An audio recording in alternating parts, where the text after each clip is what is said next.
Chapter 653. The weather changed quickly. Before Gu Jiao left the academy, heavy rain poured down. Mu Qingchen accompanied her to the gatehouse to hide from the rain for a while. No one spoke. Gu Jiao had always been a woman of few words. Mu Qingchen didn't say much either. But for some reason he was willing to speak in front of Gu Jiao. But perhaps he recalled the sad past. After he finished talking about his childhood playmate, he didn't say a word until Gu Jiao left. When Gu Jiao returned home, night had completely fallen. The kitchen was filled with the aroma of delicious food. Madame Nan made scallion pancakes. The whole courtyard was filled with crispy fragrance. Gu Xiaoshen had already described the exciting process of the boxing competition to Madame Nan, Master Lu, and Old Master Meng. It was different from the usual practice. The atmosphere on the field was difficult to describe with words. In short, it's very good. My sister is very good. Everyone in the family was very happy.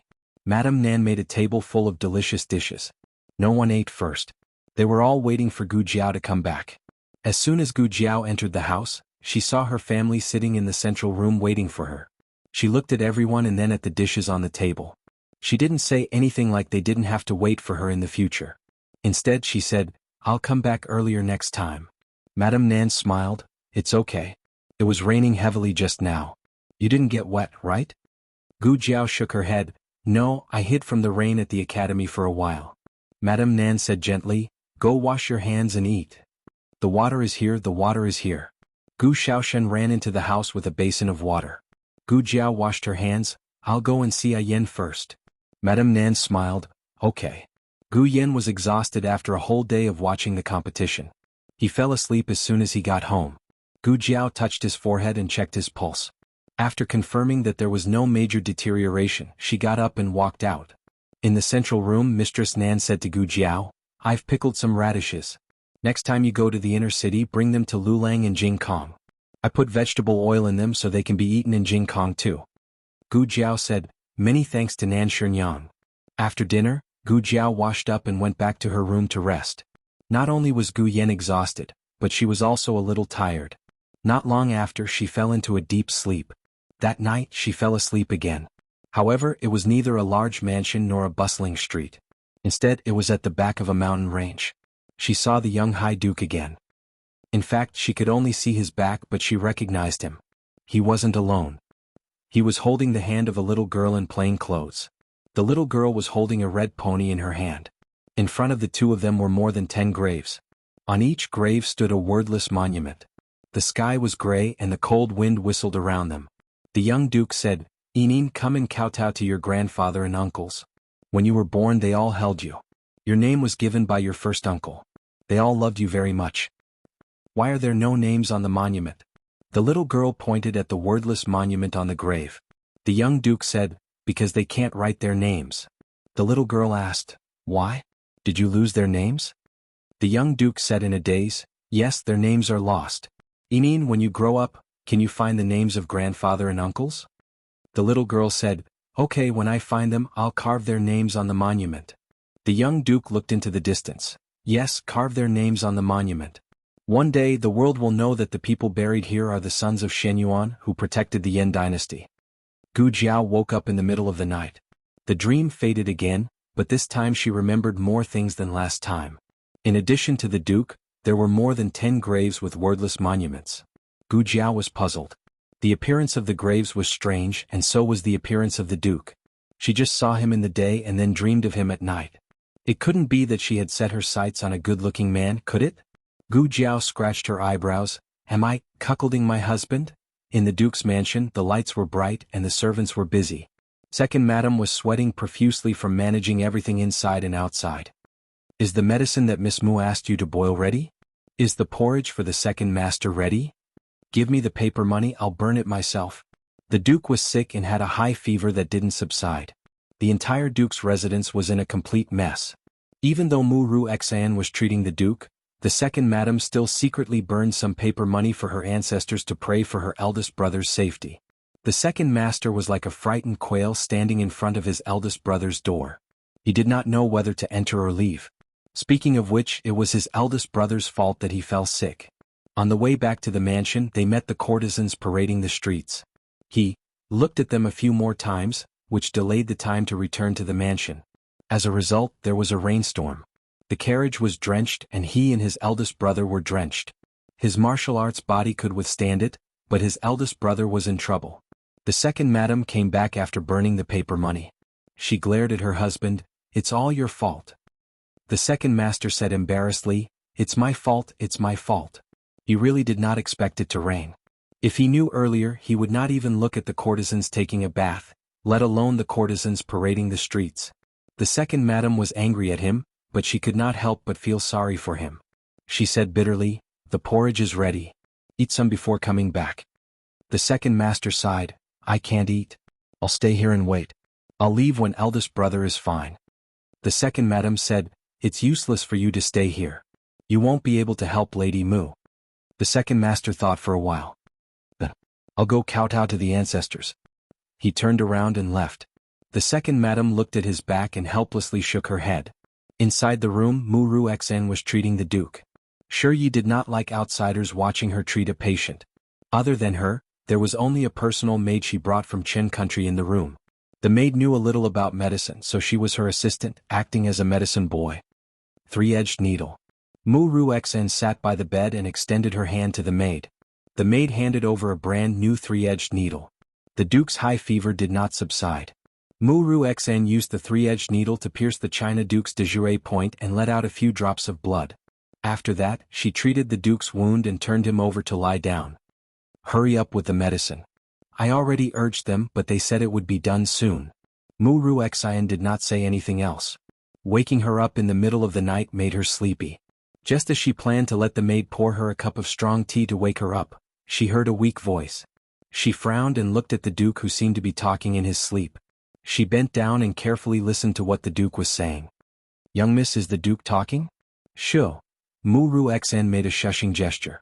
After listening for a while, she sat up and said to the maid, "He seems to be calling a name, Inin." Muru Xen hesitated for a while before she took the duke's pulse again and checked the temperature of his palm. Her finger was just about to touch his palm when the duke grabbed it out of reflex. "Young miss." The maid was startled. The duke called out that name. "Inin? Inin, the medicine is ready." The second madam personally walked over with the medicine. Just as she pushed the door open and entered the room, she saw her eldest brother grabbing Muru Xen. She paused in her steps. "Second madam." Muru Xen calmly greeted her and then pulled her hand out of his grasp. To be more precise, it was more like the duke had taken the initiative to let go of her hand. He seemed to know that he had grabbed the wrong person. But the second madam was unable to see through these subtle movements.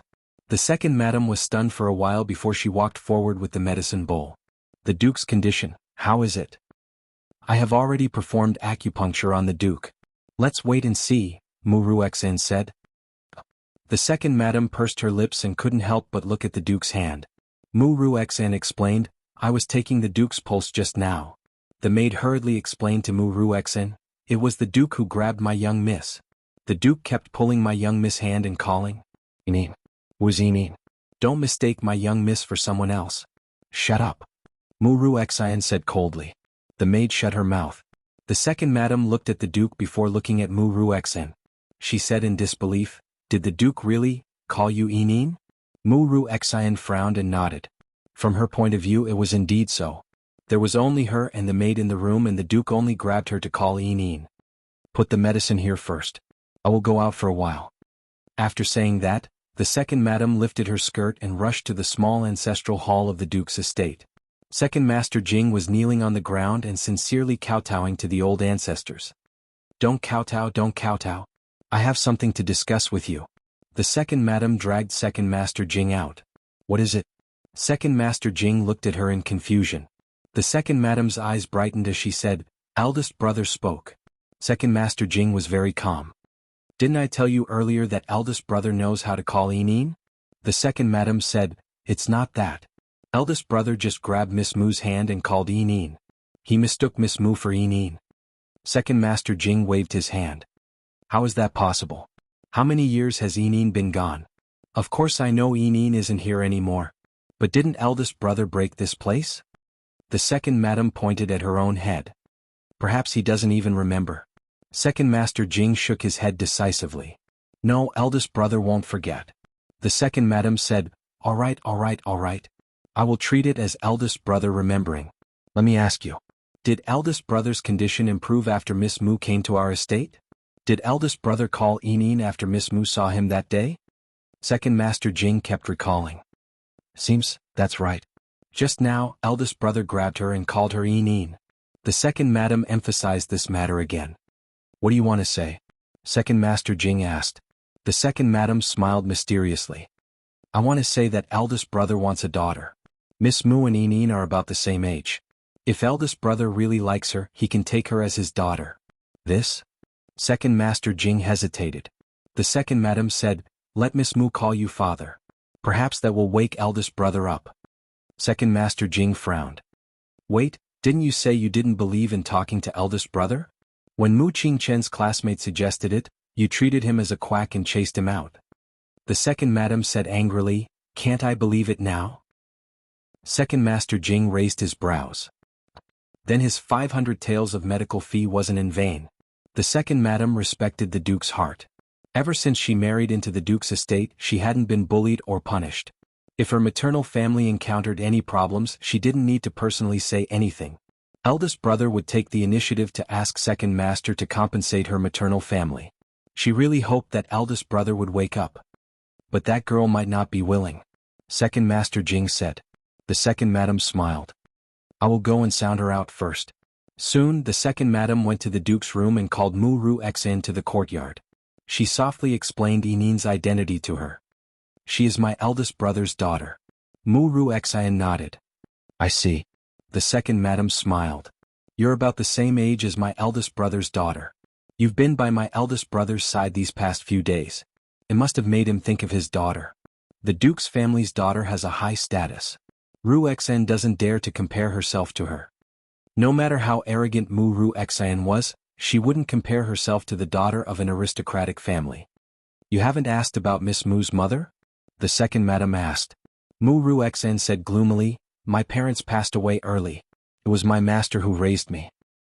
She really has a hard life. The second madam held her hand and patted it lightly. If Inin was still alive, she would be about your age. After the second madam left, a maid asked Mu Ruexen, young mistress, what does the second madam mean? Why did she suddenly say so many strange things to you? Mu Ruexen looked at the hand the Duke had grabbed and said calmly, who knows? The next day, a piece of news spread like wildfire in the Duke's estate. A few maids gathered in the garden to do some sweeping. The first maid said, have you heard? The Duke wants to adopt Miss Mu as his daughter. The second maid said, who did you hear it from? The first maid said, don't worry about what I heard. Just tell me if you believe it or not.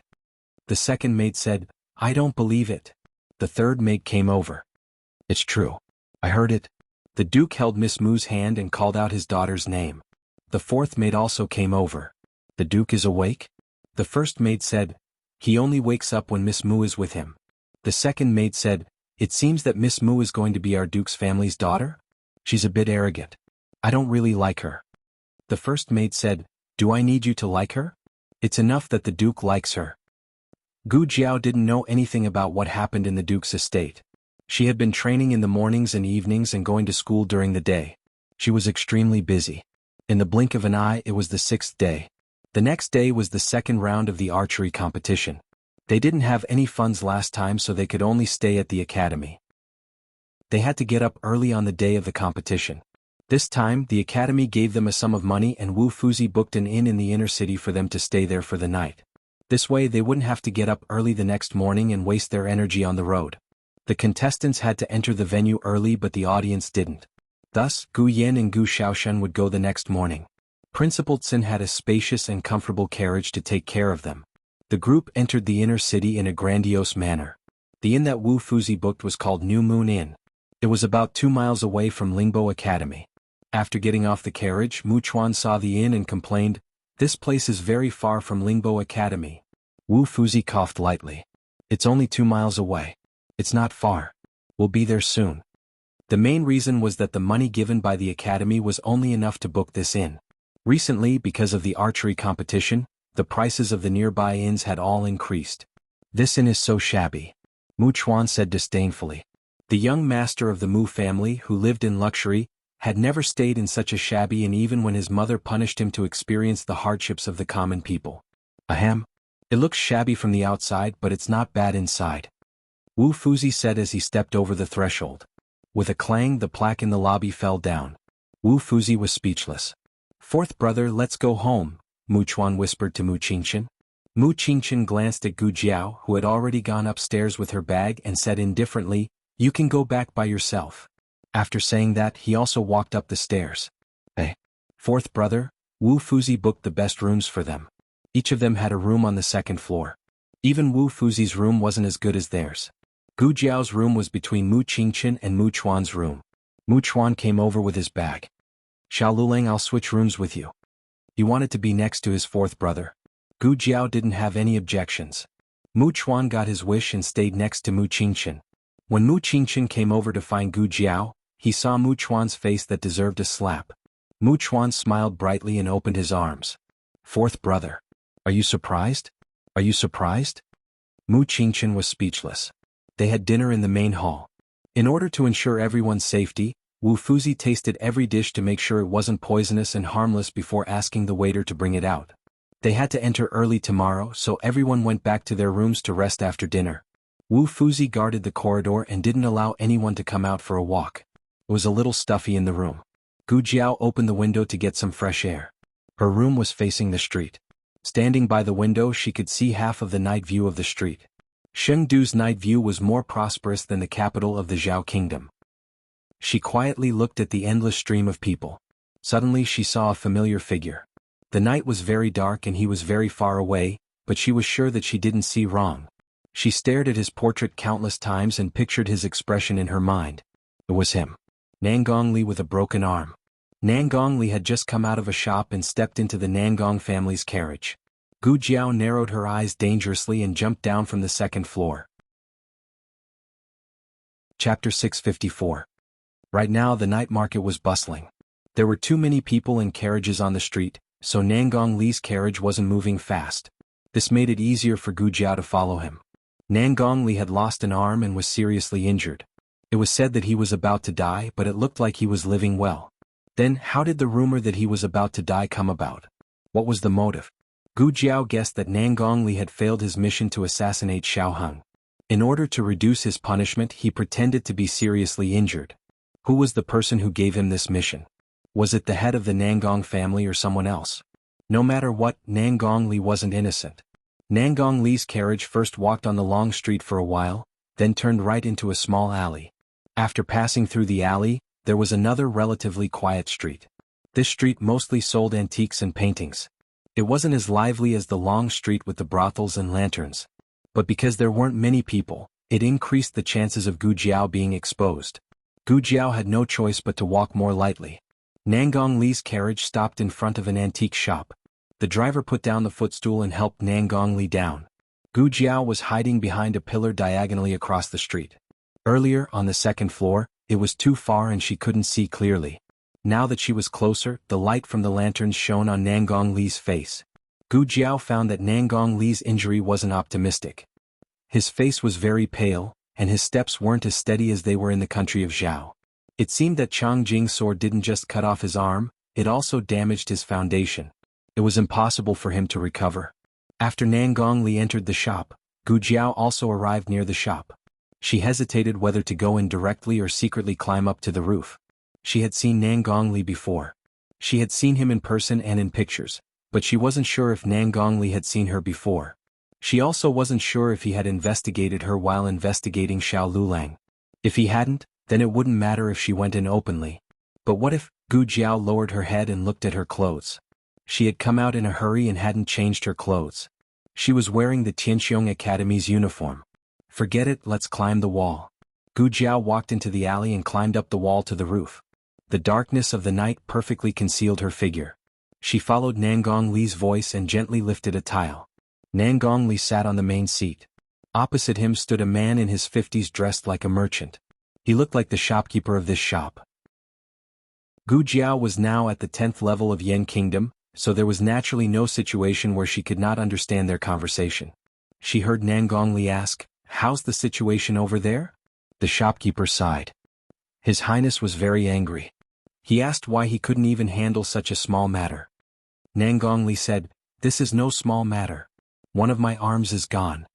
The shopkeeper hurriedly said, "General, you have worked hard and made great contributions." His Highness also said that General should recuperate well. I'm afraid that if I wasn't so badly injured, His Highness would punish me, right?" His Highness was also angry. How could His Highness not understand your loyalty to His Highness? When Gu Jiao heard this, she more or less understood what was going on. The small matter that Nangongli was talking about should be the assassination of Xiao Heng. However, this matter didn't seem to be the Nangong family's idea. There was also a highness behind it. Only the great Yen royal family could be called a highness. Why did the great Yen royal family want Xiao Heng's life? Was Xiao Heng related to the great Yen royal family? Nangongli said impatiently, "Okay, let's not talk about this. How's the investigation going?" At present it seemed that this shopkeeper had three identities. The first was the shopkeeper of this shop. The second was the informant of that highness. The third was Nangongli's confidant. The shopkeeper said, "A few years ago the young master of the Dark Knight sect left home in a fit of pique with the old master. After that there was no news of him. Those elders of the Dark Knight sect who went to the Zhao country should have gone to look for the young master. Who would have thought that they didn't meet the young master but happened to save you?" Nangongli frowned and said, "I was unconscious at that time and couldn't tell them that the one who hurt me was the young master of the Dark Knight sect. When I woke up in the Nangong family they had already left." "Wait, wasn't it Changjing who hurt you? How did you become the young master of the Dark Knight sect? What was the Dark Knight sect?" Gu Jiao was confused. The shopkeeper hesitated and said, "Then, General, are you going to tell the Dark Knight sect about the young master?" Nangongli snorted coldly, "So what if I tell them? Will they be able to kill their young sect master to avenge me? The young master hurt me but their protector also saved me. According to the old master's nature of protecting his children, he will definitely say that the merits offset the faults. He won't put justice before family." The shopkeeper sighed and said, "The old master had a son at an old age. You don't know how much he cherishes this son. Naturally he can't bear to punish him." Nangongli said coldly, "But I can't let it go." The shopkeeper's face changed slightly. "General, are you going to?" Nangongli didn't continue. "I have my own arrangements for this matter. Pay more attention to His Highness. Although I'm injured, I still have the military power in my hands. I'm still useful to His Highness." The shopkeeper smiled and said, "The Nangong family is now the most powerful family in the military power. His Highness thinks highly of you. When you recover we'll send someone to kill that boy." "I know." Nangongli stood up lightly and accidentally pulled the wound on his broken arm. He gasped in pain and subconsciously raised his left hand to support himself. However, he accidentally knocked down a calligraphy and painting on the cabinet. The calligraphy and painting spread out on the ground. Gu Jiao took a closer look. It was a portrait of Xiao Heng. To be exact, it was a portrait of the number 1 beauty of Conglan Academy. The beauty in the portrait was wearing plain silk and a translucent veil. She was indescribably beautiful. Nangongli had kidnapped Xiao Heng before and recognized Xiao Heng's face. Gu Jiao frowned slightly and clenched the silver needle in her hand. The shopkeeper bowed and rolled up the portrait. He said embarrassedly, "It's a portrait of the beauty of the 6 countries. She's the new beauty of Conglan Academy." Nangongli wasn't interested and left without looking back. Gu Jiao took back the silver needle. Through the conversation just now, Gu Jiao confirmed 2 things. First, the great Yen imperial family wanted Xiao Heng's life. Second, her sweetheart Changjing was the young master of the Dark Knight sect. Did Marquis Xianping know that he kidnapped the precious son of the Dark Knight sect's master? If the master of the Dark Knight sect knew, he would probably chop him with a knife. After Nangongli left, Gu Jiao slowly put the tile back and jumped down. Nangongli originally only brought a coachman who knew martial arts, so it wasn't too difficult for Gu Jiao to follow him. However, after they left the pawnshop, a group of people suddenly came to pick up Nangongli. Gu Jiao hesitated for a moment and decided to stop here today. Since she knew that this pawnshop was Nangong-Li's stronghold, as long as she kept an eye on it, she would meet Nangong-Li again in the future. However, her plan couldn't keep up with the changes. Xiao Heng and little Jing Kong appeared nearby. Little Jing Kong was a little taller and his original clothes were too short. Xiao Heng brought him here to customize his clothes. Coincidentally, the embroidery building was right opposite the pawnshop. Nangong-Li and Xiao Heng's carriages stopped at the side of the road. Little Jing Kong stuck his little head out of the window and looked around curiously. When Gu Jiao saw him, she was basically sure that Xiao Heng was also in the carriage. At this time, Nan Gongli also came to the street. As long as Xiao Heng got off the carriage, Nan Gongli would be able to see him. The curtain of the carriage was lifted. A jade-like slender hand reached out from the carriage. As if there was some kind of invisible attraction, Nan Gongli subconsciously looked at the carriage opposite. Little Jing Kong jumped down first. He was so tan that he looked like a little black egg. He blended into the night and didn't show his appearance. However, Xiao Heng was too eye-catching. Just as Xiao Heng bowed and walked out of the carriage, Gu Jiao suddenly picked up a small stone beside her feet and threw it at Nan Gongli. With a bang, a big bump appeared on Nan Gongli's head. The guards around Nan Gongli and the carriage surrounded him. "Protect the general," one of the guards said. With this distraction, Xiao Heng successfully entered the embroidery building. Nan Gongli glanced at the carriage but didn't see anything. At this time, his attention was no longer on the carriage that made him feel uneasy. His whereabouts were exposed. He covered the bump on his head and shouted, "Chase after them." Yes. 8 guards rushed forward and chased in the direction where the stone was thrown. Gu Jiao was still wearing the clothes of Tianqiong Academy. It was really not a good time to fight. She quickly retreated. The other party chased after her relentlessly and divided into 3 groups to surround her. Just as she passed by a small alley, a bony hand suddenly reached over, covered her mouth and pulled her over. Because the force was too strong, she bumped into the other party's arms. She shook one of her arms and a silver needle fell into her hand. "It's me." A familiar voice sounded in her ears. Gu Jiao pulled back her hand and turned to look at him. Mu Qingchen looked around and confirmed that Gu Jiao recognized him. He used his qinggong to take Gu Jiao to a carriage at the other end of the alley. Nan Gongli's 8 guards surrounded them from different directions and finally locked onto the carriage. The coachman wasn't there. The guards exchanged vigilant looks with each other. One of them asked, "Who's in the carriage? Come out." Mu Qingchen looked at Gu Jiao beside him and signaled her to open the secret compartment under the seat. Gu Jiao did as she was told and found a set of brand new women's clothes inside. From the style, it seemed to be Su Shui's. "If you don't come out, we'll take action," the guard said coldly. Gu Jiao put on Su Shui's clothes. To be honest, it was a little small, but it was barely enough to cover Tianqiong Academy's uniform. Mu Qingchen's original intention was to let Gu Jiao put it on directly. He didn't know that the person beside him was a woman, so naturally, he didn't think it was inconvenient for her to change. However, seeing Gu Jiao so stubbornly put it on, he didn't suspect anything.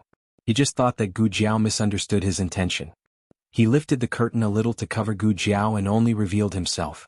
Not everyone had seen young Master Qingchen before, but his clothes were extraordinary and he had an aristocratic aura. The guards were all stunned.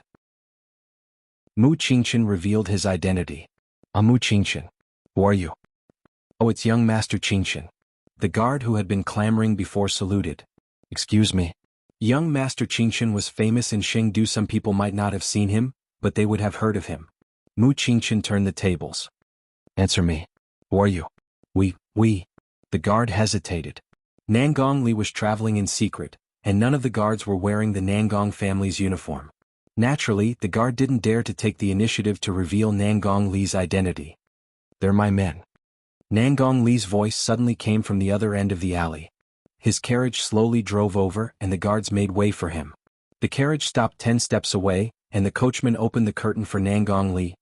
Nan Gongli sat in the carriage and looked at Mu Qingchen with dignity. That was if one ignored the big bump on his head. "Young Master Mu, long time no see." Mu Qingchen politely greeted him.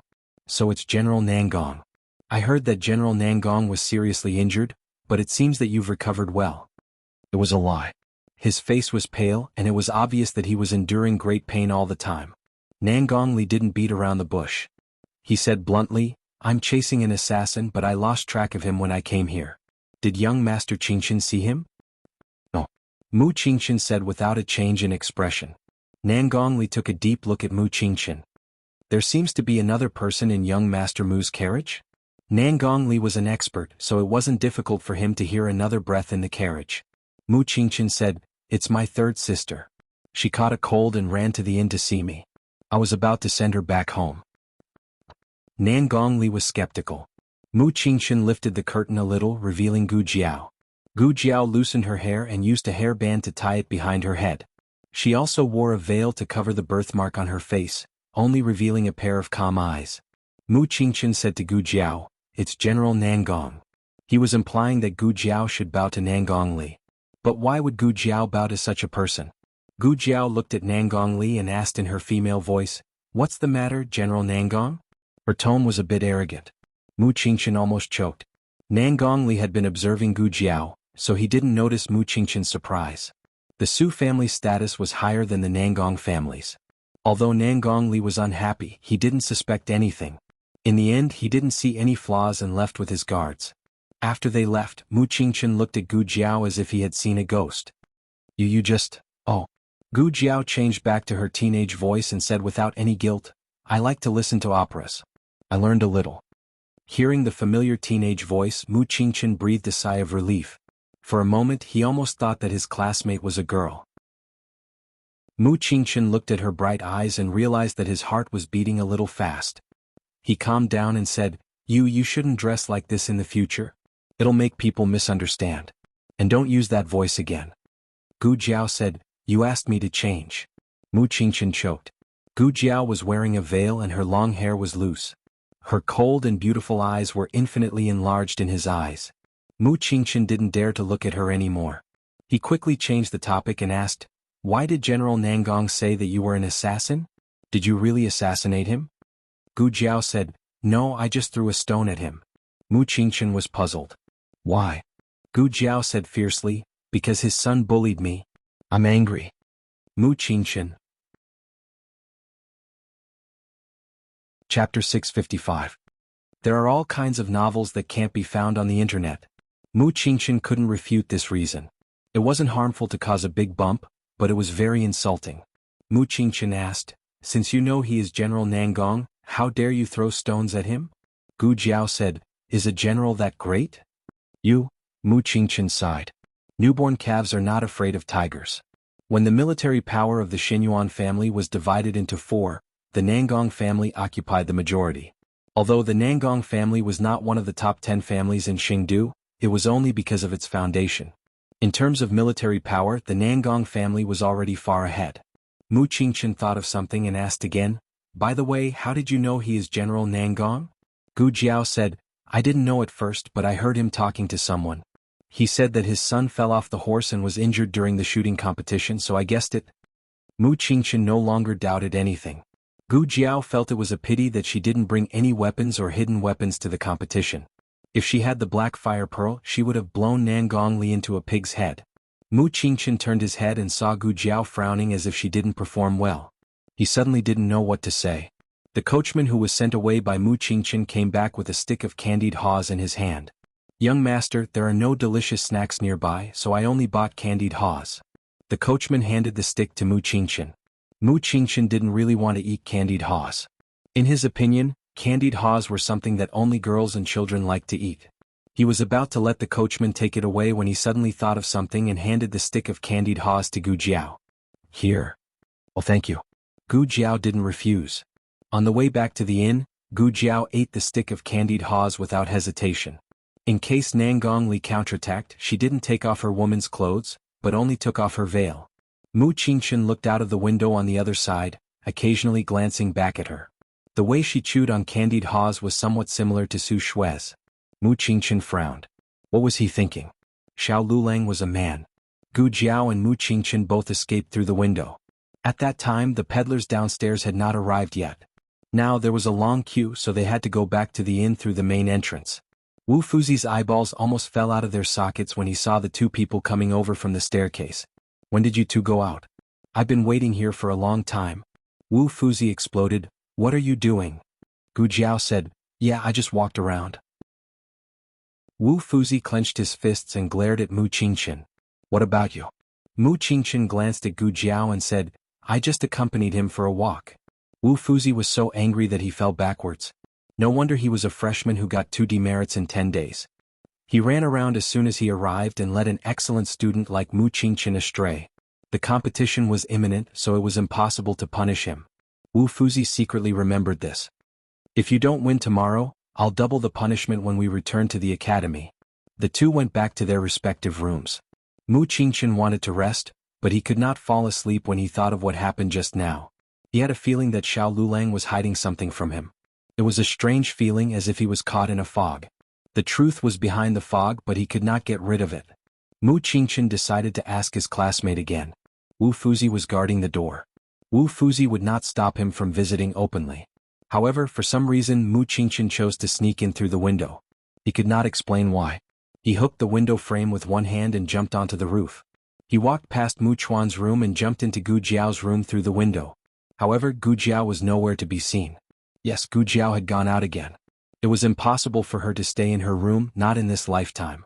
However, this time, Gu Jiao was more careful than the first time. Even Mu Qingchen, who was highly vigilant, was not alarmed. Mu Qingchen furrowed his brows. Why did he suddenly have a feeling of unhappiness? Gu Jiao used the same method. She climbed onto the roof from the window and jumped into the alley. She returned to the pawnshop. Nangong Li's guards had already left. The pawnshop was deserted as usual. Only a few pedestrians passed by occasionally, but not many people went in to inquire. However, Gu Jiao's attention was not on the pawnshop, but on the embroidery building opposite. The carriage was gone. Gu Jiao tilted her head slightly and continued to walk towards the other side. She took off the Tianxiong Academy uniform and put on a nocturnal suit that was easy to hide.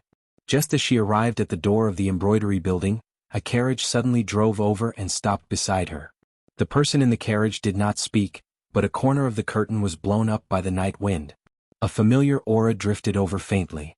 Gu Jiao jumped into the carriage almost without thinking. There was an adult and a child in the carriage. There was no light. The child was so sleepy that he fell asleep in someone's arms. However, the adult was in high spirits, without a trace of tiredness. Gu Jiao sat down beside him. "Why haven't you left yet?" Xiao Heng faintly curled his lips. "What about you? Why are you back?" "Waiting for you. Looking for you." One did not know that she would come back, the other did not know that he had not left. However, they still came here together. "Nangong Li didn't see you, right?" Gu Jiao asked. "No." When Gu Jiao threw a stone at Nangong Li, Xiao Heng felt that something was wrong. He did not look back. He held little Jing Kong's hand and walked quickly into the shop. In fact, he did not see Gu Jiao. He only saw Nangong Li. However, he knew that except for Gu Jiao, no one would divert Nangong Li's attention. "Are you hurt?" Xiao Heng asked. "No." Gu Jiao said, "They didn't catch me." Xiao Heng looked at Gu Jiao up and down with the help of the thin moonlight and the candlelight on the street. He opened her palm and slid his fingertips gently to see if there were any hidden wounds. After confirming that there were no wounds, he said, Then he did not withdraw his hand. He just held Gu Jiao's small hand and rubbed her palm with his fingertips to comfort her. A girl's hand was always soft, small and slender. He could completely cover it with his big palm. Gu Jiao looked at the hand he was holding and felt the intimacy he inadvertently revealed. She knew what had happened to her. This was a pair of hands stained with blood. They had dug through mountains of corpses and bones and taken people's heads. His hand was clean. It was so clean that Gu Jiao did not even want to let a speck of dust touch it. At this moment, this clean hand clasped hers tightly, as if he wanted to pull her out of the sea of corpses and blood. "Jiao Jiao." Little Jing Kong's sleep-talking broke the temporary silence in the carriage. Gu Jiao withdrew her hand from Xiao Heng's grasp and touched little Jing Kong's back. She found that he was sweating. She took out a handkerchief to wipe his sweat and said to Xiao Heng, "Two things." Xiao Heng looked at her retracted hand and frowned imperceptibly. Gu Jiao said, "The people who want to kill you are the royal family of the Yan dynasty." "The royal family of the Yan dynasty?" Xiao Heng looked thoughtful. "Also," Gu Jiao continued, "Chang Jing is the young master of the Dark Knight sect." "She is the young master of the Dark Knight sect." This news was shocking. Xiao Heng always thought that Chang Jing was just an ordinary secret guard. What is the Dark Knight sect? Gu Jiao wanted to ask for a long time. It's an assassin organization that doesn't belong to any country. Xiao Heng didn't know much about it. He paid more attention to the affairs of the imperial court and only heard about it occasionally in Jianghu. Soon the carriage stopped at the door of the inn where Gu Jiao and the others lived. In fact, Gu Jiao did not say where she lived after getting on the carriage. However, if a person really wanted to know, he or she could find out about Tianxiong Academy by any means possible. Therefore, there was no such thing as being powerless in this world. It was just a matter of whether you put your heart into it or not. In the past, it was Gu Jiao who sent Xiao Heng. When they were in the countryside, she walked dozens of miles to send him to the town to study. After they came to the capital, she always sent him to the Imperial College and Hanlin Academy. Gu Jiao was not used to being suddenly sent back by Xiao Heng. She pulled her little ears and said, "Then I'm leaving." Xiao Heng gently tugged at her sleeve and said, "You're leaving just like that?" Gu Jiao, who could kill a cow with a hammer, was pulled by someone's slender fingers. She looked over in confusion and said, Xiao Heng raised his head. The moonlight fell on his handsome jade-like face. The corners of his lips curled up slightly. "Aren't there two things? What's the other thing?" Gu Jiao said seriously, "The mastermind behind this is the great Yan royal family. Chang Jing is the young master of the Dark Knight sect. These are two things." Xiao Heng looked at her with a faint smile and said, "These are all information. Telling them information can only be considered one thing." Could he be so serious about words? Xiao Heng's fingertips slid down her sleeve and grabbed her slightly cold fingers. He gently hooked them and stood up. The carriage was not very high, so he could only bend down. He held Gu Jiao's hand with one hand and supported himself with the other by Gu Jiao's side. He pressed down on Gu Jiao. His unique aura suddenly enveloped Gu Jiao. A ray of moonlight shone through the gap in the curtains and shone on his eyes. She used to think that Jing Kong was an eyelash demon. Now that she looked at it carefully, she realized that Xiao Heng was one too. Gu Jiao was stunned again. Xiao Heng was angry and amused at the same time. He had mustered up so much courage to do such a shameless thing, but she only cared about admiring his face. Gu Jiao sat in the carriage and stared at him without blinking. Xiao Heng raised the hand that was playing with her fingertips and gently pinched her chin. He asked in a hoarse voice, "Did you remember the other thing?" After his voice had completely changed, Xiao Heng's voice became more and more pleasant. It was young, clean, and had the attractive charm of a mature man. Gu Jiao's soul was hooked away. Xiao Heng laughed softly and lowered his body. "Gu Jiao, remember, this is only the second thing." With that, he tilted his head slightly and kissed her lips in the carriage. The next day, the people from Qianxiong Academy rode their horses to Lingbo Academy after breakfast at the inn. The archery field was already surrounded by people who had come to watch the competition.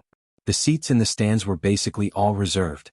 What was different was that Gu Jiao actually found a small area of blue and white among the colorful uniforms. Were the students from Qianxiong Academy coming to watch the competition? There weren't many people, only a dozen or so. They seemed especially weak among the hundreds of people in the academy. Wu Fuzi was very excited. "It's our academy students. Our academy students are also here." After so many matches, this was the first time someone from his own team was watching. Wu Fuzi was so happy that tears almost came out of his eyes. Zhong Ding and Zhou Tong waved at them. Gu Jiao and Mu Qingchen had already urged their horses to go to the pavilion. Mu Chuan waved at them enthusiastically. Zhao Wei had a stomachache last time and didn't go on stage. This time he was extra careful. His archery skills were better than Mu Chuan's. If he went on stage, Mu Chuan could only be a substitute. Fortunately, Mu Chuan didn't have any objections. After drawing lots, Wu Fuzi said, "We're in the third round again." Mu Chuan hurriedly said, "The third round is good. I didn't wake up in the first round, and the following rounds were too hot." Wu Fuzi agreed. "Yes, the third round is the best round in the morning. We were lucky twice in a row." Only Gu Jiao frowned. She seemed to be dissatisfied. "What's wrong?" Mu Qingchen asked. "Nothing." Before Xiao Heng left last night, he told her that he was going to investigate something this morning. Mu Qingchen glanced at Gu Jiao and his eyes fell on her neck. "Don't you turn off the mosquito net when you sleep?" "Yes." Gu Jiao pulled her collar without changing her expression. Mu Chuan continued to ask Wu Fuzi, "Which academy will we be fighting against?" Wu Fuzi said, "Pingyang Academy."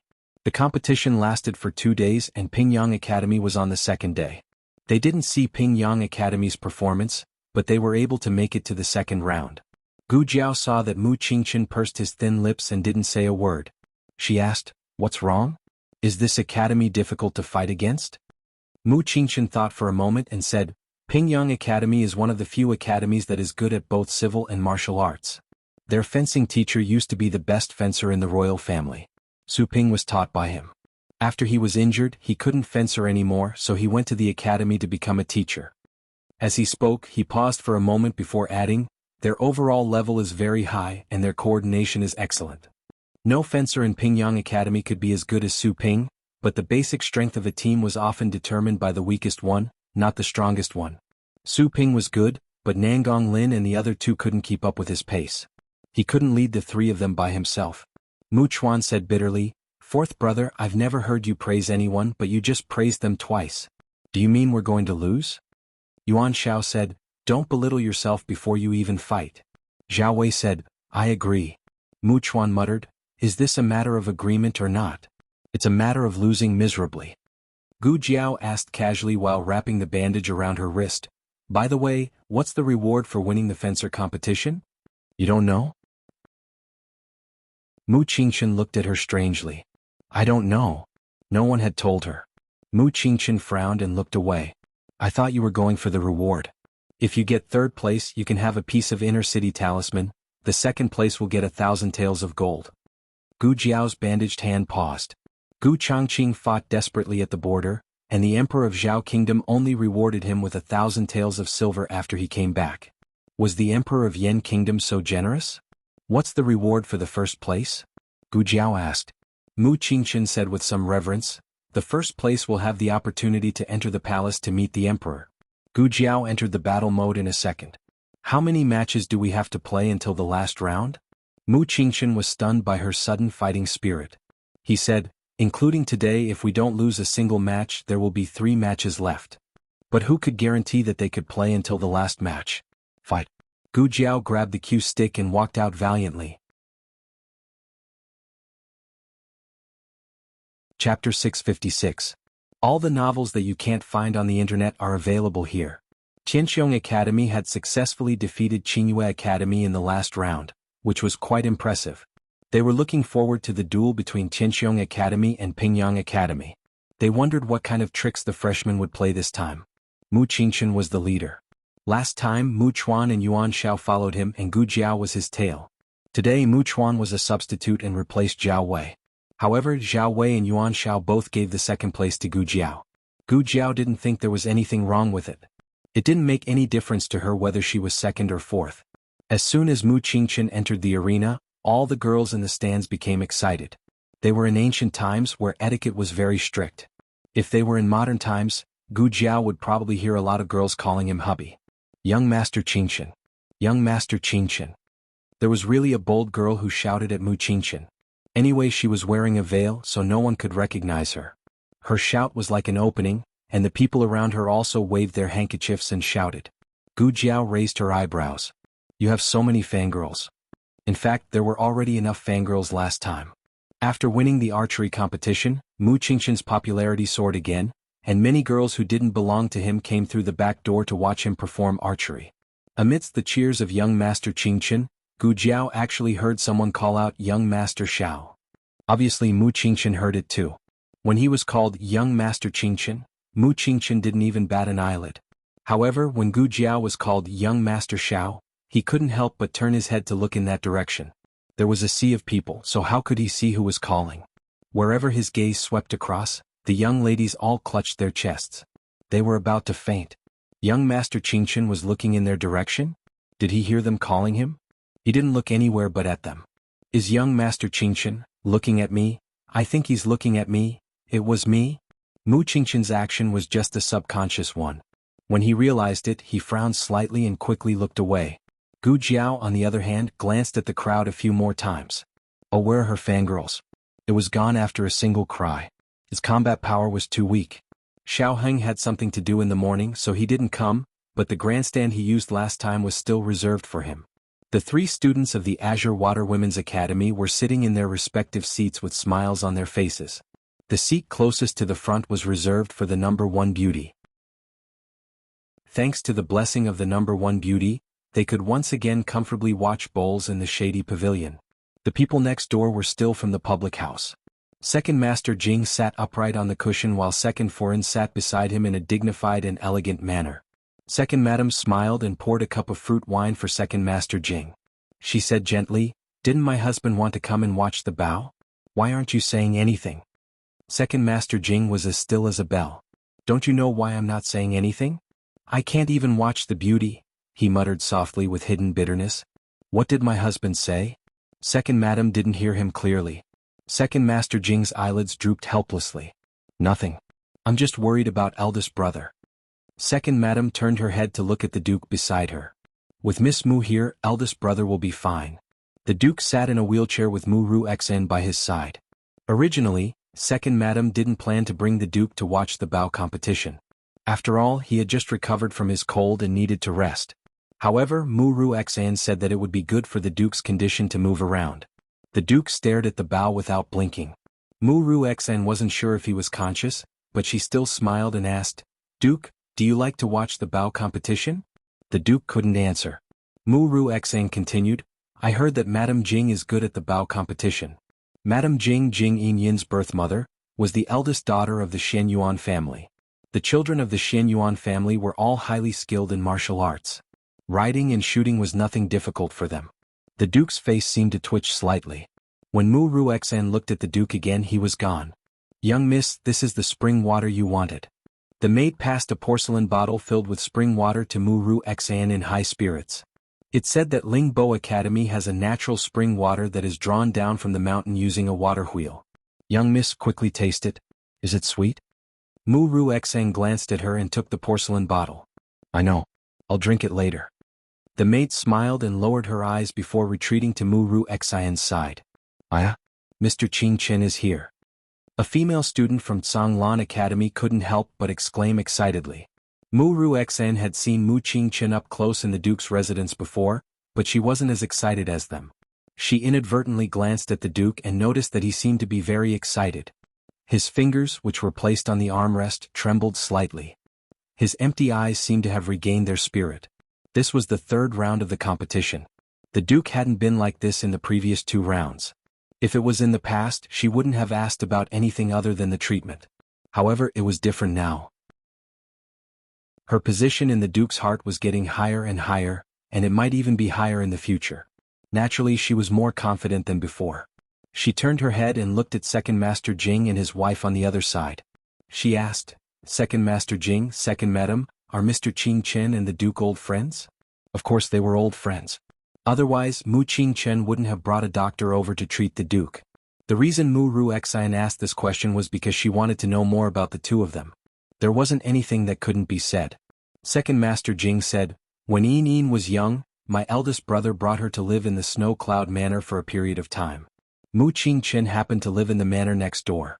Mu Qingchen's handwriting was taught by my eldest brother." "I see." Mu Xn nodded.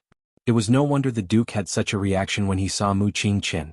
He probably saw Mu Qingchen as his favorite student. Mu Xn couldn't help but look at Mu Qingchen again. Coincidentally, Gu Jiao rode her horse over from behind. Mu Xn immediately saw her face. "Why is it him?" Mu Xn looked at Second Master Jing in disbelief. "Second Master Jing, didn't you tell me that you beat him so badly that he couldn't get out of bed? You even compensated him with 500 taels. Look at him now. Does he look like he was injured before?" Second Master Jing instantly choked. "Fuck, I forgot about this. Last time Mu Xn's arm was dislocated by Gu Jiao. Mu Xn used the excuse of treating the Duke's illness to force him to capture that brat. Who would have thought that not only would he not be captured, he would also lose 500 taels. He lost face and naturally wouldn't admit it. He could only say that he originally wanted to capture him, but that brat wouldn't comply no matter what. He didn't control his strength and ended up crippling him." Second Madam also looked at Second Master Jing. "That's right. That's what you also told me." Second Master Jing coughed lightly and looked at Gu Jiao, who was practicing on the field. He said seriously, I did beat him up." "Who told him to recover so quickly?" In order to divert attention, he stood up and went behind his eldest brother's wheelchair. "Eldest brother likes to watch Mu Qingchen hit the bow, right? Come. Let's go and watch." After saying that, he decisively pushed his wheelchair to the side of the railing. After the players from Tianqiong Academy were in position, the players from Pingyang Academy entered the field from the other side of the track. All 4 of them were dressed in black and held golf clubs in their hands. Their eyes were piercingly cold as they rode on tall horses. The aura of the 4 people and 4 horses was too strong. It was as if a strong murderous aura had shrouded the entire field in an instant. Zhao Wei suddenly touched his arm. "What's wrong?" "Yuan Shao, don't mention it." He also felt cold. Gu Jiao was still playing with her golf club. When she heard the sound of horse hooves coming from afar, she raised her head slightly. At this moment, the 4 students from Pingyang Academy had already arrived in front of them. She clearly felt that except for Mu Qingchen's horse, her Zhao Wei and Yuan Zhao's horses all shivered and retreated a few steps. The game hadn't even started and the horses were already scared. Gu Jiao frowned. The leader of the students from Pingyang Academy glanced at them. His eyes lingered on Gu Jiao's face for a while, but finally he looked at Mu Qingchen and said with a confident smile, "I watched the game last time. Indeed, you have some tricks up your sleeves. However, I'm afraid you won't be so lucky this time." Mu Qingchen said indifferently, "You forced the Han family to send out the Black Wind Cavalry. It's enough to show how much you fear Tianqiong Academy." Gu Jiao caught two key words, the Han family and the Black Wind Cavalry. The corner of the man's mouth twitched. He tightened the reins and turned his horse around. "Let's see who will win." "The Han family?" Gu Jiao turned to look at Mu Qingchen. To be able to become one of the four great families of Xingdu, every disciple of the family is proficient in both the pen and the sword. Back then, Mu Qingchen paused. There were some things that he didn't know whether he should say or not, but when he saw Gu Jiao's thirsty eyes, he sighed and said it. After the Xinyuan family's rebellion failed, the military power was divided into four families. The Nangong family had the most, followed by the Han family, the Wang family, and the Mu family. It's worth mentioning that the Xinyuan family's cavalry was assigned to the Han family, which is the Black Wind Cavalry. In order to ensure the strength and purity of the bloodline, the breeding of the Black Wind Cavalry is very strict. Of course, the training is stricter. Gu Jiao grunted and looked at his mount. She asked, "Why isn't your horse afraid?" Mu Qingchen stroked his horse's head to comfort it. "It's not that my horse isn't afraid. It's just that I've stabilized it with my internal energy." Gu Jiao looked at Mu Qingchen's horse and then looked at the three horses that were trembling. "So when we go on the field later," Mu Qingchen took a deep breath and said, "let's leave it to fate." In this world, there was no horse that was more valiant and good at fighting than the Black Wind Cavalry. Just like how there would be pressure between experts, it was the same for horses. Wherever the Black Wind Cavalry appeared, tens of thousands of horses would retreat. On the spectators' stand, many people who had seen the Black Wind Cavalry before felt sorry for the Tianqiong Academy. "It's over, it's over. It's all over now." Second Master Jing looked at the small figure on the field whose aura was similar to his brother-in-law's and sighed helplessly. "Why, is it over?" Mu Ruxen walked over and asked in confusion. She was from the Qin Kingdom and didn't understand the political affairs of the Yan Kingdom. Second Master Jing pointed at the mounts of the Pingyang Academy and said, "Do you see those horses? Those aren't ordinary horses. They are the Black Wind Cavalry." Hearing the Black Wind Cavalry, Mu Ruxen was shocked speechless. It was rumored that the Xinyuan cavalry was valiant and good at fighting. 10,000 of them could conquer a city and 100,000 could conquer a country. They relied on the invincible Black Wind Cavalry of the Xinyuan family. It was rumored that this kind of horse was more ferocious and domineering than ordinary war horses. They were known as the men of sacrifice among horses. "Is it necessary to have a match?" Second Master Jing muttered. He knew clearly whether it was necessary or not. The Han family and the Mu family didn't get along well with each other. The young master of the Han family probably wanted to trample Mu Qingchen under his feet. That was why he sent out the Black Wind Cavalry. Sigh. Second Master Jing grabbed his collar impatiently. "Annoying. I don't want to watch anymore." Wait, what was he annoyed about? Wasn't it exactly what he wanted when that brat's academy lost? Second young Master Jing smirked and stared at the boxing field with his bright and spirited eyes. The gong sounded and the match officially started. The first ball was from the Tianqiong Academy. As the team leader, Mu Qingchen personally kicked the ball to stabilize the team's morale. He shot the ball in the direction of Yuan Shao. Yuan Shao had already understood his intention and was ready to receive the ball. However, before he could swing his club, the horse under him jumped in fright and almost threw him off the back of the horse. When he stabilized himself, the ball had already been snatched away by the students of the Pingyang Academy. The horses of the Tianqiong Academy couldn't outrun the Black Wind Cavalry. Once the people of the Pingyang Academy got the ball, there was basically no room to maneuver. This feeling was a bit like riding an electric scooter to chase a Lamborghini. Could she catch up with it? At the end of the first section, the Pingyang Academy got 3 flags and the Tianqiong Academy didn't. At the end of the second section, the Pingyang Academy got 3 more flags and the Tianqiong Academy got 1. Mu Qingchen attacked from afar. At the end of the third section, the Pingyang Academy got 4 flags and the Tianqiong Academy got 1. Gu Jiao attacked from afar. "If this goes on, we'll definitely lose, right?" Zhong Ding whispered in the stands of the Tianqiong Academy. Zhou Tong looked tense. I believe in Xiao Lulang. Another student said weakly, it's mainly because the horses of the Pingyang Academy are too fast and fierce. After the 4 sections, the first half ended. The score was 12-2 and the Tianqiong Academy got 2 flags. It was over. They had no chance at all. They had finally regained their confidence and came to watch a match, but they were about to lose completely. The students of the Tianqiong Academy hung listlessly on the railings like eggplants that had been hit by frost. In the waiting room, Wu Fuzi was so angry that his hair stood on end.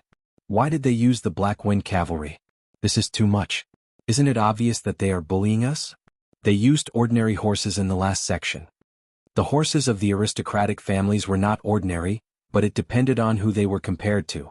In front of the Black Wind Cavalry, 10,000 horses could kneel. Wu Fuzi could not take this lying down. He rolled up his sleeves and said, No, I'll go and reason with their dean. You're allowed to steal the skills on the spot, but we're not allowed to use the Black Wind Cavalry? A mocking voice sounded at the door. Everyone looked toward the source of the voice. It was the Pingyang Academy's young master Han Che. He crossed his arms and leaned against the door frame. He smiled and said, Did our academy break the rules? Wu Fuzi was completely speechless with this sentence. Yes, there was no rule that forbade the use of the Black Wind Cavalry, but that was because the person who made the rule did not expect that one day, someone would ride the Black Wind Cavalry to attack the bow. You're using a sledgehammer to kill a chicken. Is this how you use the Black Wind Cavalry? Han Che smiled contemptuously and said, See you in the arena. Wu Fuzi clenched his fists and gritted his teeth to suppress his anger. He turned to Gu Jiao and said, Xiao Lulang, your horse can't be used anymore. You have to change to another one. The academy's horses are all in the stables. Do you want to pick one or should I? Gu Jiao's attack was the fiercest when she was blocking Pingyang Academy's path. Her horse was also the most frightened.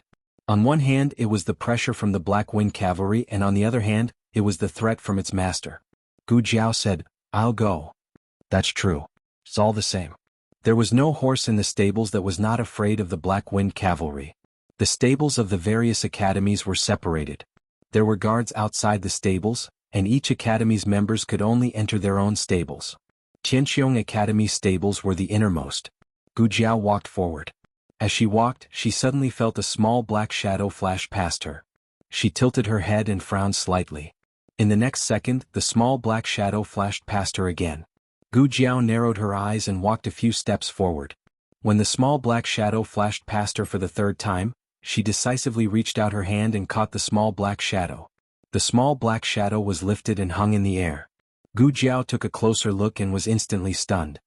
Jing Kong. She always used a teenage voice when she spoke outside, but little Jing Kong was familiar with her teenage voice. Little Jing Kong raised his head and shouted, Jiao Jiao. Little Jing Kong threw himself into Gu Jiao's arms. Gu Jiao took advantage of the situation and hugged him. Why are you here? Aren't you in class? Xiao Heng said that he would send the little guy to Lingbo Academy before he went to do anything else. Little Jing Kong widened his eyes in a second. I didn't skip class. Gu Jiao was speechless. Very well, it was a fact that he skipped class. Gu Jiao put the little guy on the ground and asked him to stand properly. Then she bent down slightly and looked at him at eye level. She asked seriously, Why did you skip class? Little Jing Kong lowered his head and grabbed his little pocket. Gu Jiao pointed at the part of his pocket that his little hand was covering. What's in your pocket? Take it out. Little Jing Kong took it out guiltily. It's little flower and little rope. I want to braid little Shi's hair. Gu Jiao was slightly stunned. Little Jing Kong mustered up his courage and raised his head.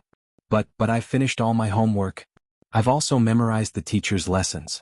I really learned everything before I came out. Little Shi is here? Gu Jiao asked. The little guy nodded and said pitifully, Yes, I miss little Shi so much. Last time, I told Brother Xiaoshan that if he and Brother Yan came again, he would secretly bring little Shi over for me to play with. Chapter 657. All the novels that you can't find on the internet are available here. The break was about to end. All the archers mounted their horses and slowly returned to the field. Pingyang Academy's performance was too eye-catching. The moment they appeared, cheers rose and fell from all directions. Han Che rode at the very front. He was tall, handsome, and spirited. Between his brows, there was a carefree and confident feeling that victory was within his grasp. In Chengdu he was not as famous as Mu Qingchen, but the best way to make a name for oneself was to step on the most famous person. Now that he had defeated Mu Qingchen, everyone would say that he was the same Han Che who defeated young Master Qingchen. Han Che led his team to meet Mu Qingchen and the other two. Pingyang Academy was arrogant. The two sides were just facing each other on their horses, but everyone felt that this place was about to become a terrible battlefield. Mu Chuan looked back and whispered, "Why aren't they here yet?" Wu Fuzi asked Zhao Wei to take a break and let Mu Chuan play a small part. The main reason was that Mu Chuan and Gu Jiao cooperated well in the previous round. Yuan Shao whispered, "I don't know. They're probably still choosing their horses." Mu Chuan was helpless. "It's about to start. We'll break the rules if they don't come soon." The two of them spoke very softly, but Mu Qingchen and Han Che, who had good hearing, almost missed a word. Han Che sneered, "Could it be that the people from your academy were scared of us and decided to run away?" "Ah." The other three people laughed. Mu Chuan snorted. "Who's running away? Do you think everyone is like the Han family, abandoning the city and running away when the enemy comes?" "You." Han Che's face turned cold. There was a story about the Han family abandoning the city and running away. When the Turks invaded and attacked the border of the Yan kingdom, they used a trick to trick the Han family into thinking that the Turks had an army of 10,000. Therefore the Han family fled with the people that night. But it was not a city, it was a small village. Besides, they were not running away, they were evacuating the people. Mu Chuan knew what he was thinking. He snorted. "You're just a coward." Han Che's eyes almost popped out of their sockets as the veins on his forehead bulged violently. His companion gave him a look, telling him not to get angry so easily. It was not good to go on the field with anger. It was easy to mess up the formation and cause a foul and a penalty kick. Han Che took a deep breath and calmed himself down. He looked at Mu Chuan with amusement and said, "Don't even think about provoking me. Today your Heaven's Vault Academy will definitely lose. In the second half I won't let you get a single goal." Mu Chuan was so angry that he almost slapped him with his golf club. What's so great about that? Wasn't it all because of the Black Wind Cavalry? If you have the ability, change to another horse and fight with us. Han Che did not get angry. Instead he laughed. "It's my ability to have the Black Wind Cavalry. If you have the ability, go get some Black Wind Cavalry for the Mu clan too." Where did Mu Chuan get it? Really? Why didn't the Mu family get the Black Wind Cavalry when they divided the military power of the Xinyuan family? No one knew if Han Che did it intentionally or not, but he gently pulled on the reins. The Black Wind horse under him suddenly took 2 steps towards Qianxiong Academy. Mu Chuan's and Yuan Zhao's horses neighed in fear as they retreated and tried to escape. "Referee. He's breaking the rules," Mu Chuan said to the referee. The referee looked over. Han Che curled his lips and said with a smile, "My horses didn't touch them. They were the ones who were scared." Mu Chuan gritted his teeth and said, "You're shameless." "Mu Chuan." Mu Qingchen calmly called out to him. Mu Chuan unwillingly suppressed the anger in his heart. He was so angry. He wanted to beat this bastard to death. The conflict between the Han family and the Mu clan was not new. The Han family was a new aristocrat while the Mu clan was a century-old prosperous family.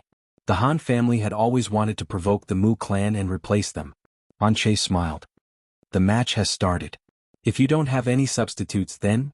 Before he could finish his sentence, a series of strange gasps came from the crowd behind him. He frowned and turned to look in the direction of the entrance. He immediately saw the students of Heaven's Vault Academy riding over on a black horse. Let's not talk about the students for now. What's up with that horse? His entire body was black and shiny. He wore a big red flower on his head and his horse's mane was tied with a red string braid. He walked with an arrogant and elegant gait. Han Che was stunned when he saw him. An absurd thought flashed through his mind. How could it be so enchanting? Why didn't you give it a flaming red lip? In fact, little Jing Kong did steal his bad brother-in-law's rouge. However, Gu Jiao caught him too quickly and didn't have time to apply it on little Shi. Han Che recognized the student on the horse. Then he felt unwell. What was this kid's name again? Xiao Lulang, right? Are you here to bow or to act as a matchmaker? Fuck. Second Master Jing spat out a mouthful of tea. How could there be such an eye-catching horse? Did Heaven's Vault Academy change their strategy? Since they couldn't outrun you, they decided to blind you? Mu Ru Xeng covered her mouth with her handkerchief. She also felt that Gu Jiao was fooling around. Who was she trying to embarrass by riding such a horse? He made himself look like a clown. The Duke on the wheelchair suddenly felt strange. His hand gripped the armrest tightly. Because he used too much strength, his arm trembled slightly. Mu Ruxan noticed his strange behavior and hurriedly asked, "Duke, what's wrong? Don't you want to watch?" Second Master Jing looked at the horse and then looked at his elder brother. He said, "My elder brother really can't watch this. The red flower is on one side of the ponytail but not the other. My elder brother feels uncomfortable when he sees it." Mu Ruxan was speechless. Did the Duke have such a problem? Everyone was in position. The match started from Heaven's Vault Academy. The bowers from Heaven's Vault Academy urged their horses to move to the side. One of the bowers from Pingyang Academy smiled and said to Han Che, "Look, their horses are trembling even more than in the first half." Another bower looked and saw that it was true. He sneered, "They must be scared of us. Now they're trembling in fear when they see us. Our horses also seem to be trembling a little. They're trembling because of excitement." The people from Heaven's Vault Academy were all silent. Even though it was different from before and looked more like a horse concubine than a horse king, it was still their academy's mount. They could still recognize it. Mu Chuan muttered softly, "Why did you ride it here? Can't you see that our own horses can't move?" Gu Jiao was a little confused. Oh, how could they still recognize it when it was already so well equipped? Did these horses have a special way of recognizing horses? Gu Jiao said, "But there's no horse more ferocious than it." Mu Chuan didn't dare to raise his voice for fear that the people from Pingyang Academy would eavesdrop. He gritted his teeth and said, "Then how are we going to play later?" Gu Jiao thought for a moment and said, "Stay away from me later." Yuan Shao kicked off the ball. Gu Jiao and Mu Chuan switched positions. Mu Chuan was the assistant bower. Yuan Zhao's kick was excellent. It drew a beautiful and neat arc in the air. He directly swung his club in Mu Qingqian's direction. The people from Pingyang Academy seemed to have seen through his actions. Two of the bowers chased after Mu Qingqian. In terms of speed, their Black Wind cavalry was definitely not inferior to the horses from Heaven's Vault Academy. However, something was wrong as they ran. Whoosh! A black shadow dashed past him. The speed was unimaginably fast. It could only be described as scuttling. The two of them were stunned. "Wait, is it that ugly horse? Is it so good at running? Aha, we didn't use our full speed, okay?" Aya. The two of them tacitly increased the speed of their horses. However, no matter how fast they sped up, the distance between them and the ugly black horse grew bigger and bigger. The horse's king left them in the dust. At this moment, Mu Qingqian snatched the ball. The horse's king chased after Mu Qingqian's horse. Mu Qingqian's horse was so scared that it used all its strength to charge forward. "Fourth brother." Mu Chuan urged his horse and waved at Mu Qingqian. Mu Qingqian saw Mu Chuan's speed and threw the ball in front of Mu Chuan. The ball was very close to Pingyang Academy's hole. As long as Mu Chuan caught the ball, the flag would be theirs. Han Che and another comrade attacked Mu Chuan from both sides. Mu Chuan turned around to take a look and shouted, "No way! Why are you all coming at me?" His horse was no match for the Black Wind cavalry. There was no way he could outrun them. Sure enough, Han Che leaped over Mu Qingqian and looked at the polo ball that was falling from the sky. He stretched out his cue stick and hit the polo ball. He didn't touch the ball. His horse suddenly went astray. His body swayed and he was almost thrown off by his horse. "What's going on? Who told you to run around?" The horses used for arching had been trained for a long time. They were familiar with their master's orders and wouldn't easily disobey them.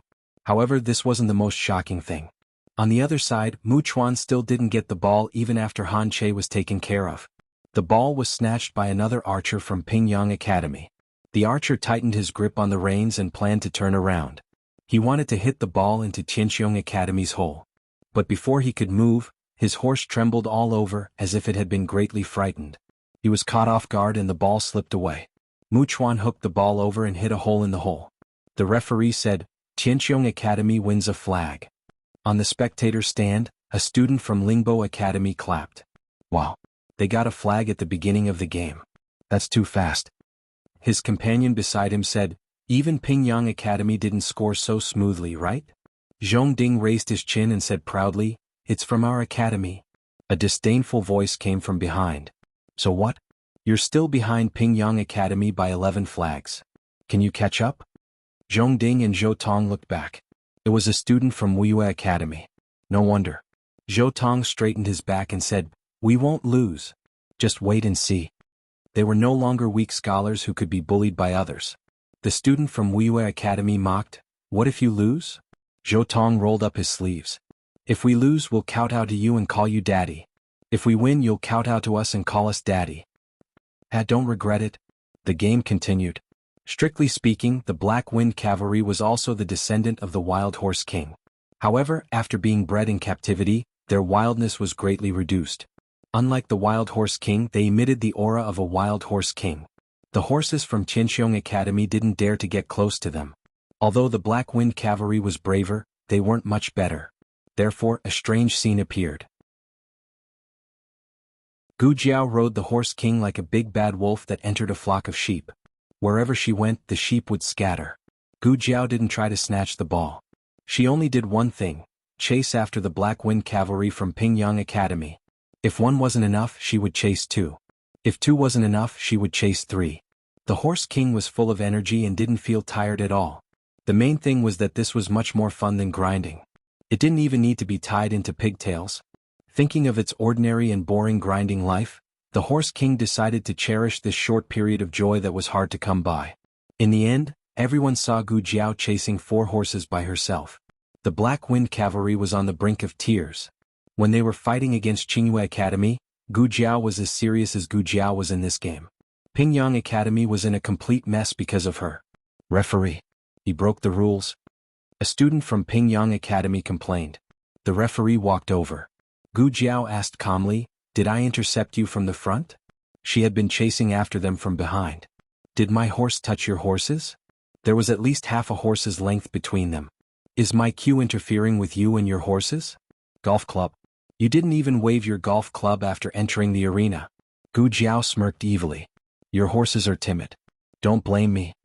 Wasn't this what Han Che had said to Tianqiong Academy just now? My horses didn't touch them. They were the ones who couldn't take the fright." They didn't expect Han Che's words to turn into a slap to their faces so quickly. Painful, really painful. This kid is good. On the spectator's stand, Second Master Jing couldn't help but praise Gu Jiao. "It's that horse that's powerful." Mu Ruexen said, "Anyone riding that horse would win." Second Master Jing frowned. He didn't agree with her words. "Do you think anyone can ride that kind of wild horse?" He was a martial artist. Years ago, when the Xian Yuan family was on the decline, he had the opportunity to choose a Black Wind horse that belonged to him. His brother-in-law had asked him, "Do you want a horse that is easy to ride or a good horse?" He didn't understand at that time but gradually understood later. It was a pity that he would never have the chance to tell his brother-in-law the real answer in his heart. Under Gu Jiao's and her horse's efforts, Pingyang Academy didn't score a single ball after 3 rounds. They finally managed to snatch a ball and Han Che had already brought it to Tianqiong Academy's hole. Gu Jiao rode her horse and stopped there. Han Che's horse immediately turned around and ran. "Han Che, are the 3 of you going to snatch the ball?" Gu Jiao asked the 3 students from Pingyang Academy who were eyeing them covetously. The 3 students' mouths twitched. "You might not believe it, but I want to go over, but my horse won't." Gu Jiao shrugged and sighed. "Thank you for letting me win." The 2 of them raised their chins and valiantly snatched the ball away. When the game was nearing its end, there was a shocking reversal in the numbers of both sides. From 12-2 to 12-20, Tianqiong Academy had 20 points. Everyone's focus shifted from who scored the ball to who would be the next one to be chased down. The faces of the students from Pingyang Academy turned green. They thought that with the Black Wind horse there would be no mistakes. Who would have thought that the kid's horse would mess everything up? What kind of crazy beast was that horse? Chapter 658. Novels with inner content that can't be found on the internet are all available here. What did it mean to live long enough to see? They were definitely watching Tianqiong Academy's bowler. They never knew that a bowler competition could be like this. In the first round, they had learned from Su Ping and used Su Ping to defeat Su Ping, which was already an eye-opener. They didn't expect to see something even more impressive today. Many of them came to watch the competition to see Xingdu's first young master, Mu Qingqian. However, they were all led astray by the freshman. In the last round, they were also led astray by him. Therefore, they were able to verify the saying, "What kind of bowler will raise what kind of horse?" The bowler was not normal, but this horse was not normal either. In the end, the people from Pingyang Academy were completely speechless. Their horses were scared away, but it was more terrifying if they were abducted by the kid's horse. Han Che tightened the reins. No. Stop. Stop. Nay was useless. The Black Wind cavalry all ran after the Horse King. The Horse King grinned widely as it ran forward, panting loudly. Come on. I'll take you flying. The bowlers from Tianqiong Academy could not bear to watch anymore. This horse was not their teammate. The people in the stands laughed so hard that their stomachs hurt. Those who didn't know horses would think that this horse was too powerful. Those who knew horses would understand that the person who could control it was even more eye-catching. In a pavilion with a beaded curtain on the east side of the stands, a man in a black robe sat upright and drank tea. A little to his right sat a man in an official's robe. The horse is running so fast, but it didn't fall off. Who is that kid? The man in the black robe asked. The man in the official's robe said respectfully, Your Highness, I've seen this person before. He's Mu Qingqian's classmate. I heard that he's from a lower country and has a glib tongue. He once pretended to be a doctor and went to the High Duke's public house to cheat people. The man in the black robe said, Is he the quack that Mu Qingqian brought to the High Duke's public house? The man in the official's robe said, Yes, it is. If Gu Jiao was here, she would definitely recognize him as Lord Xiao, who was in charge of capturing the assassins from the Crown Prince's residence. She had a grudge with Mu Qingqian, so when she found out that she had taken Mu Qingqian's token to the brothel in the inner city, she decisively stepped on her to accuse Mu Qingqian. It was also because of him that Gu Jiao openly went to the public house. The black-robed man said thoughtfully, I think this person is quite capable. Don't beat him up just because you have a grudge with Mu Qingqian. Sir Xiao lowered his eyes. Your Highness is right. This lad's horsemanship is indeed impressive. In other words, Gu Jiao's medical skills were indeed fake, and she wasn't the one who slandered Gu Jiao and Mu Qingqian when she went to the Duke's mansion to swindle people. The black-robed man seemed to be interested in that brat. Official Xiao was worried that he would ask for that brat's name. He didn't want anyone from Mu Qingqian's side to squeeze into His Highness' side. However, the black-robed man just picked up the cup on the table and took a sip of tea. He didn't ask anything else. The game ended with a score of 12-27. Tianqiong Academy had set a new record for the number of flags in a bowler game. Han Che's words, in the second half I won't let you get a single goal, had come true. However, it had come true on themselves. The dean of Pingyang Academy was sitting next to Dean Xian. He didn't look too good either. He sneered and said, Tianqiong Academy is really capable. You specially got such a crazy horse for this game? Dean Xian smiled and said meaningfully, You're wrong. Tianqiong Academy's horsemanship isn't even half of Pingyang Academy's. You got 4 Black Wind riders. We were forced to use an untrained horse because we had no other choice. The dean of Pingyang Academy almost vomited blood. The horse was already so fierce without any training. If it was trained again, would it become a god? Don't show off like this. The Han clan was one of the top 4 aristocratic clans in the capital. Gu Jiao's horse had crushed the Han clan's Black Wind riders. After this game, the Han clan became famous. Han Che wanted to use Mu Qingqian as a stepping stone, but he ended up being used by Gu Jiao. Needless to say, Han Che was going to vomit blood when he went back. There were 5 more games left. After the 4th game, they would rest for 2 hours and continue in the afternoon. Change your clothes and go watch the next game. Maybe one of them will be our opponent next time, Wu Fuzi said to everyone in the attic. Everyone nodded and took their bags to change their clothes. There was only one room. As usual, Gu Jiao asked others to change first. Everyone thought she was shy and didn't suspect anything. After all, Mu Qingqian never changed his clothes in the same room as others. You change first, Mu Qingqian said to Gu Jiao when only the 2 of them were left. Okay. Gu Jiao entered the room. Click. It was the sound of the door being bolted. Mu Qingqian was speechless. After changing their clothes, they went to the stands of Tianqiong Academy. Gu Yan and Gu Shaoshun sat next to Principal Xian. Their cheeks were red from the sun. Gu Jiao thought they looked cute. Her little brother was cute no matter how old he was. When Gu Jiao arrived, Gu Shaoshun automatically gave up the seat next to her. He had always been sensible and wouldn't fight with anyone for Gu Jiao's seat. Besides, sitting on the other side of Gu Jiao was pretty good. He had no intention of monopolizing her. Gu Yan was sitting in a wheelchair while Gu Jiao was sitting on a cushion. She was slightly shorter than him. Everyone in Tianqiong Academy knew that Xiao Lulang was Gu Yan and Gu Xiaoxuan's fiancé. Why was he not fiancé? It was mainly to distance himself from Xiao Heng and prevent others from linking their identities. As for why they didn't directly distance themselves from him, it was because they didn't know that Gu Jiao was also here. Gu Xiaoshan had called him brother-in-law many times. Now, everyone present knew that Gu Jiao had a fiancé in Zhao country. This situation was normal. Yuan Shao and Zhao Wei both had fiancés. One was betrothed before he was born, while the other was betrothed 3 years ago. Fourth brother. Su Shui suddenly appeared in a pink uniform with a veil over her face. Su Shui's eyes were bright and her figure was slim. Even the veil couldn't hide her beauty. Even Zhao Wei and Yuan Shao, who already had fiancés, couldn't help but be stunned. Then they were attracted by Xiao He, who was following behind her. The little guy was a little tanned, but his little face was really cute. His facial features were also very delicate, especially his big blinking eyes. They seemed to be able to speak just by looking at them. His eyelashes were also very long. He looked like a little eyelash fairy. Dean Sin recognized the little guy and waved at him with a smile. Jing Kong is here? Hello, Uncle Dean. Little Jing Kong greeted him politely. Dean Sin introduced him to Mu Qingqian and the others. You guys didn't come because you watched the last match in the attic. He's the little prodigy of Lingbo Academy. His name is Jing Kong. Hello, brothers. Little Jing Kong cupped his hands and bowed. Dean Sin liked this little guy. He pointed at Gu Yan and Gu Xiaoshan. Come, this is brother Gu Yan and this is brother Xiaoshan. You've met them before. Yes, we've met before. Hello, brother Yan. Hello, brother Xiaoshan. Little Jing Kong had traveled a long way with his bad brother-in-law. His acting skills were impeccable. When Dean Sin was about to introduce Gu Jiao, little Jing Kong said cutely, I know him. Uncle Dean pointed him out to me last time. Hello, brother Lu Lang. Gu Jiao said coldly, yes. Don't you have classes at the academy? Little Jing Kong said, our classes are over.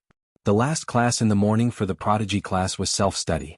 Little Jing Kong had many ways to get the teacher to let him out. Coincidentally, Su Shui happened to pass by their classroom, so he followed her here. This is. Mu Qingqian looked at little Jing Kong strangely. Su Shui said, he's the one I told you about. He's my roommate's younger brother. Although she didn't live in the dormitory, little Jing Kong sometimes went to their classroom to look for Xiao Heng. Therefore she knew Jing Kong. Little Jing Kong came to Gu Jiao. Brother Lu Lang, can I sit with you? Su Shui frowned. Little guy, didn't you say you wanted to sit with me? Little Jing Kong shrugged and said with a sigh, but you already have a brother. I don't. Su Shui was speechless. Little Jing Kong sat between Gu Xiaoshan and Gu Jiao. He was small so he could sit down easily. Mu Qingqian looked at Su Shui. His eyes were very serious. It was as if he was telling Su Shui that a girl like her shouldn't be here. Su Shui said confidently, I'm here to deliver Jing Kong. I have to bring him back later. She didn't come last time because she had something to do. This time she wouldn't miss it. It's okay. Dean Sin smiled. Shepherd boy, prepare a seat for Miss Su. Yes. The shepherd boy placed a cushion beside Mu Qingqian for Su Shui. Su Shui sat beside Mu Qingqian with a smile. Fourth brother. Her brother was here. Who could say anything? Moreover, the female teacher from Pingyang Academy was here too. Under such circumstances, there was no need to be too concerned about gender. The fourth match began. The two teams were Mount Song Academy and Purple Forest Academy. These two academies were very good at bowling. They were evenly matched and played very skillfully. There were no jaw-dropping scenes. Everything was normal. Both sides had broken a few rules and were penalized a few times. Everyone was a little confused. It was exciting, but why did they feel that something was wrong? On the opposite side of the stands, the Duke looked as if he had just gone through a terrible torture and was relieved of a burden. Mu Ruxian felt that it was strange. He stopped looking at the horse because it made him uncomfortable, but he kept staring at it. Although that horse was very eye-catching, that was all. The Duke was still watching, but his eyes weren't looking at the field below. Instead they were, on the opposite side of the stands? On the opposite side were the teachers and students from Pingyang Academy and Tianxiong Academy. Who was the Duke looking at? Mu Qingqian? There was a small accident in the 7th section of the 4th match. One of Mount Song Academy's bowler claimed that he was hit by the other team's cue stick. The other team denied it. In the end, the referee ruled that Black Bamboo Academy's bowler had broken the rules. Mount Song Academy's forfeit was a flag. The two teams were tied at 13. It was the last rest. Who do you think will win? Mu Chuan asked. Yuan Shao said, Black Bamboo Academy. Their offense is more aggressive. Zhao Wei said, but they keep breaking the rules. This is the third forfeit. Gu Yin said, Mount Song Academy is lying. Yuan Shao and Zhao Wei were stunned. Is that so? As soon as they finished speaking, the shepherd boy who went to the attic to fetch water hurriedly came up. Oh no! Mount Song Academy and Black Bamboo Academy are fighting. Conflicts in the field were not rare since ancient times. The group of people sat down and decided to go to the attic to take a look. The shepherd boy happened to be there and brought the news. The rest of the people on the stands did not know about it yet. The teacher of Pingyang Academy was puzzled. Why did everyone leave? Dean Xin, Little Jing Kong, Gu Yen, Su Shui and Mu Chuan were left there. Mu Chuan was responsible for watching Su Shui and Little Jing Kong. When the group of people arrived at the attic, the two sides were engaged in a fierce fight. The guards could not intervene. Archery was a sport that only the children of noble families could afford to play. The children of humble families could not even afford to buy a horse for archery. Moreover, these children of noble families had been practicing martial arts since they were young. How could ordinary bodyguards compare to them? Gu Jiao and Mu Qingchen walked over and separated the wrestlers from each other. Yuan Shao and Zhao Wei helped the guards to restrain the people they threw at them. The scene was extremely chaotic. After everyone was separated, there were still people who wanted to riot. Mu Qingchen shouted, Stop it, all of you. I won't be polite to anyone who dares to attack again. The two sides finally stopped. Everyone thought that everything was over. Who would have thought that the two sides would use their inner force to hit the wall at the back of the hall? The wall finally could not withstand the pressure and collapsed with a bang. On the other side of the collapsed wall, there were about 20 to 30 servants preparing tea for the attic and the entire grandstand. Mu Qingchen clenched his fists. Look at what you've done. The wrestlers from Mount Song Academy and Black Bamboo Academy were stunned and ashamed. They were just fighting. They did not want to hurt innocent people. Gu Jiao glanced at the two sides and said, Come and save them. Everyone began to save them. The wrestlers did not come to the stage, which naturally attracted the attention of the arena. Then the whole academy knew about the accident in the attic. Lingbo Academy had a doctor, but only one. The doctor came in time, but it was obvious that they did not have enough people. Gu Jiao said to Yuan Shao, Go find Gu Shaoshan and ask him to bring me my first aid kit. Also, find someone to get a few stretchers. There were so many people. She did not know if the medicine in the first aid kit was enough. Okay. Yuan Shao answered and immediately went to do it. Gu Jiao said to Mu Qingchen, There is not enough space in the hall. I need an open space. Okay. Mu Qingchen took Zhao Wei and asked several guards of Lingbo Academy to use ropes to make a large open space outside the hall. Gu Shaoshan came quickly. Gu Jiao's first aid kit was put in Gu Yan's basket one day in advance. In addition to the first aid kit, there were some medicine that Gu Yan needed. Lu Lang. Here it is. Gu Shaoshan stepped over the rope and came to Gu Jiao's side. At this time, there were two injured people who were dug out from under the rubble lying on the ground. Both of them had injured their legs. It was not too serious, but they needed immediate treatment. Gu Jiao reached for the first aid kit, but found that it was a small medicine box. You brought the medicine box? Gu Shaoshan asked. Didn't you put it on last night? Gu Jiao shook her head. I put it on the first aid kit. Oh, I also brought the first aid kit. Gu Shaoshan handed over the first aid kit in his other hand. Then he thought for a moment and said, Maybe it was Gu Yan who put it on.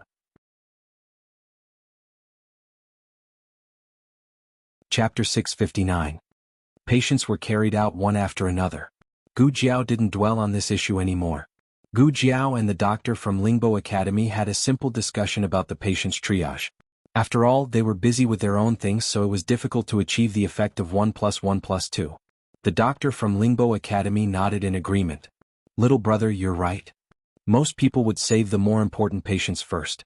If they were of the same status, they would save the most seriously injured patients first. Actually, this wasn't the best choice for a doctor.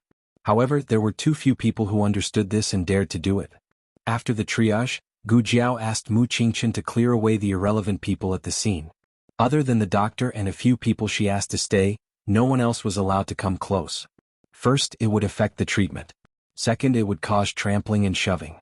As for whether the medicine box was exposed or not, it was a matter of life and death, so they couldn't care less.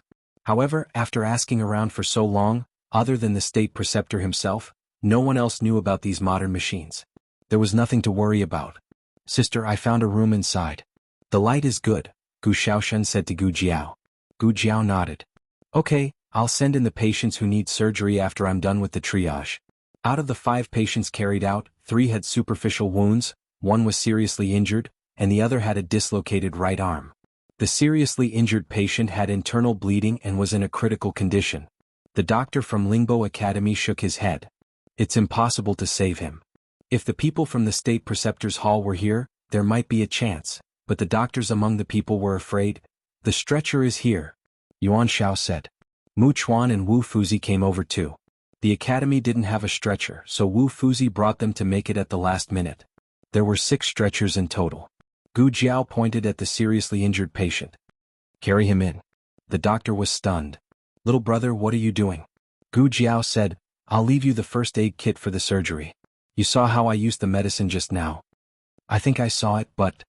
The doctor looked at the patient who was being carried in disbelief. Can this person really be saved? Is this student a Bauer? It wasn't surprising that he knew some simple bandaging, but was he really confident in treating such a serious injury? Little brother. The doctor had good intentions. He didn't want the young man to be impulsive and kill the patient. He didn't want the young man to be responsible for it. Before he could speak, Gu Xiaoshen arrived and said to Wu Fuzi and Zhao Wei, who were carrying the stretcher, this room. Wu Fuzi and Wu Fuzi carried the injured inside. To be honest, the 2 of them could see that there was something wrong with that person's injuries.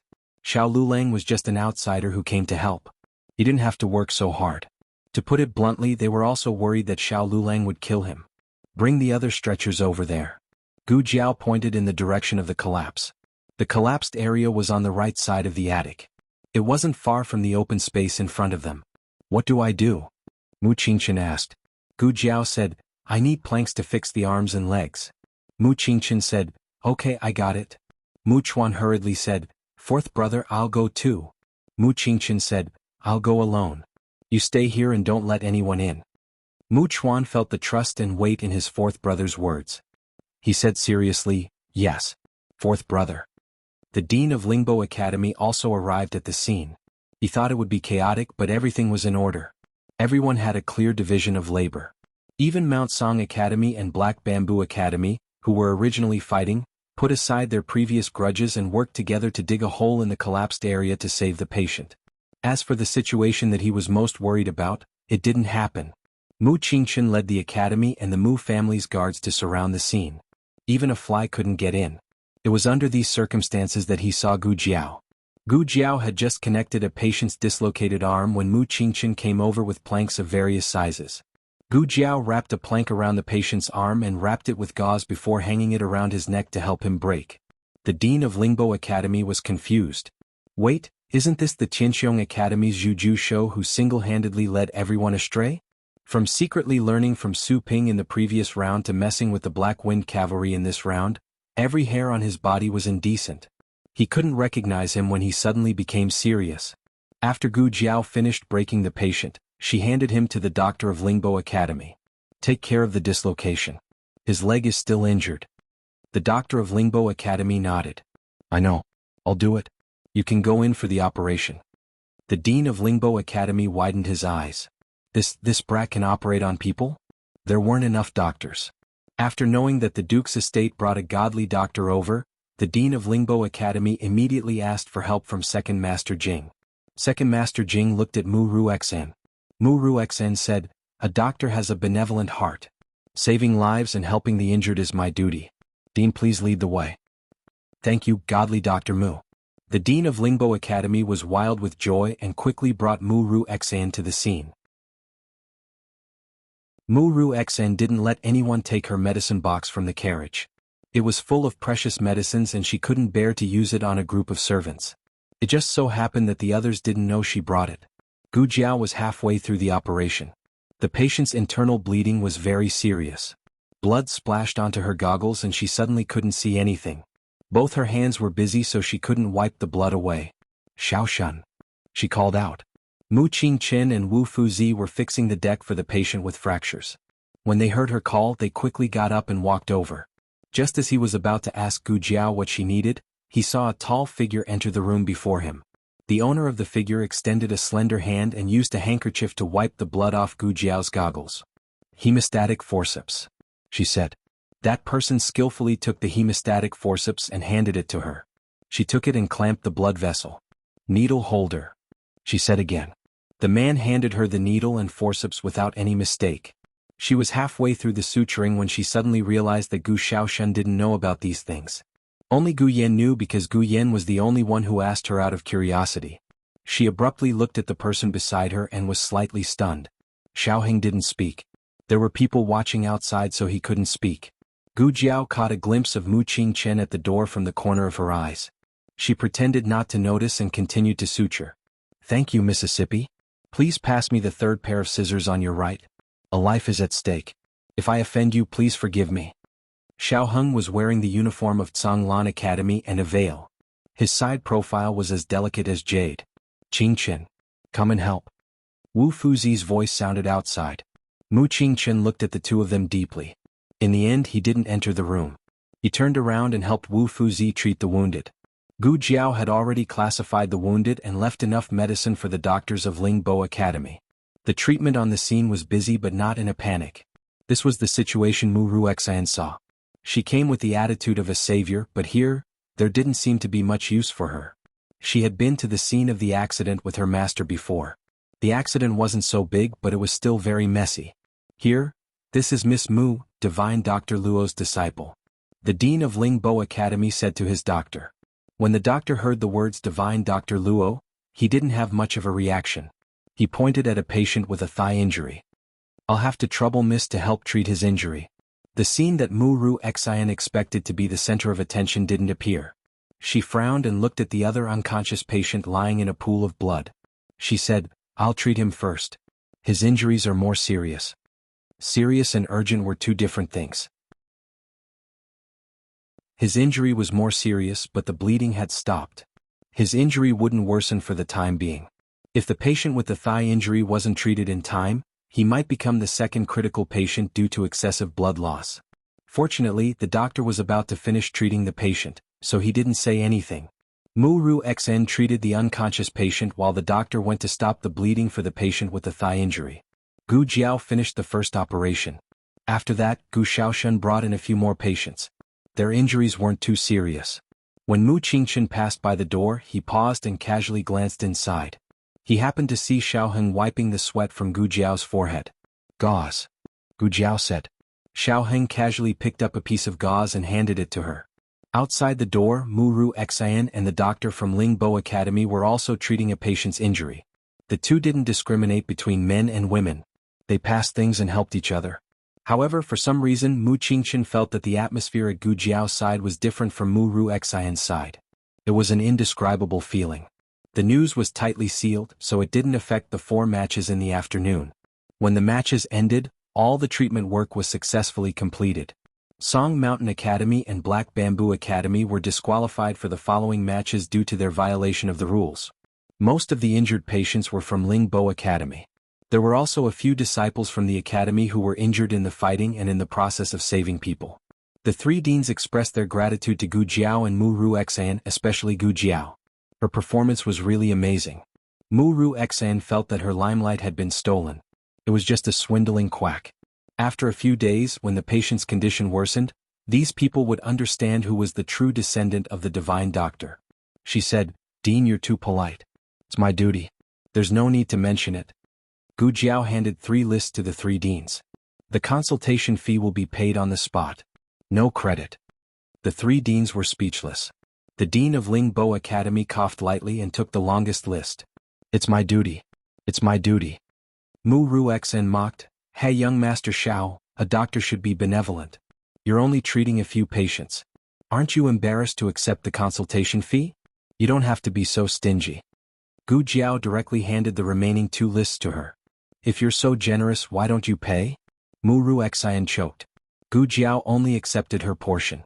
As for whether Mu Ruexan and that doctor wanted to find someone else to settle the consultation fee, that was their business. Xiaoheng's appearance at the scene didn't arouse anyone's suspicion because Su Shui had also come later. However, the scene was too busy, so Su Shui was left outside. When she saw Gu Jiao and Xiaoheng coming out one after another, she then realized that the 2 of them were in the same room. But when she thought about how everyone was treating the patients, she didn't suspect anything. There were people inside and outside the loft. Gu Jiao and Xiao Heng maintained the appearance of strangers from beginning to end. They didn't even make eye contact. The deans also expressed their gratitude to Xiao Heng, Su Shui, Mu Qingchen and the others. Mu Qingchen said to Gu Jiao, "Let's go." He then said to Su Shui, "You should also go back." Su Shui pouted. "Oh." Gu Jiao paused and suddenly turned around. She cupped her hands and bowed to Xiao Heng. "Thank you for just now." Xiao Heng also bowed slightly to Gu Jiao in return. Yuan Xiao touched his chin and muttered, "You two are just thanking each other. Why do you make it seem like you're going through a wedding ceremony?" Mu Qingchen and Su Shui glared at him. Yuan Xiao turned around and touched the back of his head. "Aya, let's go." The two sides said their goodbyes. Xiao Heng went to the stands to pick up little Jing Kong, while Gu Jiao and the others went to the stables. When Gu Jiao went to the innermost stables and planned to lead the horse king out, she saw a man standing outside. It was a man about 30 years old. He wasn't too tall, but he had a strong body and strong facial features. The man was originally observing the horse king in the stables. When he saw Gu Jiao, he immediately showed a gentle smile. "Little brother Xiao." He turned around and greeted. "Who are you?" Gu Jiao asked. He said politely, "My surname is Chu. Little brother Xiao, you can call me Chu Nan." "What's the matter?" Gu Jiao asked again. He turned his head and smiled at the horse king in the stables. He then turned to Gu Jiao and said, "I like this horse very much." "It's not for sale," Gu Jiao said. He couldn't help but laugh.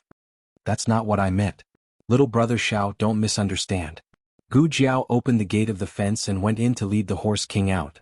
The horse king was as gentle as it was in front of Gu Jiao, but it was as fierce as it was when it passed by Chu Nan. Chu Nan took a step back and said with a smile, "Your horse is very interesting. Can I take a look at it? I want to see how old it is." Gu Jiao wanted to refuse, but when she heard the last sentence, she paused. "You know how to look at horses?" Chu Nan laughed. "You really don't know how old it is?" Gu Jiao looked at him strangely. "What do you mean?" Chu Nan looked at the horse king and said, "If you knew how old it was, you wouldn't have ridden it so early. I couldn't see it clearly when it bowed, but I guess it's not even 3 years old." "I'm a horse trainer," he added. Gu Jiao said to him, "Then take a look." "It's my honor." Chu Nan came in front of the horse king. Maybe it was because Gu Jiao allowed it, but the horse king didn't fiercely attack Chu Nan this time. Chu Nan guided the horse king to open its mouth. He was probably worried that Gu Jiao or Gu Jiao's family would imitate it. He reminded, "This is very dangerous. Normal people shouldn't do this." "Look at yours," Gu Jiao said. Chu Nan checked the horse king's teeth and exclaimed, "It's younger than I thought. It's only 2.5 years old." Gu Jiao was shocked. It had such great strength, how could it be so young? Chu Nan admired it. "It's a horse king, right? But a 2.5-year-old horse king is quite rare.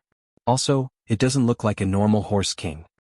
Gu Jiao said, "So it's not fully grown yet and can't be ridden?" Chu Nan said, "You can ride it, but you have to be careful." This was because Gu Jiao's horse king was strong enough. Other horses could only be ridden when they were at least 3 years old. Chu Nan continued to ask, "It shouldn't be ridden too often like today. You don't train it like this every day, right?" "No." Gu Jiao rarely rode it and her family didn't ride it either. Thinking of something, Gu Jiao asked again, "Can it work? The kind that pulls carriages and mills?" Chu Nan smiled and nodded, "It's not a problem at all. It's very strong." After saying that, Chu Nan felt that something was wrong. Why would a horse king need to pull a mill? Gu Jiao made a sound and looked at the horse king. "So you're still a baby. I always thought you were very old." The horse king's face fell like an old man. Chu Nan laughed out loud. A 2.5-year-old horse king wasn't small. It was about the same size as an adult horse, equivalent to a teenager. It was the age when it was the most rebellious. So it couldn't be blamed for being so happy in the boxing ring. What Chu Nan didn't say was that this was a good horse that was hard to come by in 100 years. The only thing that could be compared to it was the mount of war god Shen Yuanli. Unfortunately, Shen Yuanli and his mount had died in battle.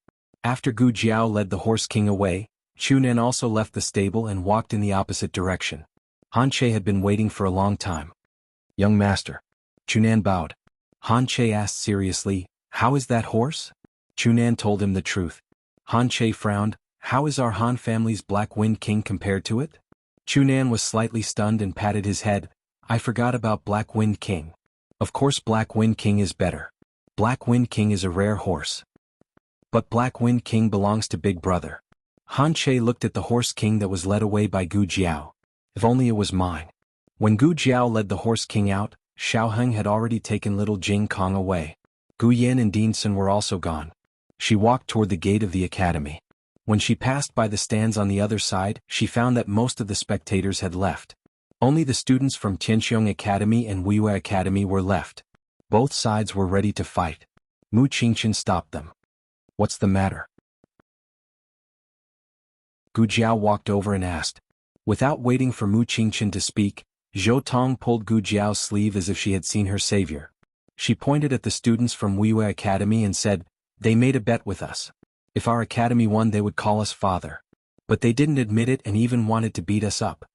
Gu Jiao asked Zhou Tong, "Did you beat them up?" Zhou Tong pursed her lips. "Almost." Young Master Qingchen arrived. A student from Wuxia Academy said, "Hey, don't think that you're so great just because you won 2 matches. You just cheated with a horse." Zhou Tong said angrily, "Who cheated? You better watch your mouth." Gu Jiao sighed and said, "Forget it. Stop arguing. It's my fault." Everyone was stunned. Mu Qingchen frowned. Although the students from Wuxia Academy did not know why Gu Jiao admitted her mistake, they guessed that Gu Jiao was scared. They suddenly felt confident. The leading student sneered. "You also know that you're wrong?" "Of course." Gu Jiao nodded seriously and looked at the people from Wuxia Academy. "It's the father's fault for not teaching his son well. You're shameless. It's my fault."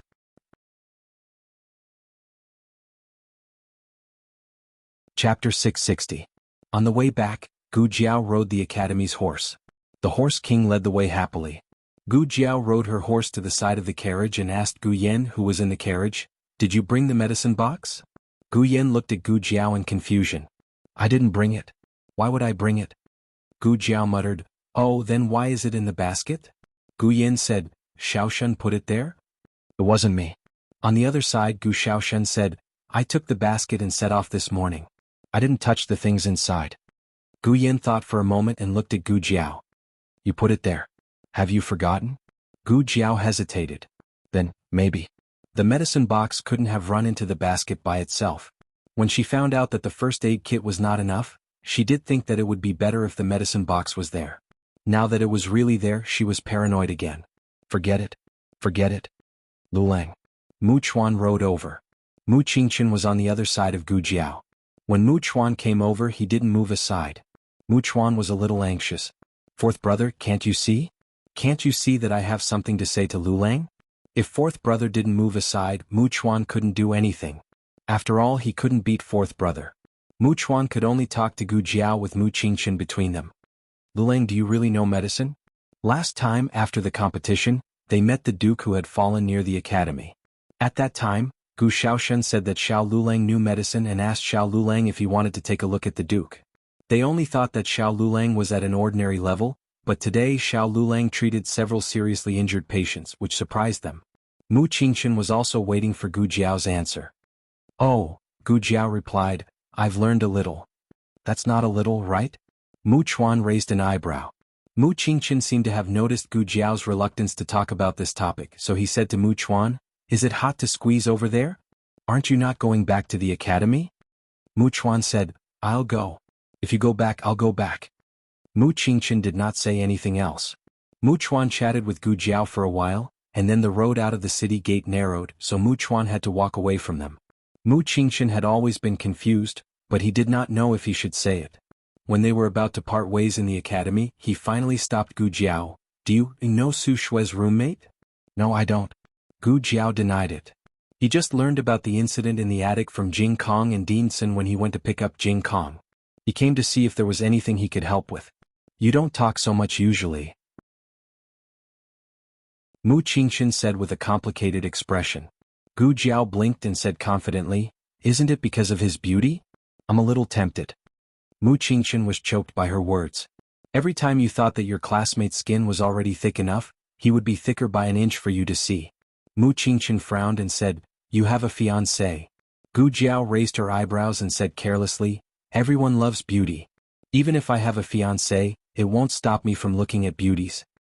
"I think you're really—" Mu Qingchen could not reach a consensus with Gu Jiao on this topic, so he rode his horse to the front. Gu Jiao looked at his angry back and thought that men in ancient times had such a strong sixth sense. She and Xiaoheng were almost caught doing nothing. It seemed that she had to be more careful in the future. After arriving at the academy, Gu Jiao returned the horse to the stable and then took Dean Sun's carriage with Gu Xiaoshun and Gu Yen back home with the horse king. I guess that you would win. The food is ready. Madame Nan brought the food with a smile. It was Master Lu who cooked. He cooked the children's favorite pork knuckle with rock sugar, braised crucian carp, dried bamboo shoots with vinegar and stewed lotus seed soup that Madame Nan liked. Of course, there was also the stinky mandarin fish that old Master Meng had been talking about for a long time. The whole family was smelled. The horse king rolled its eyes and stuck its tongue out in the backyard. It swore that it would never walk away from this stinky old man again. Gu Yen was allowed to eat a piece of shiny pork knuckle skin today and was very satisfied. Did you bring the pickled radish to Lu Lang and Jing Kong? Madame Nan asked. I gave it to Jing Kong. Gu Xiaoshun said. Madame Nan nodded. I miss Jing Kong and Lu Lang. Gu Yen did not refute her. When Jing Kong was still around, he always complained that Jing Kong was too noisy. Now that Jing Kong was gone, he felt that his home was not lively enough. Humph, little stinky monk. The night was falling. In a dormitory of the Kanglin Women's Academy, little Jing Kong sat on his chair. In front of him were the dishes that Brother Xiaoshun brought him today. He was very picky. No matter how simple the dishes were, they had to be very delicate. It was because he had set up the plate that they were late for dinner. Can we eat now? Xiaoheng asked faintly. Yes. Little Jing Kong shook his little head. He picked up his small chopsticks with satisfaction and picked up a piece of pickled radish that Madame Nan had pickled herself. The pickled radish was shaped into small flowers and looked very delicious. He couldn't wait to put it into his mouth. Just as he took a bite, it tasted so bad that he fell backwards and rolled off the chair. Why does it taste as bad as what my bad brother-in-law made? It's so salty. Because little Jing Kong had eaten 2 salty dishes, he drank 2 large cups of water, causing his stomach to be round when he went to bed. He climbed onto the bed with great difficulty and lay down on the mattress like a little salted fish without a soul. Not long after, the little salted fish started to snore. The weather was hot and there were more mosquitoes. Xiaoheng went over and clamped the curtains. He couldn't sleep. Little Nine stood on the tree outside the window to keep watch. He thought for a while and called Little Nine over. In the house, after the family had eaten dinner, they washed up and returned to their rooms. Gu Jiao went to check Gu Yan's pulse and listened to his heart and lungs as usual. Gu Yan was already asleep. Gu Jiao was very gentle and didn't wake him up. After returning to the room, Gu Jiao planned to rest. Suddenly, a small black shadow fell on the windowsill outside. Ku, Little Nine called. Gu Jiao went over and gently pushed the window lattice. Little Nine flapped his wings and flew up. After the window lattice was opened, he flew in and landed on the desk by the window. There was a small pouch tied to Little Nine's right leg.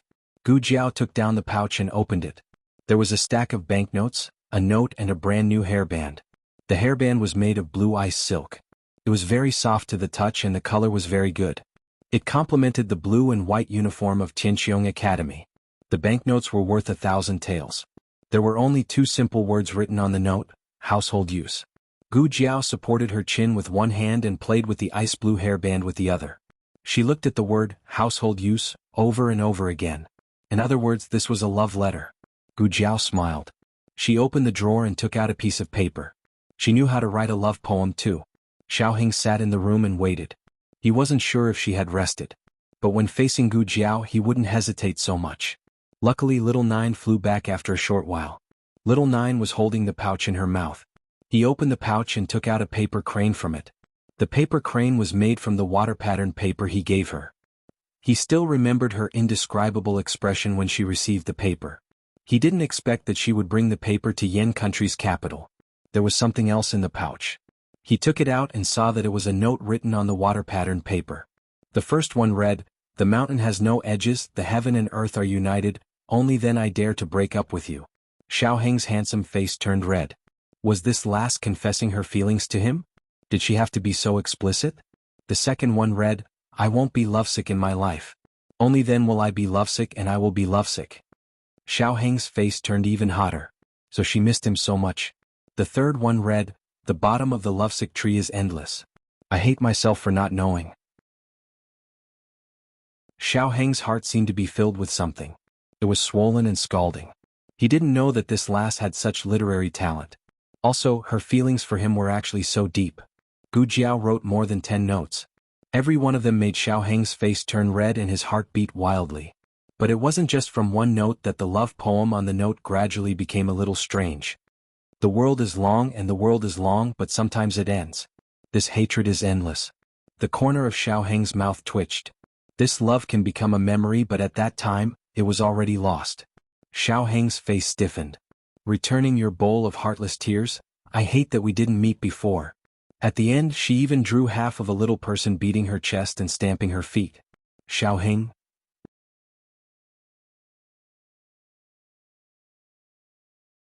Chapter 661.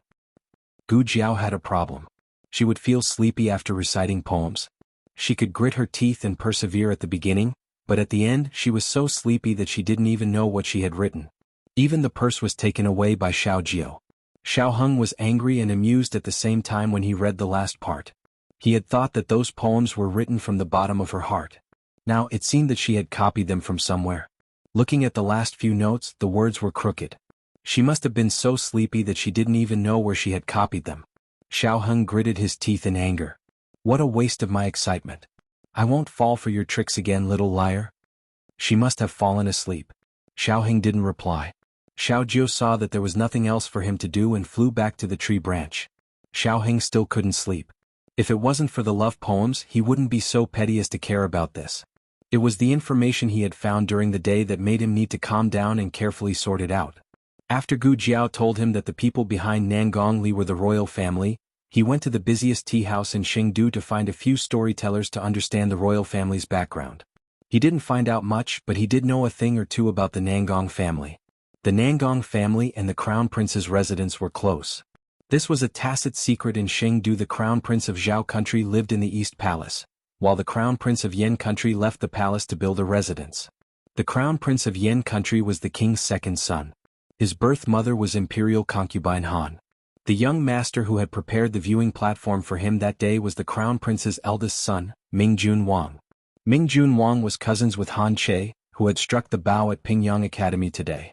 Even though there was no evidence that the Crown Prince's residence had instigated the Nangong family, the Crown Prince's residence was still the most suspicious. So the question was, who was the Crown Prince's residence? Why did they want to deal with him? Tonight, Chengdu was particularly stuffy, and there wasn't the slightest bit of coolness at night. The Duke's residence that had been busy for the whole day gradually quieted down. Mu Ruxian sat in her room. "Bring some more ice over," she said with a frown. "Miss, what's wrong with you?" the maidservant asked, puzzled. There were already 2 basins of ice in the room, and if there were any more she would catch a cold. "I'm not happy," Mu Ruxian said gloomily. Thinking of what had happened in the academy, she increasingly felt that Xiao Lulang was getting in her way. She said angrily, "He saw that this was a great opportunity to make friends with the 3 deans, so he purposely took away the heavily injured ones and only left me with a few lightly injured ones." The maidservant didn't know how to respond. "Forget it. Let's sleep." Mu Ruxian put down her fan and went to bed. A maidservant came over to put down the curtain for her and comforted her. "Miss, he's just a student from another country. You'll soon become the High Duke's adopted daughter. When the time comes, let's see how he can compete with you." Speaking of this, Mu Ruxian sighed. "Say, we've already spread the news for so long and the whole manor knows about it. Why haven't Second Master and Second Madam made a move yet? Could it be that I have misunderstood Second Madam's intentions?" The maidservant said, "How could it be? Second Madam asked Miss like that to sound out Miss's intentions. I'm guessing it'll be soon." Mu Ruxian lay down and said longingly, "I don't have parents. It was my master who raised me. If I really become the High Duke's adopted daughter, I'll definitely be filial to him. To make up for his regret of losing his daughter." In the High Duke's courtyard. The High Duke had already rested, but Lian Xiao was careless and accidentally spilled the entire cup of tea on the bed. Lian Xiao had no choice but to help the High Duke into the wheelchair and find a new mattress. The High Duke opened his eyes and placed both his hands on the armrests of the wheelchair. On his right was the bedside table. On the table was the rouge that Lian Xiao had just bought and planned to bring back to her room. She was playing with the rouge just now, so she absent-mindedly knocked over the basin that was supposed to be used to wipe the High Duke's hands. She was so frightened that she didn't even have time to close the lid of the rouge. The High Duke's right hand was only about 2 inches away from the rouge. If he moved slightly, he would be able to touch it. However, for the High Duke, who couldn't even control himself to blink, moving his fingers accurately was an extremely difficult task.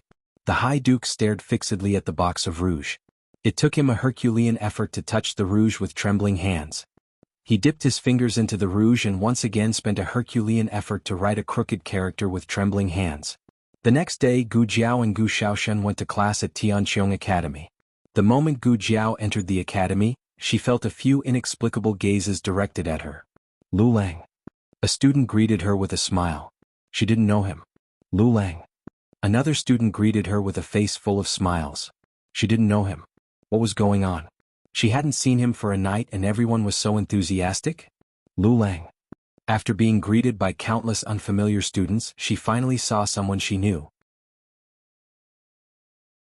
Zhou Tong. Xiaoshen. Zhou Tong stopped in front of Gu Jiao and Gu Xiaoshen with a smile. Gu Jiao asked, "Is something going to happen today? Why is everyone like that?" Zhou Tong asked, "Like what?" Lu Lang. About 17 unfamiliar students greeted Gu Jiao. Gu Jiao signaled with her eyes. Like just now. Zhou Tong looked at the back of the student who was walking away and suddenly smiled. "You're talking about everyone knowing you. What's so strange about that? Don't you remember that you won the competition yesterday?" Gu Jiao said, "That doesn't mean they all know me. It wasn't like they all went to watch the competition." Zhou Tong chuckled and grabbed her wrist through her sleeve. "Come with me and you'll know." Gu Xiaoshen bared her teeth. "Hey, let go of my sister." Zhou Tong brought Gu Jiao to the academy's bulletin board. It was already surrounded by the academy's students. "Lu Lang is here." Someone in the crowd shouted. The people who had been gathered in front of the bulletin board suddenly dispersed and made way for Gu Jiao. This treatment caught Gu Jiao a little off guard. Zhou Tong didn't stand on ceremony with them. He happily pulled Gu Jiao to the front and pointed at the bulletin board. Gu Jiao looked at it. On the left side of the bulletin board was yesterday's competition and the great commendation for them. On the right side were portraits of them, but only Gu Jiao was riding on a horse. She held the reins in one hand and the cue stick in the other. Half of her back was shown. She turned her head and revealed half of her face. What was revealed was the right side of her face that didn't have a birthmark.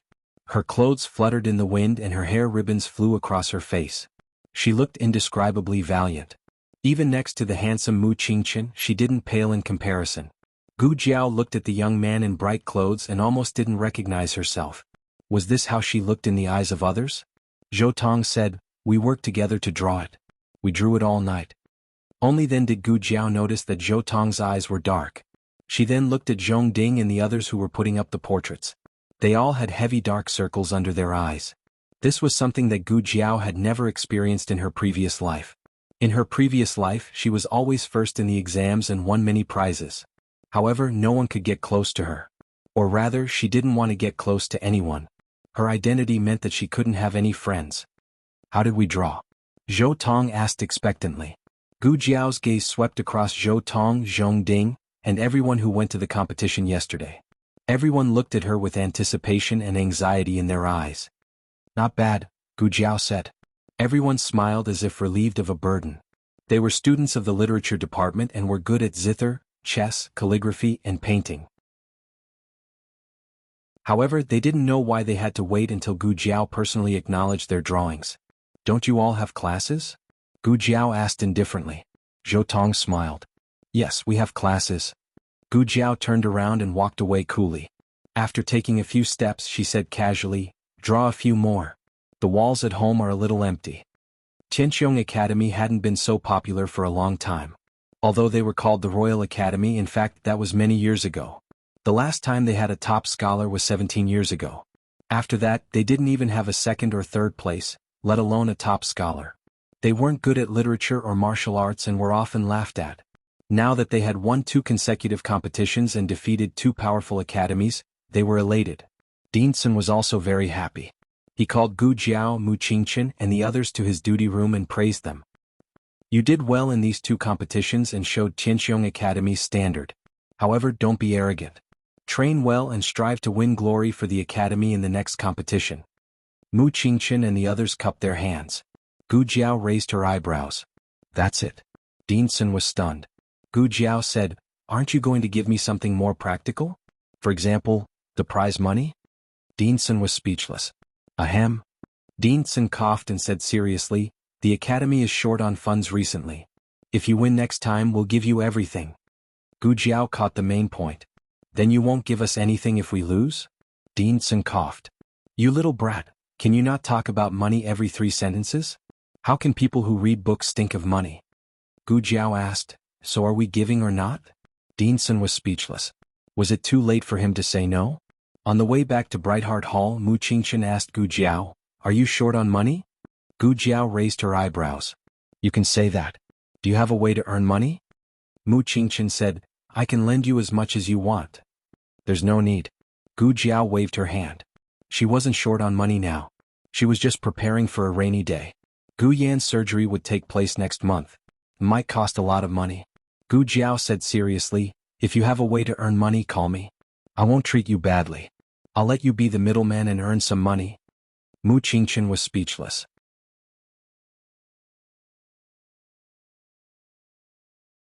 Chapter 662. The novel was updated more quickly. Millions of novels were free to read. There were all kinds of novels that couldn't be found on the internet. After the last class in the morning, Gu Jiao went to have lunch with Gu Shaoshan. Mu Qingchen thought for a while and stopped her. Are you really short of money? Gu Jiao looked at him. He opened his mouth and said, there is a job that is a little hard. If you want it, I can take you there after school. Okay. Gu Jiao agreed. Mu Qingchen frowned and looked at her. Why don't you ask what the job is? Gu Jiao said without hesitation, what kind of inhumane job can a young master like you get? Mu Qingchen was speechless. After school, Gu Jiao told Gu Shaoshan to go home first. She had something to do. Sister, do you want me to go with you? Gu Shaoshan asked in a low voice. No need. Gu Jiao said. She could work alone. Gu Shaoshan always listened to her. Hearing this, he scratched his head and said, oh, then I'll go first. Come back early. After seeing Gu Shaoshan off, Gu Jiao turned right and walked a dozen steps to get into Mu Qingchen's carriage. She sat down on the side seat. Mu Qingchen must have told the driver, so the coachman started the carriage without saying anything. It was still early and the carriage was stuffy. Gu Jiao opened the window slightly.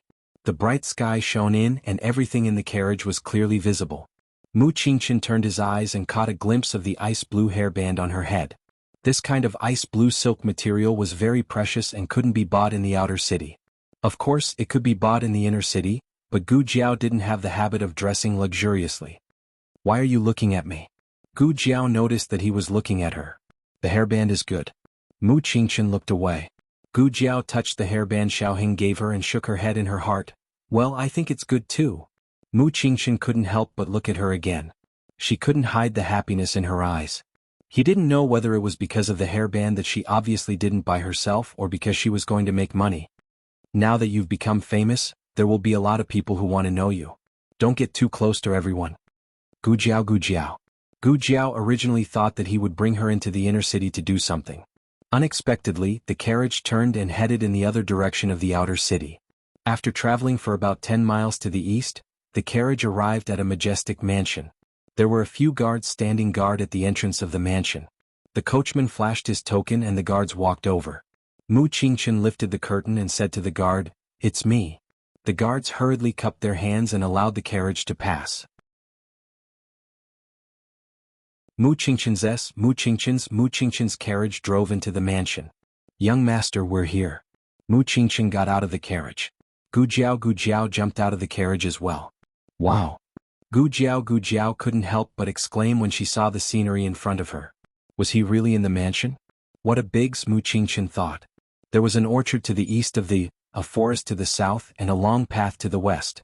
There was a long and winding path to the west, and there was a lotus pond to the north. The lotus leaves in the pond were as green as jade, and there were white and pink lotus flowers.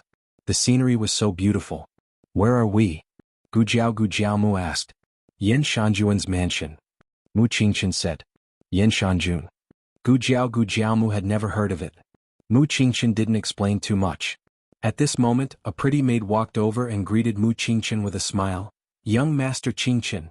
Mu Qingchen nodded slightly. Is your young master here?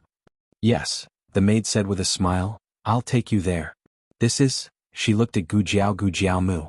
Gu Jiao Mu Qingchen was wearing the Tianqiong Academy uniform. She looked a little young and the birthmark on the left side of her face was hard to miss. Mu Qingchen introduced her calmly, "She's my classmate. Her surname is Xiao." "Young Master Xiao." The maid greeted him politely. Gu Jiao Mu nodded. "This way please." The maid didn't ask why Mu Qingchen brought his classmate here. She led them to the orchard on the other side of the field. They met many servants along the way and all of them knew Mu Qingchen. After entering the orchard, Gu Jiao Mu heard a few anxious girls' voices. "Princess, you can't climb the tree. Princess, come down. Princess, we won't be able to explain to our young master if you do this." Gu Jiao Mu was wondering who the princess they were talking about was. She wondered if it was a girl about the same age as Su Shui. Then she saw a little girl on a peach tree. The little girl climbed up a tall branch. The servants didn't dare to climb up because the branch was very thin. They would break the branch if they climbed up. "Princess," Mu Qingchen said softly. The little girl looked over and her big eyes lit up. "Mu Qingchen." Oh, she actually called him by his name. Mu Qingchen walked over. The little girl opened her arms and jumped down without hesitation. The maid screamed in fear. Mu Qingchen caught her easily and put her on the ground. The little princess raised her head and asked seriously, "Why didn't you come to see me for so long? Are you lazy and not teaching me?" Her voice was sweet. Mu Qingchen smiled and said, "I've been too busy these days. I came here as soon as I finished my work." The little princess nodded. "Well, I heard that you participated in the archery competition. Did you win?" Mu Qingchen replied seriously, "Thanks to the princess, I won 2 matches." "Then you're good," the little princess said. Then she turned her head and saw Gu Jiao walking over. "Who are you?" Mu Qingchen introduced. "He's the teacher I chose for you. He's good at riding." The little princess tilted her head and looked at Gu Jiao. Then she turned to Mu Qingchen and asked, "Is he better than you?" Mu Qingchen nodded with a smile. "Yes, he's better than me. He even tamed the wild horse king of our academy. He also participated in the archery competition." Mu Qingchen was a gentleman who didn't smile much. When he smiled he looked so gentle that it made people feel warm. The maids couldn't help staring at him. Master Qingchen only showed such a gentle side to the little princess. He was so charming. The little princess folded her arms and said mischievously, "Actually, you don't want to teach me, so you found someone to teach me, right?" Mu Qingchen calmly took off a leaf from her head and said, "Why don't you try it?" The little princess looked at Gu Jiao again and looked up and down at Gu Jiao. She was probably curious about the thing on her face, so she asked, "Why is there a flower on your face?" She was younger than little Jing Kong, but she didn't say the word fold. "Did you draw it?" Gu Jiao asked. The young commandery princess said in a very dignified manner, "Draw one for me as well." The maids chuckled. Mu Qingchen introduced Gu Jiao to the job of teaching the little princess to ride. Mu Qingchen was not good at teaching children. Yesterday he saw that Gu Jiao got along well with Su Shui's roommate's younger brother. He thought that Gu Jiao had a talent for communicating with children. "That's it?" Gu Jiao asked. Mu Qingchen said, "The little princess has asthma. You know medicine, so there's no one more suitable than you." Gu Jiao understood. "Do you come every day or?" Mu Qingchen shook his head. "No, you can come every 3 to 5 days. You can decide how long you want to practice according to the little princess's physical condition. 50 taels a month." Gu Jiao was very satisfied with the work intensity and the pay. Because it was the first day, Mu Qingchen was worried about whether Gu Jiao was qualified for the job, so he stayed with Gu Jiao. The two went to the stable to accompany the little princess to choose a horse. The little princess had her own stable. The stable was full of docile foals. The little princess asked Gu Jiao to choose one. Gu Jiao picked a white one. "You're wearing a white fairy dress today. It matches well." It was unknown if the word fairy had pleased the young princess, but she raised her chin and said, "That's right, I think so too." The servant in the stable brought the little princess's special saddle. Gu Jiao fastened the saddle and carried the little princess up. Before the little princess sat down, she threw herself at Gu Jiao. Wait, I'm scared." Gu Jiao hummed and said, "What's there to be afraid of? It's very docile. You won't fall down as long as you hold on to the reins." The little princess clung to Gu Jiao's neck with her 2 small arms. She did not dare to look back. I'm scared." She refused to get on the horse. Mu Qingchen was not surprised. He had taught the little princess several times, but she failed every time. Gu Jiao paused and asked the little princess who was trembling in her arms, "Since you're scared, why do you still want to learn? Children don't need to ride horses." The little princess pretended to be fierce and said, "I just want to learn." Gu Jiao looked at Mu Qingchen. Mu Qingchen raised his eyebrows helplessly, indicating that he could do nothing. Gu Jiao thought for a moment and said, "Then, can you watch me ride first?" "Okay." The little princess got down from Gu Jiao's arms. Gu Jiao asked the servant in the stable for a mature horse. She rode the horse around the grassland at a moderate speed so that it would not scare children. Sure enough, her valiant appearance on horseback made the young royal princess restless. Mu Qingchen winked at the servant. The servant brought the white pony over. Mu Qingchen carried the little princess up. "Little princess, try it." "No, no, no." The little princess plunged into Mu Qingchen's arms. Gu Jiao rode the horse over and directly grabbed the little princess onto the horse. The little princess lay on the saddle and struggled. The strong wind blew, causing her cheeks to puff up. All the children in the family were tired, including Gu Xiaobao, who was only a few months old. Gu Jiao lacked experience with delicate little girls. In the end, she succeeded in making the little princess cry. After coming out of the grassland, Gu Jiao got into Mu Qingchen's carriage. The little princess cried until she was out of breath. Mu Qingchen went to comfort her. About 15 minutes later, Mu Qingchen returned to the carriage. Gu Jiao wondered if she had failed the interview. She did not expect the little princess to cry so easily. "What a waste of your kindness. Next time?" The little princess asked. "When you will come next time?" Gu Jiao was stunned. Mu Qingchen glanced at her. "You don't want to come?" Gu Jiao said, "No, I just find it strange. She is crying so hard. Why does she still want me to come?" Mu Qingchen smiled faintly. "The little princess said that you are the only one who dares to put her on the horse. No one else dares to. She will never learn how to ride a horse with anyone else. Maybe she can do it with you." Well, she was still a stubborn little crybaby. Gu Jiao tilted her head and looked at Mu Qingchen.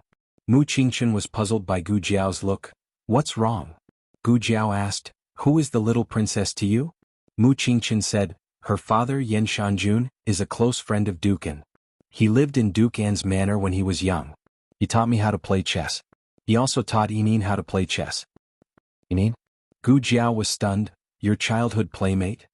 "Yes." Mu Qingchen nodded. This was the first time Mu Qingchen mentioned the name of his childhood playmate. Gu Jiao felt that the name was a little familiar. She seemed to have heard it somewhere. Yan Shanjun is not in the mansion these days. He has gone on a long journey, Mu Qingchen said as if he was explaining why he didn't take her to visit Yan Shanjun. Gu Jiao said, "Oh. She didn't care about that. She was thinking about that name. Yinin." She couldn't get the name out of her mind. The carriage went out of the mansion. "Young master, where are we going now? Back to the academy?" the coachman asked. Mu Qingchen looked at Gu Jiao. Gu Jiao said, "Let's go back to the academy." She still refused to tell him the address. Mu Qingchen didn't say anything.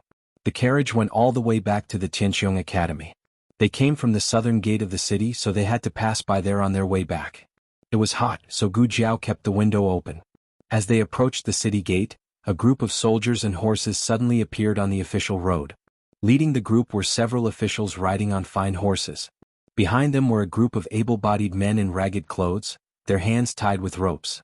Gu Jiao had never been curious about the affairs of the government. She just glanced at them casually, but she didn't expect to see a familiar figure. She pushed the half-open window to the maximum.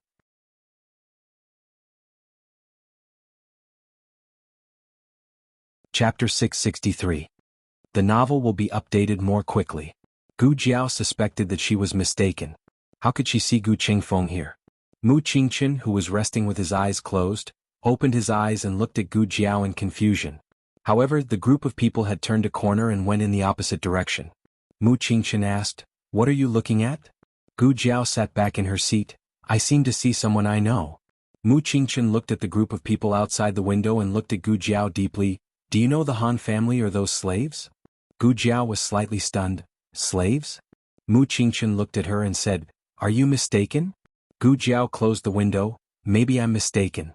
Gu Qingfeng couldn't have come to the Yan kingdom, let alone become a slave.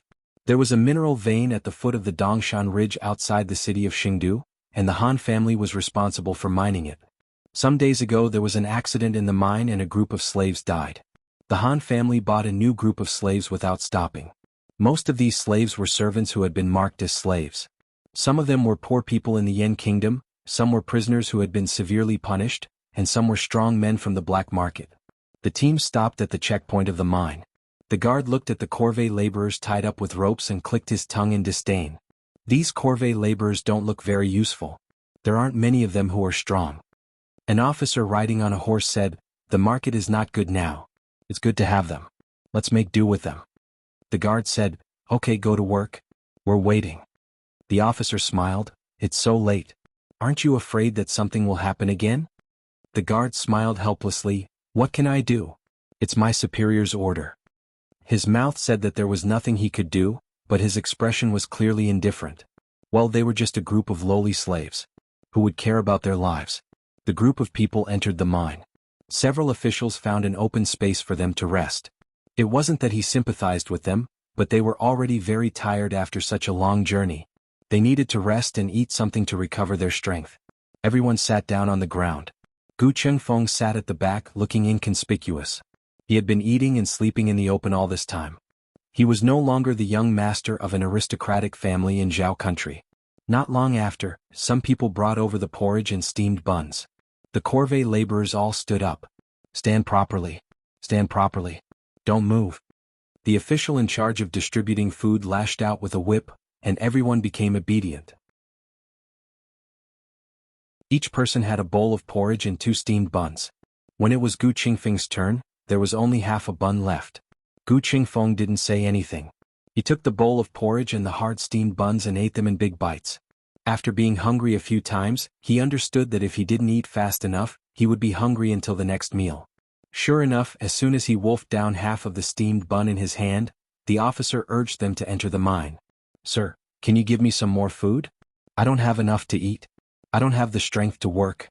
A corvée laborer over 50 years old cupped his hands and begged the officer. The officer whipped him, causing him to roll on the ground. "Now you have strength." He fell in front of Gu Qingfeng.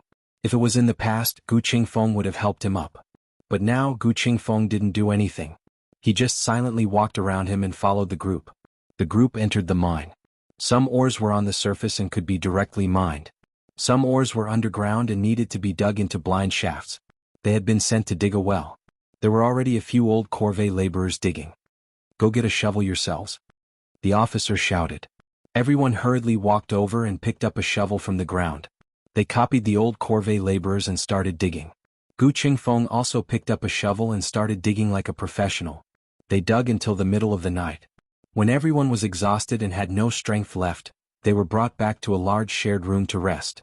Dozens of people were squeezed into one room. The smell was so bad that it was suffocating. Gu Qingfeng lay on a wooden board in the corner. On one side was a corvée laborer and on the other side was a gray mud wall. Perhaps they were tired. Almost everyone fell asleep as soon as they lay down. After the officer finished checking the room, he locked the door and then turned to leave. In the darkness, Gu Qingfeng slowly opened his eyes. He wasn't here to be a corvée laborer. Since he had already arrived at Chengdu, he didn't need to continue mingling with a group of slaves. He had to think of a way to leave. As he thought about it, he turned over and inadvertently pressed down on the wound on the outside of his right leg. He gasped in shock. Fuck. The mark of a slave was really painful. He couldn't help but swear. After returning to the house, Gu Jiao told her that she was the young princess's writing teacher. After all, she would be visiting often in the future. It was better to tell her family clearly. Madame Nan gave Gu Jiao a bowl of corn rib soup. "Which young princess? Is there a princess in the outer city?" She knew that a princess was someone with status. Usually she lived in the inner city. "Yin Shanjuan's daughter," Gu Jiao said. "Yin Shanjun." Madame Nan felt that this title was familiar. But she had left Yin Kingdom for too many years. She couldn't remember it. The Emperor's younger brother. Old Mr. Meng said casually. Madame Nan was enlightened. She smiled and said, "Ah, yes, the Emperor's younger brother. No wonder it sounded familiar." Gu Jiao was surprised. The Emperor's younger brother has such a young child? She remembered that Commandery Prince Ming was the Crown Prince's legitimate son. He was the Emperor's grandson. Commandery Prince Ming looked about the same age as Xiao Heng. The Emperor was at least the same age as the old Duke. Madame Nan said thoughtfully, "I don't know. She didn't deliberately inquire about the royal family. Her understanding of the royal family was limited. Old Mr. Meng drank a mouthful of soup and said calmly, Yan Shanjun is the Empress Dowager's posthumous son. He is almost 30 years younger than the emperor. Now Gu Jiao understood. Yan Shanjun was the king's youngest brother. His daughter was of the same generation as the crown prince. Didn't that mean that even Commandery Prince Ming had to greet the young Commandery Princess politely when he saw her? Gu Jiao suddenly smiled. This little guy's seniority is quite high. Everyone looked at her with a strange expression. After saying so much, your focus was only on seniority? That was Yan Shanjuan's daughter, the young princess of the royal family. It was said that being with the emperor was like being with a tiger, not to mention the Yan kingdom's royal family. Madame Nan was somewhat worried. Old Mr. Meng seemed to be knowledgeable. She asked old Mr. Meng, is this Yan Shanjun easy to get along with? If his temper was bad, he would rather give up this job. Yan Shanjun is fine. Old Mr. Meng said and glanced at Gu Jiao. You didn't make the young princess cry, did you? Gu Jiao said seriously, no, how could I make her cry? Old Mr. Meng nodded. That's good. The emperor dotes on this young princess very much. Those who made her cry were all killed by the emperor. Gu Jiao was speechless. Early the next morning, Gu Jiao practiced the red-tasseled spear as usual. She didn't know if it was because she saw Gu Chengfeng, but Gu Jiao thought of the whip that she had neglected for many days. She also took it out and practiced for a while. After that, Gu Jiao and Gu Shaoshan went to the academy. When Gu Jiao arrived at the gate of the academy, she was stopped by a luxurious carriage. A young man in luxurious clothes came out of the carriage. It was Han Che. Han Che looked at Gu Jiao with a faint smile. He turned and opened the curtain to let another man in luxurious clothes come out of the carriage. Gu Jiao had seen him before. He was Prince Ming, who had come to the academy to look for Mu Qingchen. This Prince Ming was very active. He was very close to the young masters of the aristocratic families. He didn't care if these young masters had disagreements with each other. Gu Jiao thought that he was here to look for Mu Qingchen again. She turned around and planned to go around the carriage to enter the academy. Unexpectedly, Han Che stopped her. Hey Xiao Lulang. Stop right there. Gu Jiao didn't stop. Han Che sucked in a cold breath. Prince Ming's bodyguards quickly stepped forward and blocked Gu Jiao's way. Gu Jiao frowned impatiently. You go in first, she said to Gu Shaoshan. Gu Shaoshan wanted to stay, but she thought of something and her eyes flashed. Okay, I'll go in first. The bodyguards didn't stop Gu Shaoshan. Gu Jiao turned around and looked at the two of them. What's the matter? Her unruly and arrogant attitude made Prince Ming frown slightly. However, Han Che was very satisfied with this result. What he wanted was for Xiao Lu to anger Commandery Prince Ming. Prince Ming didn't seem to want to reveal his identity. He quickly hid his displeasure and said to Gu Jiao in a pleasant manner, I'm a friend of Mu Qingchen. I came to the academy last time.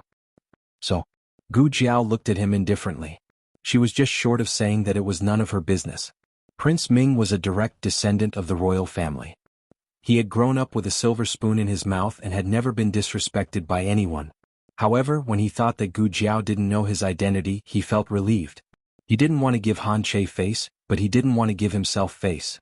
Thinking of this, Prince Ming smiled gently again. I don't mean anything else. You are Qingchen's classmate and I am Qingchen's friend. I just want to get to know you. Han Che pursed his lips. Didn't he tell Prince Ming that Xiao Lulang was just a commoner? Why was he being so polite to him? Prince Ming wasn't being polite to Xiao Lulang but to Mu Qingchen. Mu Qingchen occupied 3 of the top 10 families in Xingdu. If he could win over Mu Qingchen, it would be equivalent to winning over the Su family, the Mu family, and the Wang family. I'm not interested, Gu Jiao said. Han Che said coldly, Hey, do you know who you are talking to? Don't be ungrateful. You want to do this the hard way. Hey young Master Han, please don't be angry. Let's talk nicely. Since Han Che was playing the good cop, he might as well play the bad cop. He smiled and said to Gu Jiao, I was caught up with something at the last minute during the archery competition, so I couldn't see it with my own eyes. I heard that you have a very powerful horse. Can I have a look? No. Gu Jiao refused immediately. Prince Ming almost choked on his own blood. Did she think that it wouldn't work if she didn't reveal her identity? Han Che added oil to the fire and mocked. Xiao Lulang, this young master beside me just wants to see your horse. Even if he wants your horse, you have to give it to him. Do you understand? Gu Jiao looked at the two indifferently. So, you are here to steal my horse? Prince Ming frowned. He was just here to take a look, but he really wanted to steal it. Since he was young, no one had dared to disobey him. This person was too ignorant. Even if he didn't reveal his identity, his royal aura was enough to intimidate him. Inside the gate of the book, the students of the academy who had caught a glimpse of this scene exclaimed that they were doomed. That person was the crown prince's legitimate son. Ever since the crown princess was dethroned, he had become the crown prince's eldest grandson. He wanted to steal Liulong's horse. Even if Gu Shaoshun called young Master Qingqian, there was nothing he could do. What's going on? Why are you all crowding here? Don't you need to go to class? President Sun walked over and asked. The students turned around. One of them whispered, President Prince Ming is here. He wants to steal Liulong's horse. What? President Sun's expression changed. He looked outside and saw Prince Ming and Han Che opposite Gu Jiao. Prince Ming didn't even come to watch the competition yesterday. How did he know about Liulong's horse? It was most likely that Han Che wanted Liulong's horse but couldn't do it himself. After all, he couldn't defeat Mu Qingqian, so he lured Prince Ming here. There was nothing Prince Ming couldn't get if he wanted it. It was over. Liulong's horse couldn't be saved. How is this stealing? Prince Ming smiled faintly. Although he said that he wouldn't steal it, the brocade guard beside him had already placed his hand on the hilt of his sword. Just as Prince Ming was about to order his men to draw their swords, a horse carriage sped over and stopped beside Gu Jiao. The curtains of the horse carriage were lifted and a delicate little girl jumped out. What are you doing? She asked in a childish voice. Commandery Prince Ming was shocked. The little princess, who was not even 5 years old, jumped out of the horse carriage and walked up to Prince Ming. She raised her tender face and asked sternly, Why aren't you greeting us? How embarrassing. They were all humans. Prince Ming frowned and clasped his hands together. He braced himself and bowed. Little aunt. The little princess looked at him and then at Gu Jiao.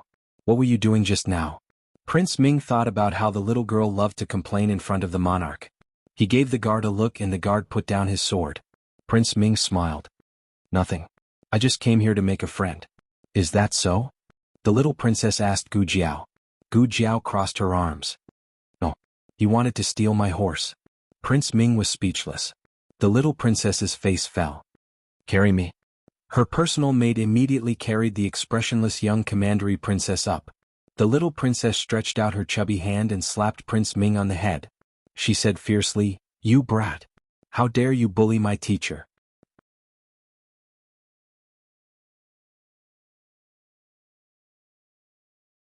Chapter 664. Novels with a deeper meaning that you can't find online are all available here. The slap was not very harmful, but it was extremely insulting. With so many people watching, Commandery Prince Ming lost all his dignity and dignity. Not to mention that he didn't reveal his identity, other than Xiao Lulang, that poor countryman with poor eyesight, who couldn't recognize the Crown Prince Mansion's brocade guard. He was puzzled. How did this young fellow become his little fellow's teacher? What was going on? Wait. The angry Prince Ming suddenly thought of an important point. He looked angrily at the young princess in front of him and pointed at Gu Jiao. He gritted his teeth and said, Why didn't you believe me when I said I was here to make friends? Why did you believe her when she said I was here to steal your horse? What you did was unfair. The young princess choked. She suddenly felt a little guilty. She did seem to be unfair just now. However, the young princess also wanted to save her face. She would never admit her mistake. She rolled her eyes and said sternly, Isn't that because you're always lying? You have a bad record and your words are not trustworthy. You are not trustworthy. Prince Ming was so angry that he almost died of anger. Not only did she hit him in front of everyone, she even exposed his shortcomings. The young princess found reasonable evidence to support herself and suddenly became bold and confident. Are you still not going to admit it? Last year, you secretly went cockfighting and were caught by the Crown Prince's cousin. This year, you cheated and asked someone to write an essay for you. Last month, you even lied to the emperor. Do you think I'm a child and don't remember? He was finished. He was completely finished. He was exposed by the little fellow. Actually, it was a small matter. Cockfighting was just for fun. He cheated because he was too lazy to do his homework. It was not that he did not know how to do it. As for lying, how could it be called lying? He said he missed the emperor day and night. Was there anything wrong with that? How could there be such an infuriating child in this world? Prince Ming could not be calculative with the young princess. Not only could he not be calculative, but he also had to coax her and give in to her. Otherwise she would go to the emperor and complain about him. After all, she loved to complain. Could he go and complain about it? Of course it was possible, but wouldn't it be embarrassing? How old was the young princess? How old was he? Little royal princess did not know that royal Prince Ming was giving in to her because she was young.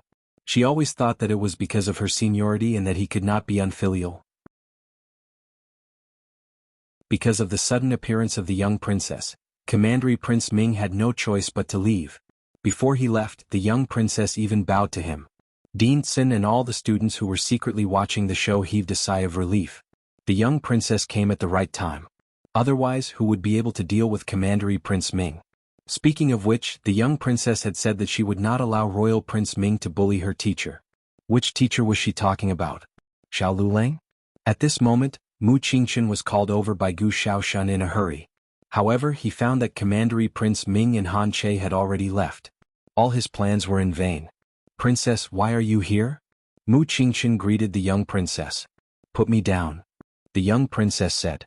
The servant girl put the young princess down. In fact, the young princess was not often carried by others.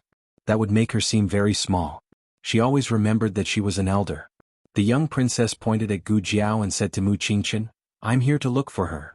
Gu Jiao asked curiously, Why are you looking for me? To ride a horse. The young princess said, Yesterday when I asked you what time you would be coming over, you did not give me a definite answer. Also, she still had to reply.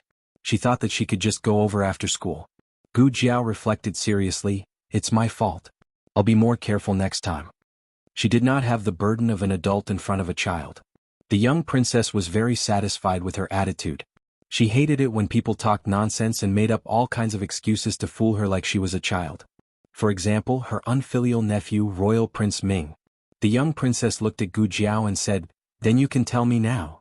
Gu Jiao said, After school today I'll go over to look for you. After school ends at 5 p.m. I'll be there for half an hour. The young princess nodded, Okay, it's a deal. Then she bid farewell to Gu Jiao and Mu Qingchen and went back in the carriage. Gu Jiao was a little confused. She came all the way here just to ask about the time of school. She did not understand the world of the royal little boy. On the other hand, in the mine surrounded by mountains, Gu Qingfeng and the others dug the well for the whole day. The weather was hot and some of the corvée laborers collapsed on the ground from heatstroke. Gu Qingfeng also suffered from heatstroke. He felt nauseous and weak, but he was not paralyzed. His sleeves were rolled up high, revealing his tanned skin. Every time he chiseled, the firm but not overly exaggerated muscles on his arms could be seen. Finally it was dusk. The corvée laborers were almost paralyzed with exhaustion. Gu Qingfeng was so tired that he sat on a rock and panted with sweat all over his back. Such days had started since he entered the Yen kingdom. If he was not in the mine, he was in other places. In short, he did not have a single day of peace. During the war he had experienced the pain of life and death, but he had never experienced the pain of trampling on his dignity. His hands had long been rubbed with thick calluses. Today even the calluses were broken and painful blood blisters grew on his hands. He did not even frown. He untied an old water bag from his waist and drank a mouthful of water mixed with sand. It's time to eat. An officer shouted. Although they were tired, they still had to eat. Everyone dragged their tired bodies and staggered to the shelter where they received their meals. Gu Qingfeng was not the last one this time. He took the first place and got a bowl of thick porridge and 2 big cornmeal steamed buns. Then he found an empty space and sat down, wolfing down the food. Judging from the weather, it was going to rain tonight. Because of this, they did not need to continue digging the well tonight. They were afraid that they would be buried in the well. After the meal, everyone was escorted back to the shared bunk and was not allowed to enter or leave without permission. The weather was extremely hot. The shared bunk was full of 20 to 30 people. It was like a steamer and the unpleasant smell kept fermenting in the room. Gu Qingfeng laid on the innermost wooden board. His expression did not change at all. It was as if he was used to this smell. About an hour later, dark clouds covered the sky, and the sky darkened all of a sudden. Not long after, the sky began to flash with lightning and thunder. Gu Qingfeng understood that the opportunity to escape had come. After the last person in the shared bunk fell asleep, Gu Qingfeng got off the bed and quietly walked to the door. The door was locked from the outside. It was impossible to pry it open. He did not have any tools and could only use his internal force to open it. But he could not alert the patrolling guards. He could only wait for the next thunder. A white flash of lightning flashed and the ants on the ground were clearly illuminated. Now was the time. With a loud bang, Gu Qingfeng broke the bronze lock with a ka-ka sound. He opened the door and walked out. He wrapped the broken lock with his hair and pretended to lock it back. The thunder gradually stopped and heavy rain poured down. Gu Qingfeng ran into the heavy rain without looking back. The heavy rain could cover his tracks and also hide the presence of the guards. He needed to be more careful than usual. He did not want to bump into them and be caught on the spot. Why is it raining so suddenly? My clothes are all wet. I don't know if we can start work tomorrow. What about the officials? They don't want us to dig a well anyway. Gu Qingfeng hid behind a large tree and allowed the two patrolling guards to pass by him in a hurry not far away. When the two walked far away, he continued to run towards the checkpoint. There were also guards at the checkpoint. He had observed that this was the only exit. The other places were filled with poisonous grass and traps. He waited in the rain for a while. The guards seemed to be tired and started to nap. Gu Qingfeng silently flashed in front of him. It would be a lie to say that he was not nervous. His heart was in his throat. Fortunately, he was not discovered and he successfully left the mine. Then he ran in the direction he came from. His clothes were soaked in the heavy rain. He did not dare to stop for a moment. He was afraid that the group of people would catch up. He did not know how long he ran. He ran until his legs almost did not belong to him. He came to a secluded official road. He held onto a tree by the side of the road and gasped for breath. Suddenly, the sound of horse hooves came from afar. There is only one official road here. He must have gone this way. It was the officials of the mine. They found out that he had escaped so quickly. Gu Qingfeng gritted his teeth and looked up at the branches above his head. He jumped onto the branches. Fortunately, there was no thunder now. Otherwise, even if he was not caught and beaten to death, he would have been struck to death by lightning. Go! The group of people ran under the big tree. Hearing the sound of horse hooves getting farther and farther away, Gu Qingfeng leaned against the tree trunk and panted. Only after he sat down did he feel the pain in his leg. The place where the slave mark was branded with a soldering iron had not healed. Now that it was in the rain, it hurt like a drill.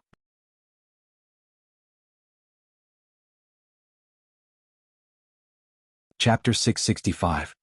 More in Qinxiong Academy. The weather was not good when school was about to end. The classroom was stuffy and sticky and everyone felt out of breath. The doors and windows were wide open, but it was still difficult for a cool breeze to blow in. The students who came here to study were not from poor families. Everyone was quite fastidious and didn't smell too bad. Gu Jiao sat in the last row. Mu Qingchen was on her left, and the back door was on her right. She could breathe enough fresh air from her seat. Zhou Tong, who was in the front row, was sleepy. First, the weather was stuffy. Second, he stayed up late to paint again.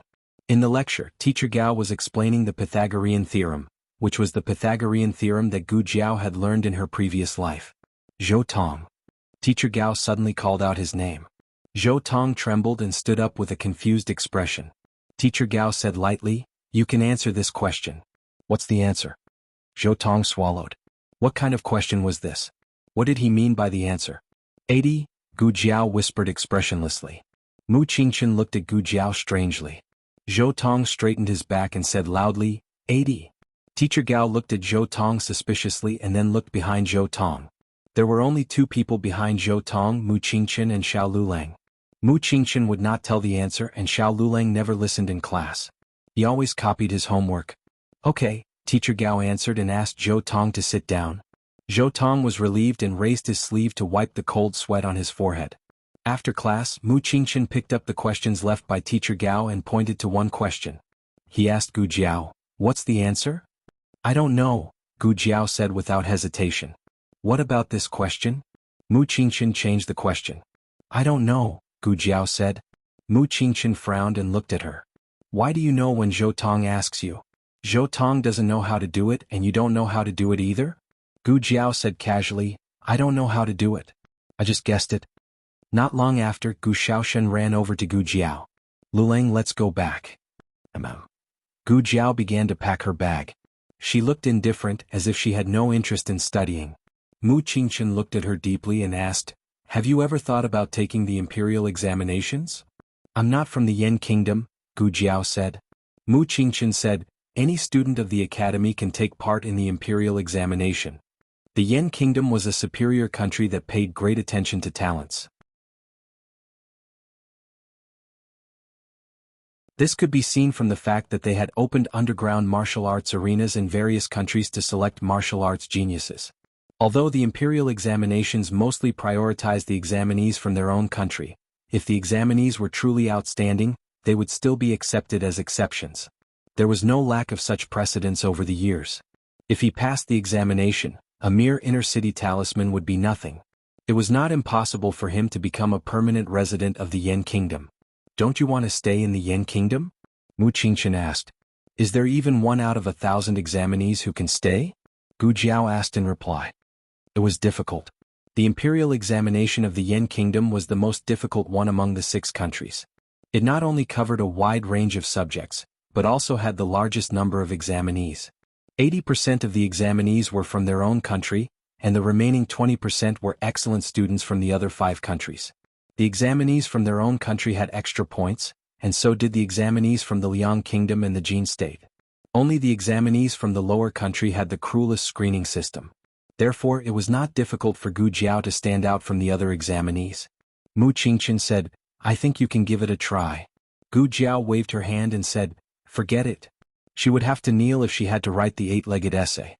It would be better if Xiaoheng did it." "How about the military examination?" Mu Qingchen saw that she was not interested in the literary examination, so he changed the topic. Gu Jiao was confused. "Why are you suddenly so interested in my examination?" Mu Qingchen emphasized again, "If you pass the examination you can stay in the Yen Kingdom." Gu Jiao raised her eyebrows and looked at him. "Why should I stay in the Yen Kingdom? Or do you want me to stay in the Yen Kingdom?" "Mu Qingchen, you don't like me, do you?" Mu Qingchen was speechless. He turned his face coldly and said, "You are a man. How can I like you?" "Good." Gu Jiao put the last book in and picked up the bag. "Let's go. It's going to rain." Mu Qingchen looked at her back and reminded her. Gu Jiao didn't look back. She just waved her hand to show that she knew. "Sister, it seems that it's going to rain. It's getting dark." On the path out of the academy, Gu Xiaoshen looked at the dark clouds overhead and said, "Are you still going to teach that little princess?"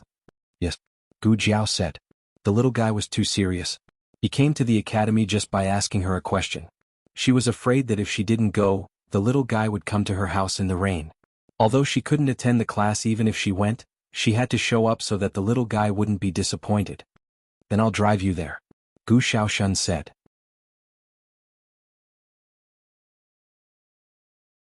Since the Horse King was only 2.5 years old, the family seldom let the Horse King pull the carriage.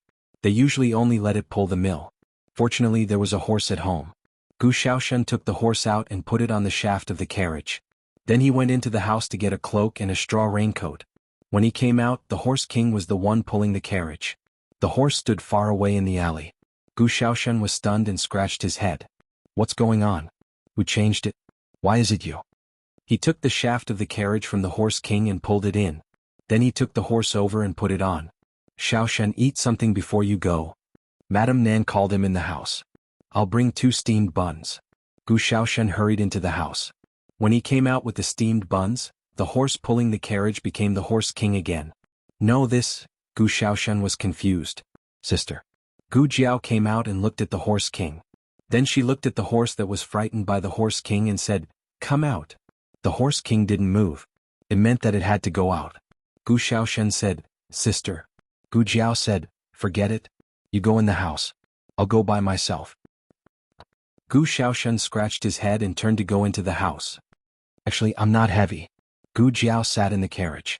The Horse King whizzed and the carriage went away. The Horse King was very fast. Gu Jiao didn't get wet on the way. It didn't start to rain until they entered the mansion. The rain didn't stop and showed no signs of letting up. Gu Qingfeng hid in a big tree for a while. In the end, he was still found. He didn't know how they found him. He clearly didn't reveal any flaws. There were a total of 4 officials. Their martial arts weren't weak. If it was in the past, it wouldn't be difficult for Gu Qingfeng to deal with them. However, the wound on his leg was too painful. He escaped with minor injuries. The 4 people were seriously injured and fell to the ground. They wouldn't be able to catch up for a while. He was afraid that there would be a second wave of officials chasing after him. It was just a slave. In Gu Qingfeng's view, there was no need to make such a big fuss. However, he also understood that they weren't catching a slave. It was the rules. If everyone followed his example and left, then who would be so dead set on working in the mines? They wanted to catch him and kill him as an example. Gu Qingfeng walked along the official road.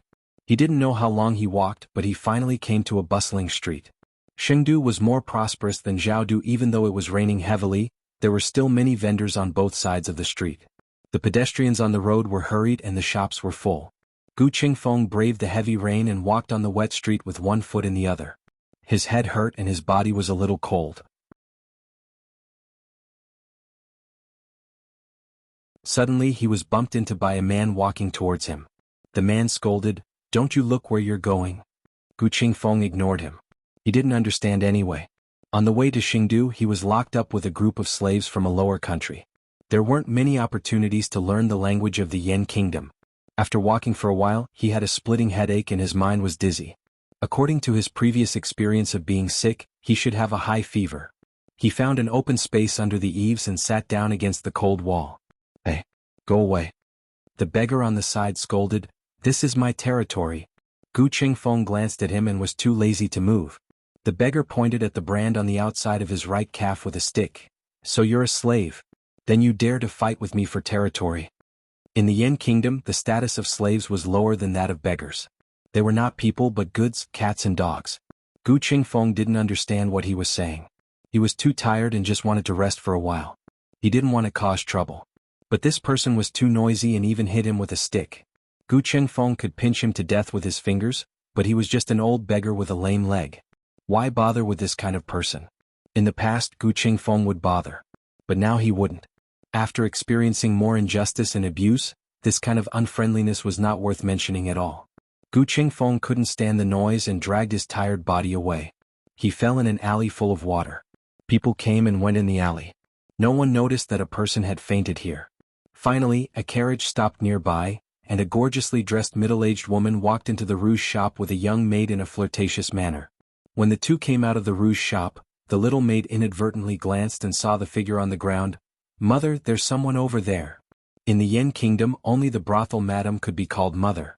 The middle-aged woman stared at her and said, "How many times have I said we're not a brothel? It's changed to a theater. Call me madam." "Madam." "Yes, madam." The maid hurriedly changed her words, thinking that a theater was similar to a brothel. "Alive or dead?" The middle-aged woman looked at the person in the alley. Gu Qingfeng was lying on the ground. His body was tall, and the bones of his hands were delicate and slender. "Oh, you're quite pretty." The middle-aged woman and the maid walked over with an umbrella. The maid squatted down and touched his neck. "He's still breathing. He seems to be talking." The maid put her ear close to his neck. "What did he say?" The middle-aged woman asked. "He doesn't seem to be from Chengdu. The language of the Yan kingdom is so strange." The maid listened carefully for a while and finally understood a few words. He said, "Tianqiong Academy." "Madam, is he a student of Tianqiong Academy?"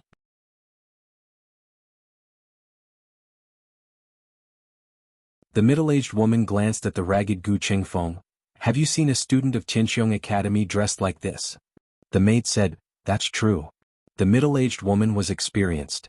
She directly lifted Gu Qingfeng's trousers with her foot and saw the brand on it. She smiled coldly, "So he's a slave. Okay, take him back." Gu Qingfeng was carried into the carriage by the maid and the coachman and thrown on the cold floor. The maid lifted the curtain and looked at the approaching carriage. She said curiously, "Madam, look, that carriage doesn't have a coachman." The middle-aged woman wiped the water droplets on her body with a handkerchief. "His horse is obedient. What's so strange about that? It's just that the horse is jumping around happily like a fool."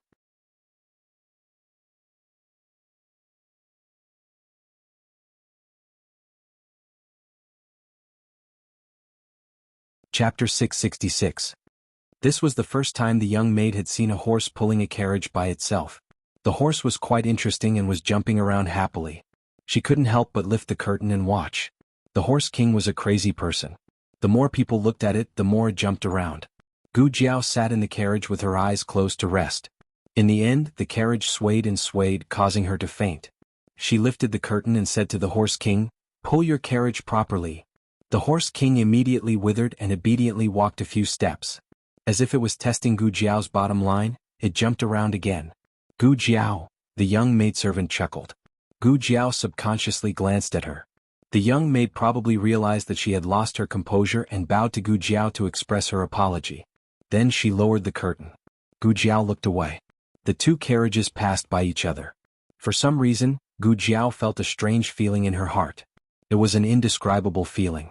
She knitted her brows and lifted the curtain to look to the side.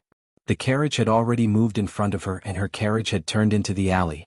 That's right, the alley where Gu Qingfeng had fainted was the road they had taken to come here. Naturally, they had to pass through here on their way back.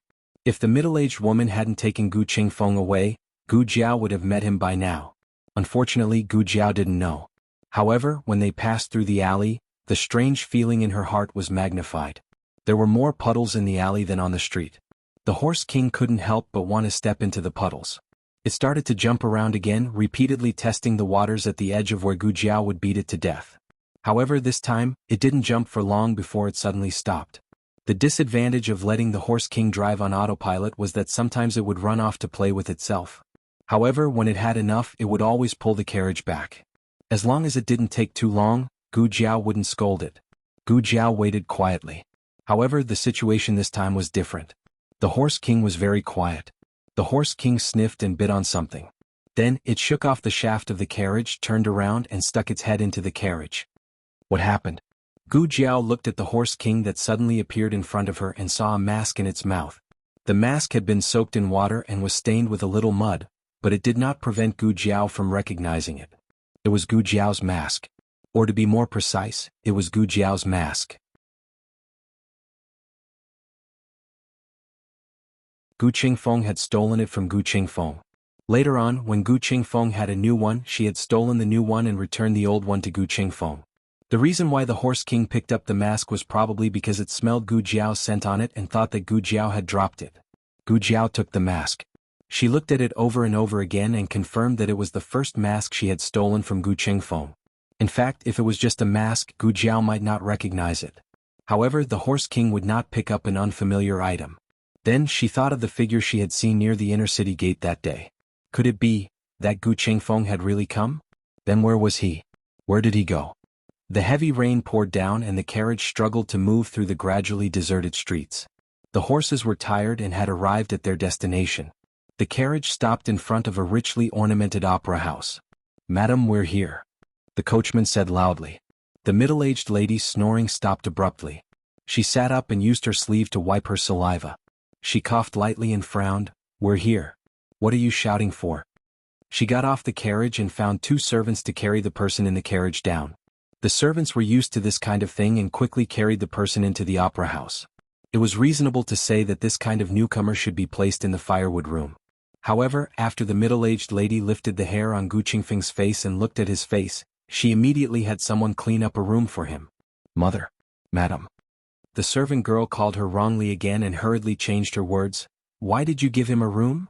The middle-aged lady snorted and said, "There aren't many men with this kind of appearance. Ever since those foxes came to Spring Wind Pavilion, all the business on the street has been stolen by them. Your mother, Your madam, I have to take good care of him and let him bring back more business for me." The servant girl curled her lips. "What if he doesn't want to?" The middle-aged lady sneered. "Oh, do you think he can do as he pleases?" After the servant put Gu Qingfeng in the room, the middle-aged lady asked someone to change him into dry clothes. Gu Qingfeng was lying on the soft bed. His clothes were half open, revealing half of his strong chest. He had been whipped and there were deep whip marks on his chest. Tsk, who did this?" The middle-aged lady sat down on the bed and happily untied Gu Qingfeng's clothes. She looked up and down with satisfaction. "Oh, look at this body. Mother, I have picked up a treasure today." "Ginkgo." "Madam." The servant girl came over. The middle-aged woman smiled and said, "Go get the best bottle of golden sore medicine and jade snow ointment from my room. I want him to be clean and not leave a single whip mark." The servant girl hesitated for a moment and said, "But he seems to be sick. He didn't wake up the whole way. Will he die soon?" The middle-aged lady fiercely glared at her. "You are the one who is dying. How can you curse me like this?" The servant girl whispered, I wasn't talking about you." The middle-aged lady snorted. "He is a money tree that I picked up.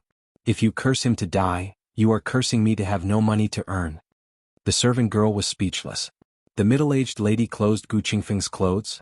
Don't just stand here. Go and invite Dr. Lu. Do you really want to see him die? Dr. Lu was a doctor nearby and happened to be at home. The servant girl quickly invited him over. Dr. Lu gave a prescription and the middle-aged lady asked the servant girl to get the medicine. Gu Qingfeng woke up in the middle of decocting the medicine. His head was groggy and his consciousness was not as good as before. However, he could recognize that this was not the alley where he fell. There were some strange people in the room. Why were they strange? First, because their clothes were too luxurious. Second, because they were doing something at the moment. Is it not done yet? The middle-aged lady asked. Soon. The servant girl took a pestle and stirred the medicine in the bowl. She took 2 leaves from the basket and threw them in. She poured the medicine into the bowl and took out a small jar to pour the medicine in. Not long after, a black light seemed to flash out of the small jar. The servant girl quickly caught it with a porcelain bottle. It's out, madam, she said. Use it on him.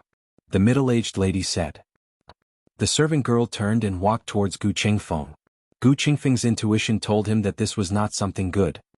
He calmed down and used his remaining strength to lift the quilt. You're awake? The servant girl exclaimed.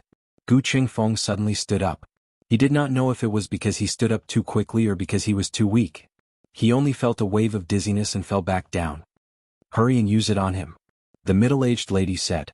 The servant girl reached out to grab Gu Qingfeng but was pushed away by Gu Qingfeng. The servant girl cried out and bumped into the pillar behind her. Seeing this, the middle-aged lady frowned. He was so sick but he could still push people away. Was he that strong?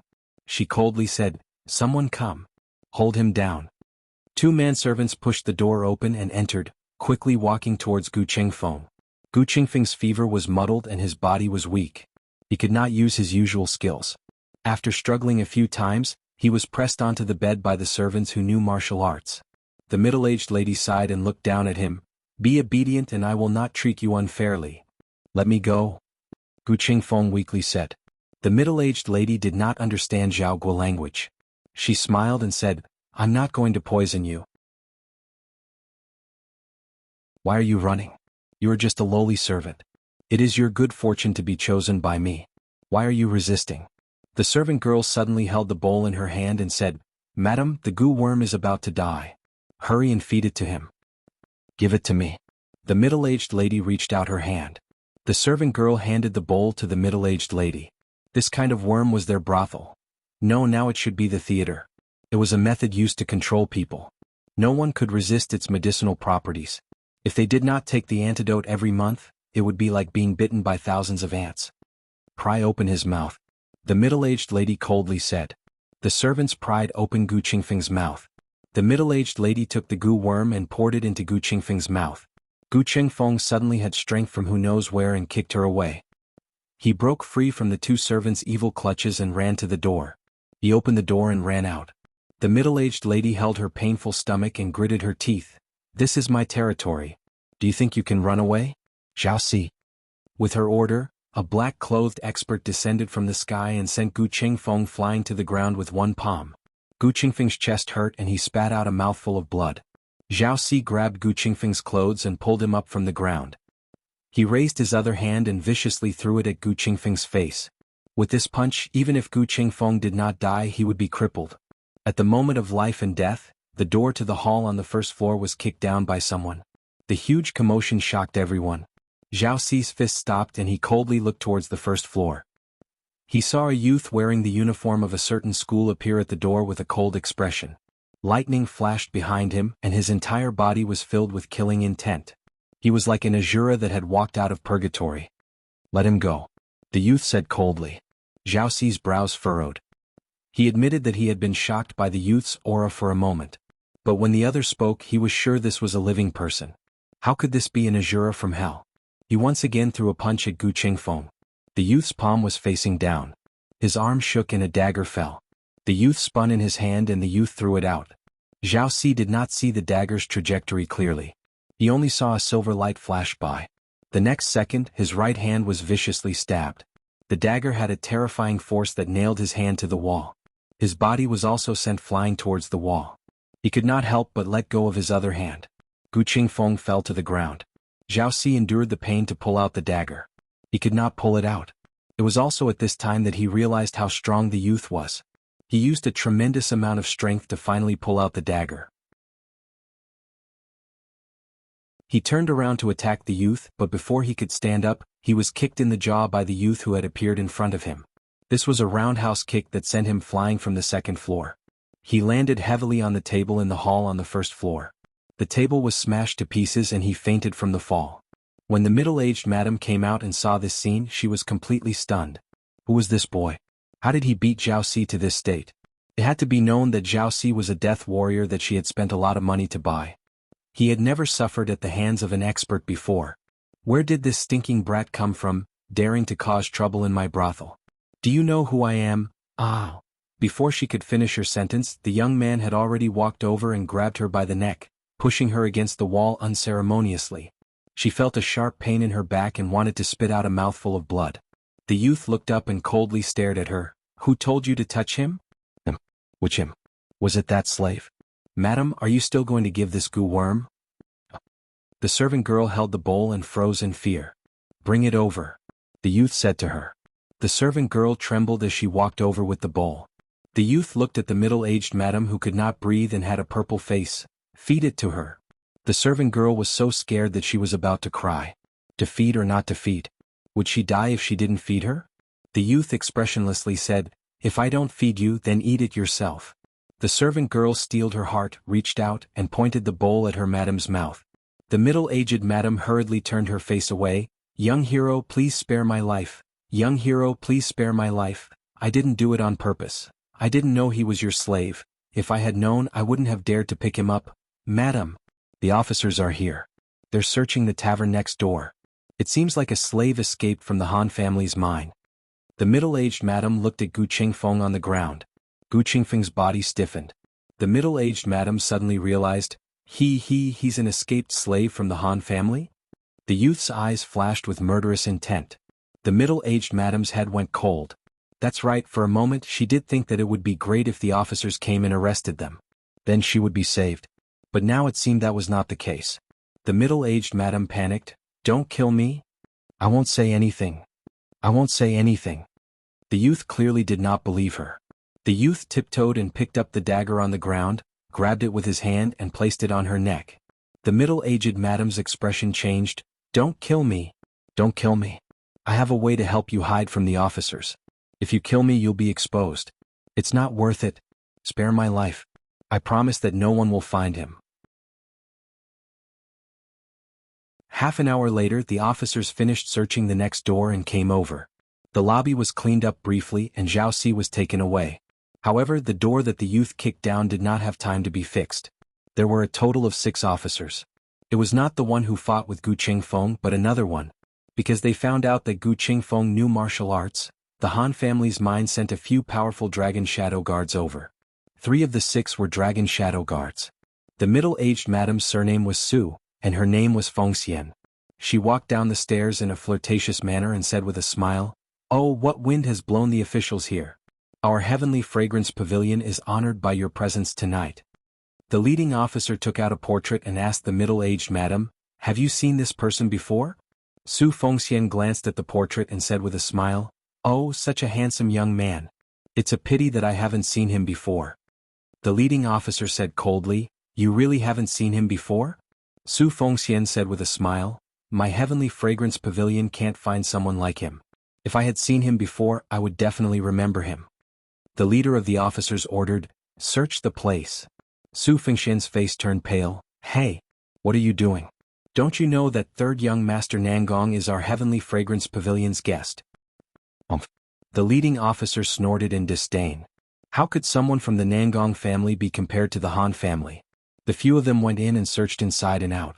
Luckily, Heavenly Fragrance Pavilion's business was not good and there were not many customers. Otherwise, they would have suffered a great loss tonight. Boss, we didn't find him. The officers returned to the lobby to report. The leading officer took out the portrait and said to Su Fengxian, If you see this person in the future, remember to report to the Han family. Do you have money? Su Fengxian asked. The leading officer looked over with a cold gaze. Su Fengxian shrunk her neck and said in a low voice, Yes, this servant will remember. The group turned and left. Su Fengxian watched them enter the gambling house next door before going to the firewood room in the backyard. She moved the firewood away and opened the secret door on the ground. She said to the two people in the cellar, "They're gone." Gu Jiao carried Gu Qingfeng on his back. Su Fengxian actually had a chance to tell on him just now. The reason why she didn't was because Gu Jiao said to her, "If you betray me, I will escape and come back to kill you. You can bet on whether or not I can escape." When the young man said this, his bloodthirsty eyes didn't seem like a living person. Su Fengxian didn't dare to gamble with her life. Su Fengxian placed Gu Qingfeng in her room. This was definitely not because she wanted to take advantage of Gu Qingfeng. It was because her room had an escape route and was the safest room in Heavenly Fragrance Pavilion. Gu Jiao placed Gu Qingfeng on the bed and planned to go to the carriage to get a first aid kit to treat his injuries. Just as she turned around, a scalding hot hand grabbed her hand. There were some things that he wouldn't do normally and some words that he wouldn't say normally. But his fever was too high and his brain was mush. How could he distinguish between his face and dignity? He held her tightly and struggled to open his eyes. His vision was blurry as he looked at her and said in a hoarse and weak voice, "Did I find you?" Gu Jiao looked at him and nodded, "And I found you."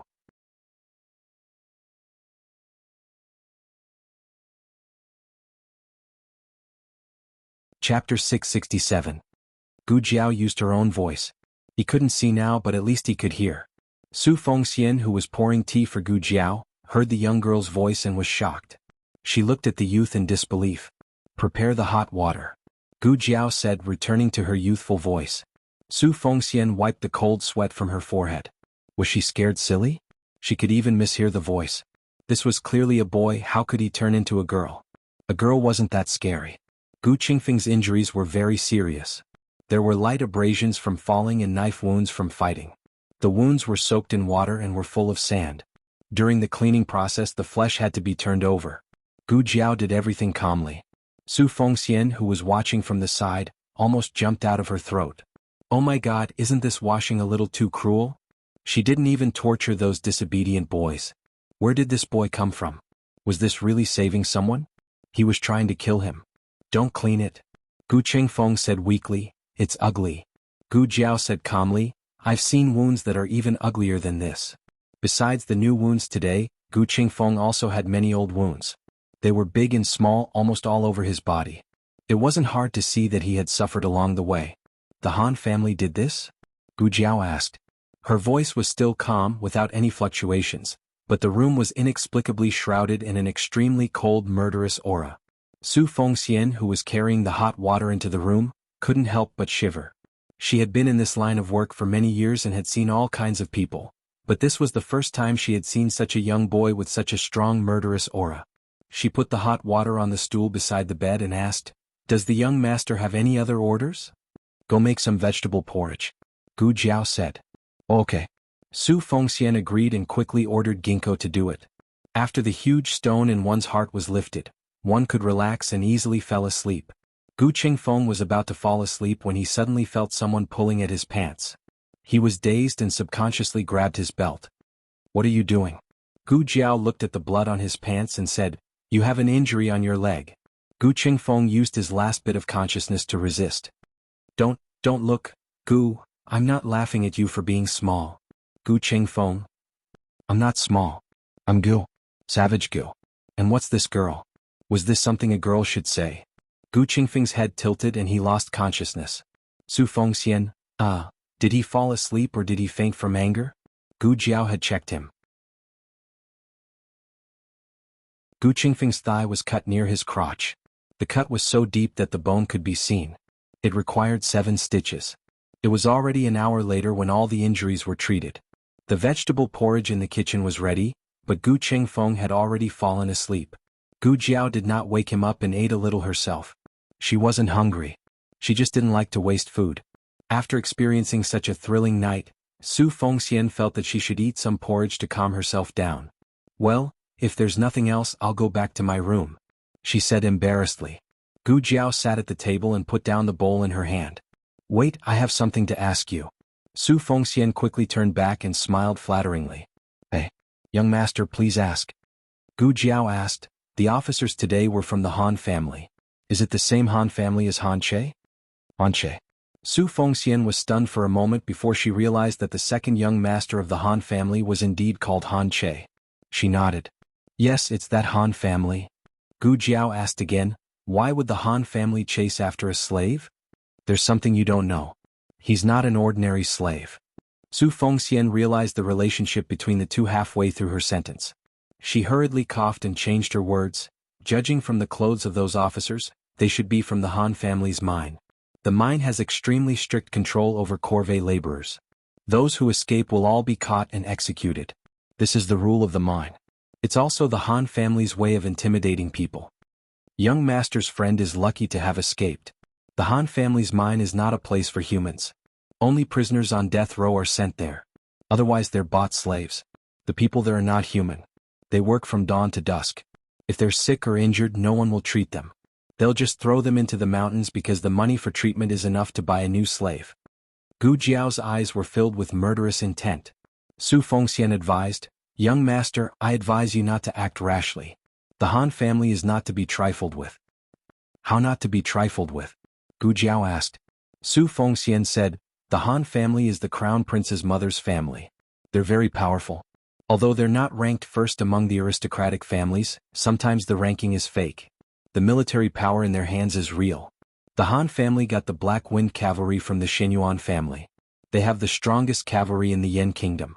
Young master, you're still young and don't know how to fight. You don't know how strong the cavalry is. The Han family's Black Wind King is rumored to be a magical horse that only appears once in 1,000 years. It can command wolves and fight tigers. There's only one in the 6 countries. It's invincible.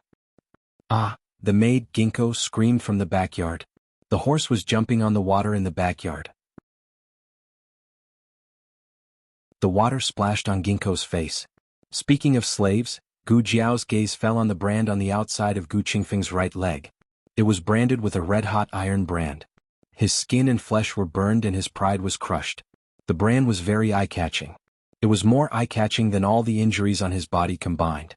Gu Jiao asked, how long will it take for the officers to find him before they give up? These words were so awkward that Su Fengxian almost did not understand. She said, we won't give up. None of the people who escaped from the Han family's mine have not been found. Otherwise, why would no one dare to escape now? Your friend is probably the first to escape this year. You have to be careful when you take him away.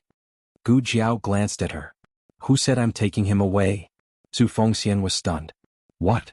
Gu Jiao looked at Su Fengxian and said threateningly, you'll live as long as he can hide. Su Fengxian? No, was this guy blackmailing her? Was she going to have to help him deal with the Han family soldiers? Su Fengxian stuttered. I'm warning you, Gu Jiao said indifferently, the soft are afraid of the hard are afraid of the unreasonable, and the unreasonable are afraid of those who don't care about their lives. Guess which one I am? Su Fengxian's blood was stuck in her throat. Gu Qingfeng had a high fever for the entire night, and Gu Jiao stayed by his bed for the entire night. Before dawn, Gu Jiao took a carriage to Qianxiong Academy. At the entrance of the academy, she ran into Gu Shaoshan. Gu Shaoshan walked over with a bag of books. Sister, did you sleep in the young princess residence last night? No. This wasn't the place to talk. Gu Jiao looked around and said, I'll tell you later. Gu Shaoshan replied, oh. Gu Jiao planned to put the Horse King in the academy first and bring it back at night. She had only taken a few steps when someone called out to her. Are you Xiao Lulang? My master wants to see you. I'm not going. Gu Jiao said without thinking. That person said word by word, my master's surname is Han. Gu Jiao stopped in her tracks and handed the carriage to Gu Shaoshan. You go in first. My bag of books is in the carriage. Don't forget to bring it to Ming Xian Hall later. Okay. Gu Shaoshan took the reins obediently. Lead the way. Gu Jiao turned around and said to the young guard. The guard led Gu Jiao to a nearby alley. Han Che had been waiting in the alley for a long time. There were many guards of the Han family standing beside him. It was obvious that they didn't come with good intentions. In fact, the matter was quite simple. It was just a horse. They thought that Prince Ming would definitely be able to snatch Xiao Yulong's horse away. Who would have thought that a young princess would appear out of nowhere? Since Commandery Prince Ming was humiliated, he could only vent his anger on him. He blamed him for not understanding the situation and bullying the young Commandery princess. Was this his fault? Wasn't it because Prince Ming couldn't defeat the young princess? Han Che didn't dare to say this. He was so angry that he couldn't sleep the entire night.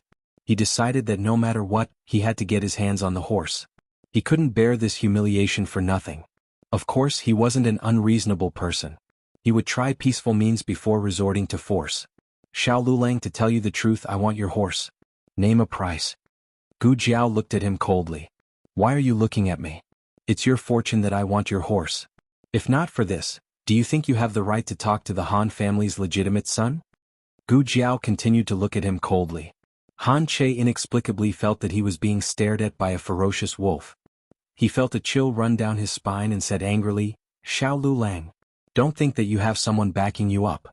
The young princess is just a child. If Lord Yen Shan and the monarch find out that you used her, you will suffer a fate worse than death. If you sell the horse to me now and beg me, I might be able to let the Han family protect it on account of you kneeling down and licking my boots. Before he could finish his last word, Gu Jiao raised her leg and kicked him heavily onto the ground. The young man was like a demon. He stepped on Han Che's chest and said arrogantly, Do you think the Han family is so great?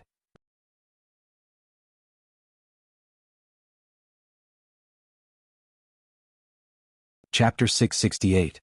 Han Che brought a total of 6 guards from the Han family. Although they weren't as strong as the men of sacrifice, they were still top experts. However, from the moment Gu Jiao attacked until now, not a single one of them had reacted. They didn't know if it was because Gu Jiao's movements were too fast or because Gu Jiao's aura was too strong. Han Che's mouth let out a painful whimper. Only then did they regain their senses. They looked at each other, then gritted their teeth and charged at Gu Jiao. If it was 6 dragon shadow guards, Gu Jiao would hesitate. However, it was impossible for these guards to gain any advantage from Gu Jiao's hands. Gu Jiao used each of her hands as a hammer to smash them. In a few moves they were smashed until they spat out blood. Han Che could only watch helplessly as the guards he had brought along fell to the ground. His pupils constricted. But thinking about it carefully, this result wasn't too surprising. He had been practicing martial arts since he was young. Although he wasn't one of the top young masters in the aristocratic families, he was definitely not bad. However, when Xiao Lulang attacked him, he couldn't resist at all. What the hell is going on? How could a scholar from a lower country have such strong martial arts skills? In all fairness, it was true that Gu Jiao could fight. However, it was more because Han Che and his guards lacked experience. Han Che was only a young master of an aristocratic family. He wouldn't go to places that were too dangerous. The guards his father gave him naturally weren't vicious people. If it was Heir Han and his guards here, Gu Jiao wouldn't be able to deal with them so easily. Gu Jiao kicked Han Che again. Han Che was in so much pain that he almost fainted. He didn't understand. This brat was so young. How could he be so ruthless? Don't what? Gu Jiao hated people being noisy. Han Che was beaten to the point of doubting his life. He could feel from the bottom of his heart that Gu Jiao was not lying. She really did not put the Han family in her eyes. He really could not understand where a person from a lower country got the courage to go against an aristocratic family from a higher country. It was too late for others to kneel and lick his boots. In the Clear Heart Hall of the Tianqiong Academy, Mu Qingchen had been waiting for a while. He always came late and was always the last in class. He belonged to the category of students who came in late. Gu Jiao was the complete opposite. Except for not studying hard, she always gave the teacher face in other aspects. She was never late, never skipped classes for no reason, and never missed homework. She had always arrived earlier than Mu Qingchen, but she was nowhere to be seen today. Her school bag had been brought over by Gu Shaoshan, and now it was sitting alone on her desk. Mu Qingchen frowned and looked at the back door. At this time, Teacher Jiang came over with the Analects of Confucius. Today, let's go. Before Mr. Jiang's voice had died away, a dashing little figure flashed in from the back door and sat beside Mu Qingchen. She took the book that Mu Qingchen had opened. Mr. Jiang looked over and saw that Mu Qingchen's desk was empty. Mr. Jiang frowned and asked, Mu Qingchen, where's your book? Mu Qingchen's mouth twitched. Gu Jiao pretended to return the book to him and said, I'll lend it to you. Fortunately, I brought 2 books with me. Then, she took out a copy of the Analects of Confucius from her school bag without changing her expression. Mu Qingchen. Mr. Jiang gave Mu Qingchen a warning look and started the class. Although Mu Qingchen had already experienced his deskmate's shamelessness, he did not expect her to be this shameless. He was at a loss for words. Everyone in the classroom read along. Mr. Jiang read one sentence and everyone followed suit. After reading, Mr. Jiang began to explain one by one. Mu Qingchen suppressed the surging emotions in his heart and asked Gu Jiao in a low voice, "What did you do?" Gu Jiao opened her book and said softly, "I met an acquaintance and greeted him in a friendly manner." Mu Qingchen frowned. Greetings were just greetings, but how could they be friendly? Why did it sound so strange when it came from Xiao Yulong's mouth? Did you cause any trouble? No. Something had provoked her. On the other hand, Han Che, who had been greeted by Gu Jiao, was escorted back to the Han residence by the servants. Han Che was covered with bruises all over his body. When he entered the residence, no one recognized him. The servants immediately called for a doctor and went to the main courtyard to report to Master Han. Master Han was receiving guests with his eldest son in the parlor. It was inconvenient for him to leave when the guests were present, so he asked his eldest son to come over first. Han Che was lying on his bed. The servant had just helped him change into a clean set of clothes. It was such a simple thing, but it was so painful that he almost died again. This was the scene that Crown Prince Han saw when he entered the room. His younger brother was lying on the bed in great pain, and all the servants in the room were helpless to do anything. "Crown Prince." A servant saw him and hurriedly bowed. The rest of the servants followed suit. Crown Prince Han walked to the bedside without a smile. What happened? When Han Che saw his elder brother, he suddenly felt wronged. He reached out his bruised hand and grabbed his elder brother's sleeve. "Elder brother, someone bullied me," Crown Prince Han said. "Tell him properly." With snot and tears, Han Che told the story of how he was beaten up. "I saw that Commandery Prince Ming was unhappy, so I wanted to persuade him not to go against Commandery Prince Ming, who knew that he would vent his anger on me. He even said that the Han family was so great. Elder brother. He didn't care about the Han family at all. A commoner wouldn't dare to do this. It must be Mu Qingchen's doing." The enmity between the Han family and the Mu family had been going on for a long time. After some thought, Han Che felt that Mu Qingchen was most likely behind all of this. Crown Prince Han looked at his younger brother seriously and said, "Don't blame everything on Mu Qingchen. He didn't have to go through so much trouble to deal with you." Han Che said angrily, "Did he deal with me? It's the Han family." He slapped the Han family's face. Crown Prince Han glanced at him and said, "I think you're quite strong. You didn't hit him hard." "How was it not hard? I was about to die. I was just angry." Han Che felt wronged. He was really about to be beaten to death. Xiao Lulang didn't seem like he didn't want to sell the horse. It was more like he had done something to offend Xiao Lulang. "He's taking it out on me?" Han Che choked. Crown Prince Han put his hands behind his back and looked at Han Che. "I've told you to stay away from your bad friends and stop causing trouble outside. You always turn a deaf ear to my words. This will teach you a lesson. Let's see if you dare to mess around in the future." Han Che couldn't believe it. "Elder brother, what do you mean? Aren't you going to avenge me? Are you just going to watch your only twin brother be humiliated like this?" There were many sons in the Han family. There were only two of them, Crown Prince Han and Han Che. Both brothers had high hopes and were raised strictly since they were young. However, Crown Prince Han was more outstanding in all aspects and had a calmer and colder personality. Crown Prince Han heard his brother's words and his eyes turned cold. "You went out to bully a subordinate and got bullied instead. You still have the face to ask me to avenge you?" Han Che choked. Crown Prince Han continued coldly, "You couldn't even win against a subordinate. If I were you, I would find a hole to hide in." Han Che didn't dare to utter a word. It had been like this since he was young. Other people's elder brothers would stand up for their younger brothers. Only his elder brother would always ask him to fight back. If it weren't for the fact that the two of them looked so similar, he would have doubted if he was his own brother. Han Che lowered his head and clenched his fists. Crown Prince Han looked at him coldly, turned around and walked out. "Crown Prince." After leaving the yard, Crown Prince Han's confidant walked over. Crown Prince Han asked, "Did you find out?" The confidant cupped his hands and said, "I've asked second young master's guards."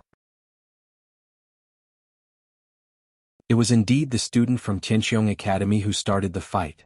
The reason was that the second young master had taken a fancy to a student's horse during the archery competition and wanted to take it for himself. However, he was worried that Mu Qingchen would protect the horse and he would not be able to get it. Thus, he mentioned it to Commandery Prince Ming. Commandery Prince Ming's horse was so good that he almost stole your Black Wind King. When Commandery Prince Ming heard that there was a horse as good as the Black Wind King, he was tempted and went to Tianxiong Academy to ask for the horse. However, the young princess suddenly appeared and ruined everything. She seemed to have reprimanded Commandery Prince Ming in public. Commandery Prince Ming felt humiliated and then vented his anger on second young master. Today, second young master. I'm afraid that other than asking for the horse, he also went to get back at second young master. Crown Prince Han finished what the confidant didn't dare to say. He went to vent his anger on Commandery Prince Ming. Can you blame him for beating him? The confidant didn't dare to talk about Han Che. Crown Prince Han continued, however, that student was too arrogant. No matter what, Che is the legitimate son of the Han family. How could he humiliate the Han family like this? Moreover, he was too heavy-handed. Crown Prince Han frowned when he thought of the injuries on Han Che's body.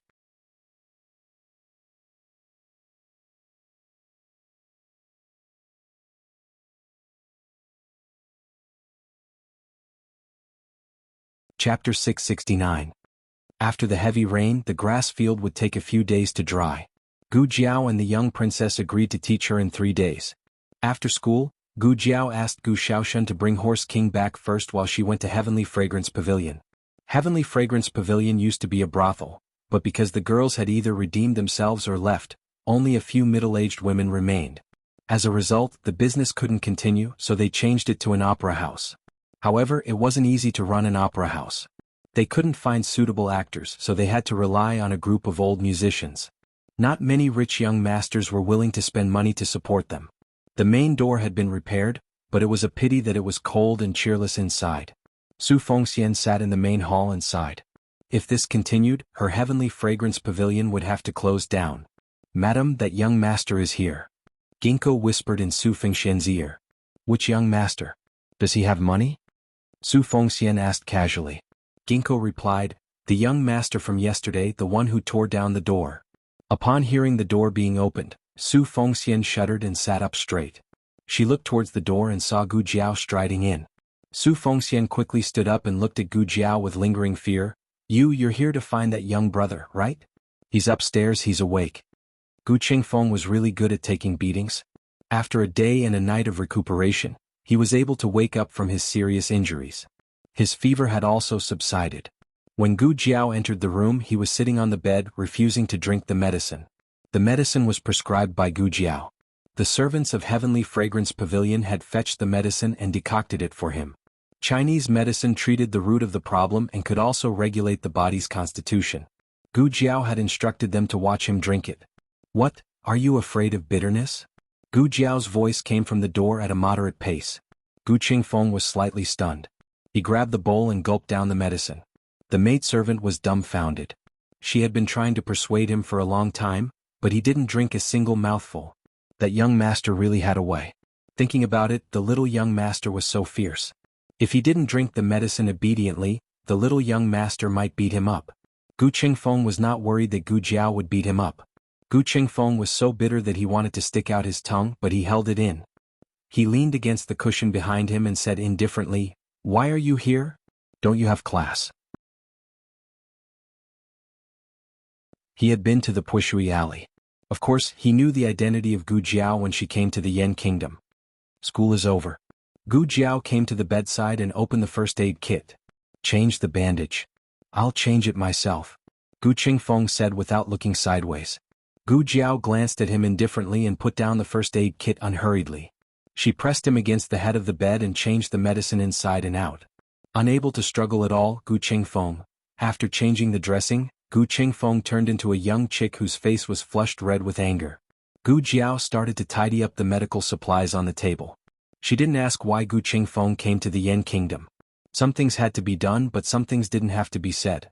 However, just because she didn't ask, it didn't mean that Gu Qingfeng thought that she wouldn't ask. As if to seize the opportunity, Gu Qingfeng sat on the bed and coughed lightly. He said seriously, "I'm not here for you. I'm here for my big brother. My big brother also came to the Yan Kingdom. I'm worried that he'll be in danger." Gu Jiao, oh.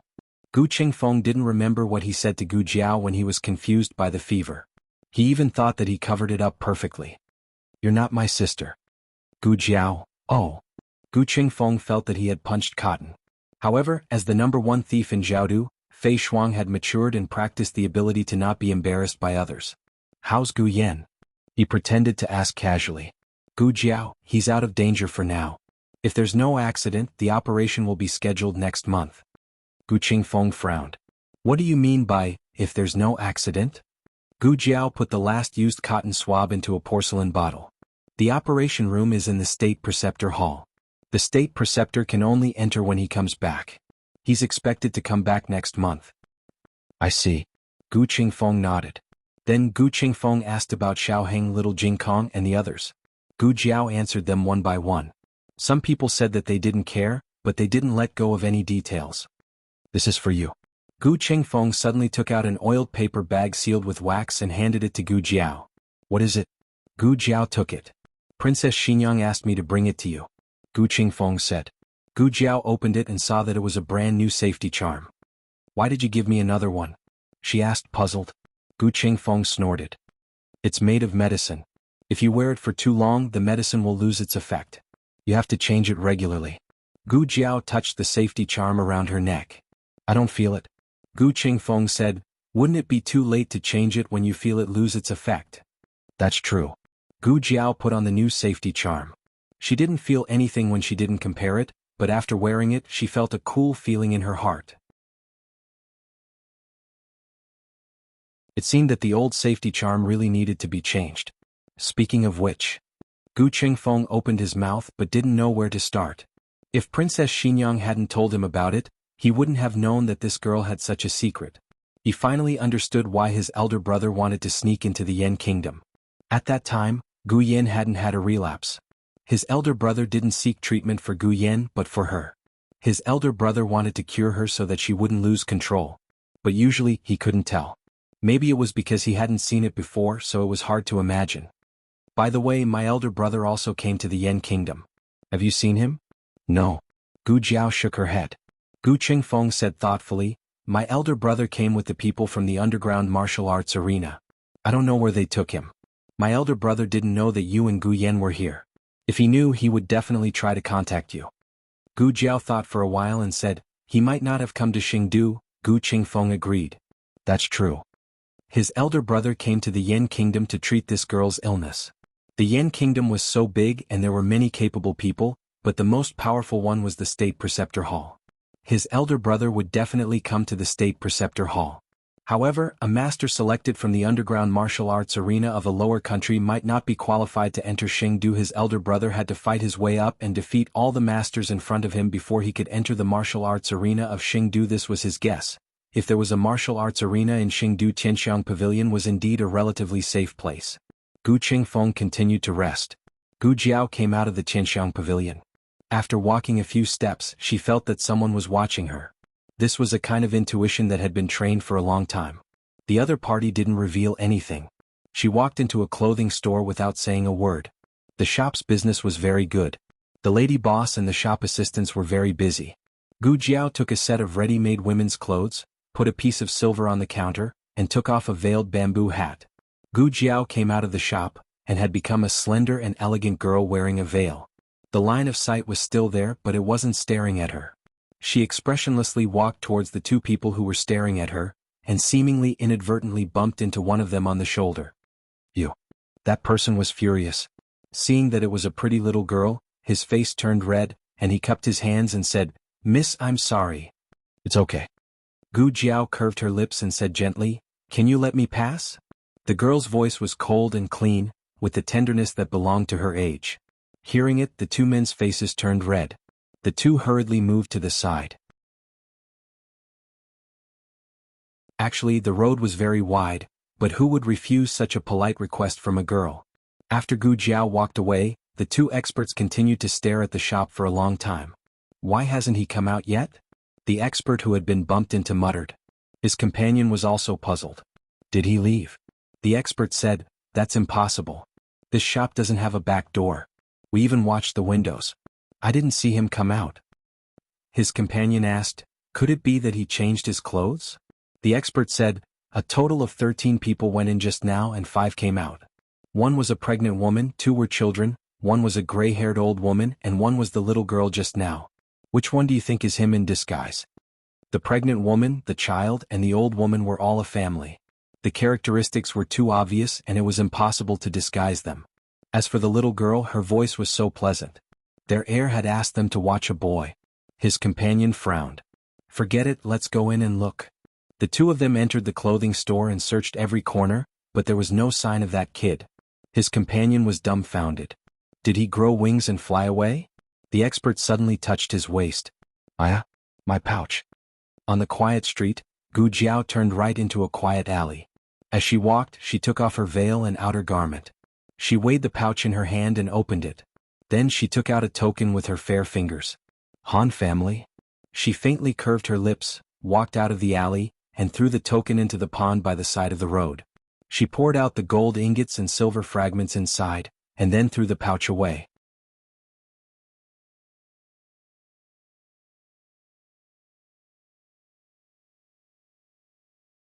Chapter 670. Novels with content that cannot be found on the internet are available here. On the martial arts field in the back mountain of the Han family, Crown Prince Han swung his red-tasseled spear downwards, forcing his opponent to take a few steps back. After the opponent steadied himself, he saluted Crown Prince Han. Crown Prince, I've lost. Crown Prince Han was sweating profusely and panting slightly. He threw the red-tasseled spear in his hand to the guard beside him and said, Leave, remember to heal your injuries. Yes. The man of sacrifice who had fought with Crown Prince Han left the martial arts field with the help of 2 guards. A servant came forward with a clean towel. Crown Prince Han took the towel and wiped the sweat off his face. He turned to the middle-aged man who had been watching the battle and said, Second uncle, how was it? The man who was called second uncle by Crown Prince Han was the second master of the Han family, Han Yong. Han Yong walked over with his hands behind his back. You've improved compared to last month. Crown Prince Han quickly calmed his breathing. He was obviously not very satisfied with this result and continued to ask, How is it compared to Shenyuan Cheng? Shenyuan Cheng, the eldest son of the Shenyuan family, was a martial arts prodigy famous in the 6 nations. He had received the teachings of Shenyuan Li and was known as the only person who could catch up to the Shenyuan war god. Han Yong had once been under Shenyuan Cheng's command. Han Yong pondered for a moment and said, You're still young. If you practice martial arts diligently, you may be able to reach Shenyuan Cheng's level. So I still can't surpass him. Crown Prince Han stretched out his hand to the guard holding the red-tasseled spear. The guard understood and passed the spear to him with both hands. Crown Prince Han practiced another round of spear techniques. Every move was full of murderous intent. After practicing, he was not satisfied. He frowned and said, It's still not as good as Shenyuan Li's divine weapon. Han Yong smiled and said, You don't have to worry. Shenyuan Cheng may not be as powerful as you when he was your age. He went to the battlefield early and killed his way through piles of corpses. What you lack is just some opportunities to gain experience. Crown Prince Han threw the red-tasseled spear to his guard again. The red-tasseled spear was too heavy. The guard staggered a few steps and almost couldn't catch it. Han said, Are there any new masters in Qingdu recently? Han Yong said, Are you talking about the underground martial arts field? Not yet, but when I do, I'll inform you so that you can compete. Actually, the Han family's men of sacrifice aren't bad either.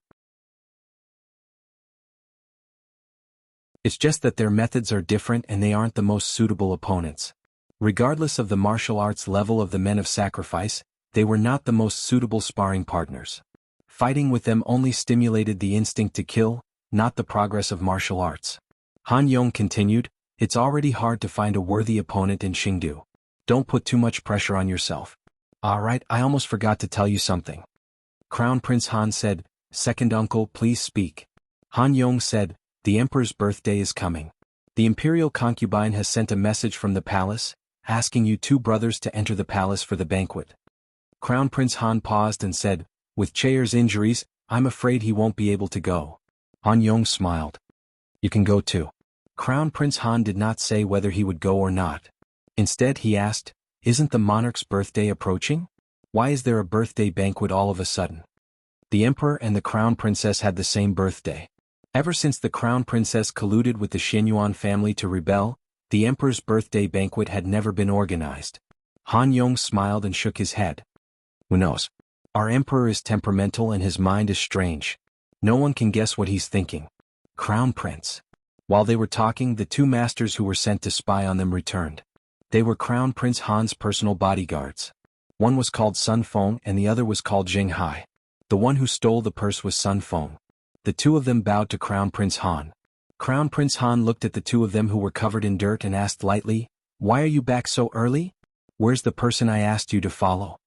The two of them looked at each other. Sun Feng braced himself and said, We lost him." "Lost him?" Crown Prince Han was slightly surprised. "How can the two of you lose him?" The two of them blushed with shame. They were Crown Prince Han's trusted bodyguards. Their abilities were not small. They had helped Crown Prince Han many times and rarely failed. Today they were careless. Sun Feng's purse was also stolen. Zheng Hai said. Sun Feng glared at Zheng Hai. "Didn't I tell you not to mention this? The dignified bodyguards of the Han family actually let a thief steal his purse? Wouldn't it be embarrassing if word got out?" Sun Feng already understood that the purse was stolen by the little girl. But even so, he and Zheng Hai did not associate her with the boy they were supposed to follow. After all, one was a woman and the other was a man. Crown Prince Han looked at the two of them coldly. "Go and receive your punishment." "Yes." The two of them bowed and left. Han Yong asked, "Who is so powerful that he actually threw off your men?" Crown Prince Han said lightly, "A student from a lower country. He has some skills and even defeated Che. I want to see if there's anyone behind him." "Oh."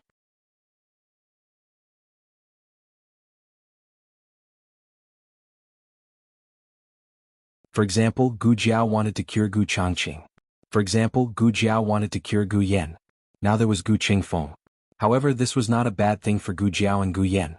The two of them had no relatives in Chengdu. It was always good to have more helpers.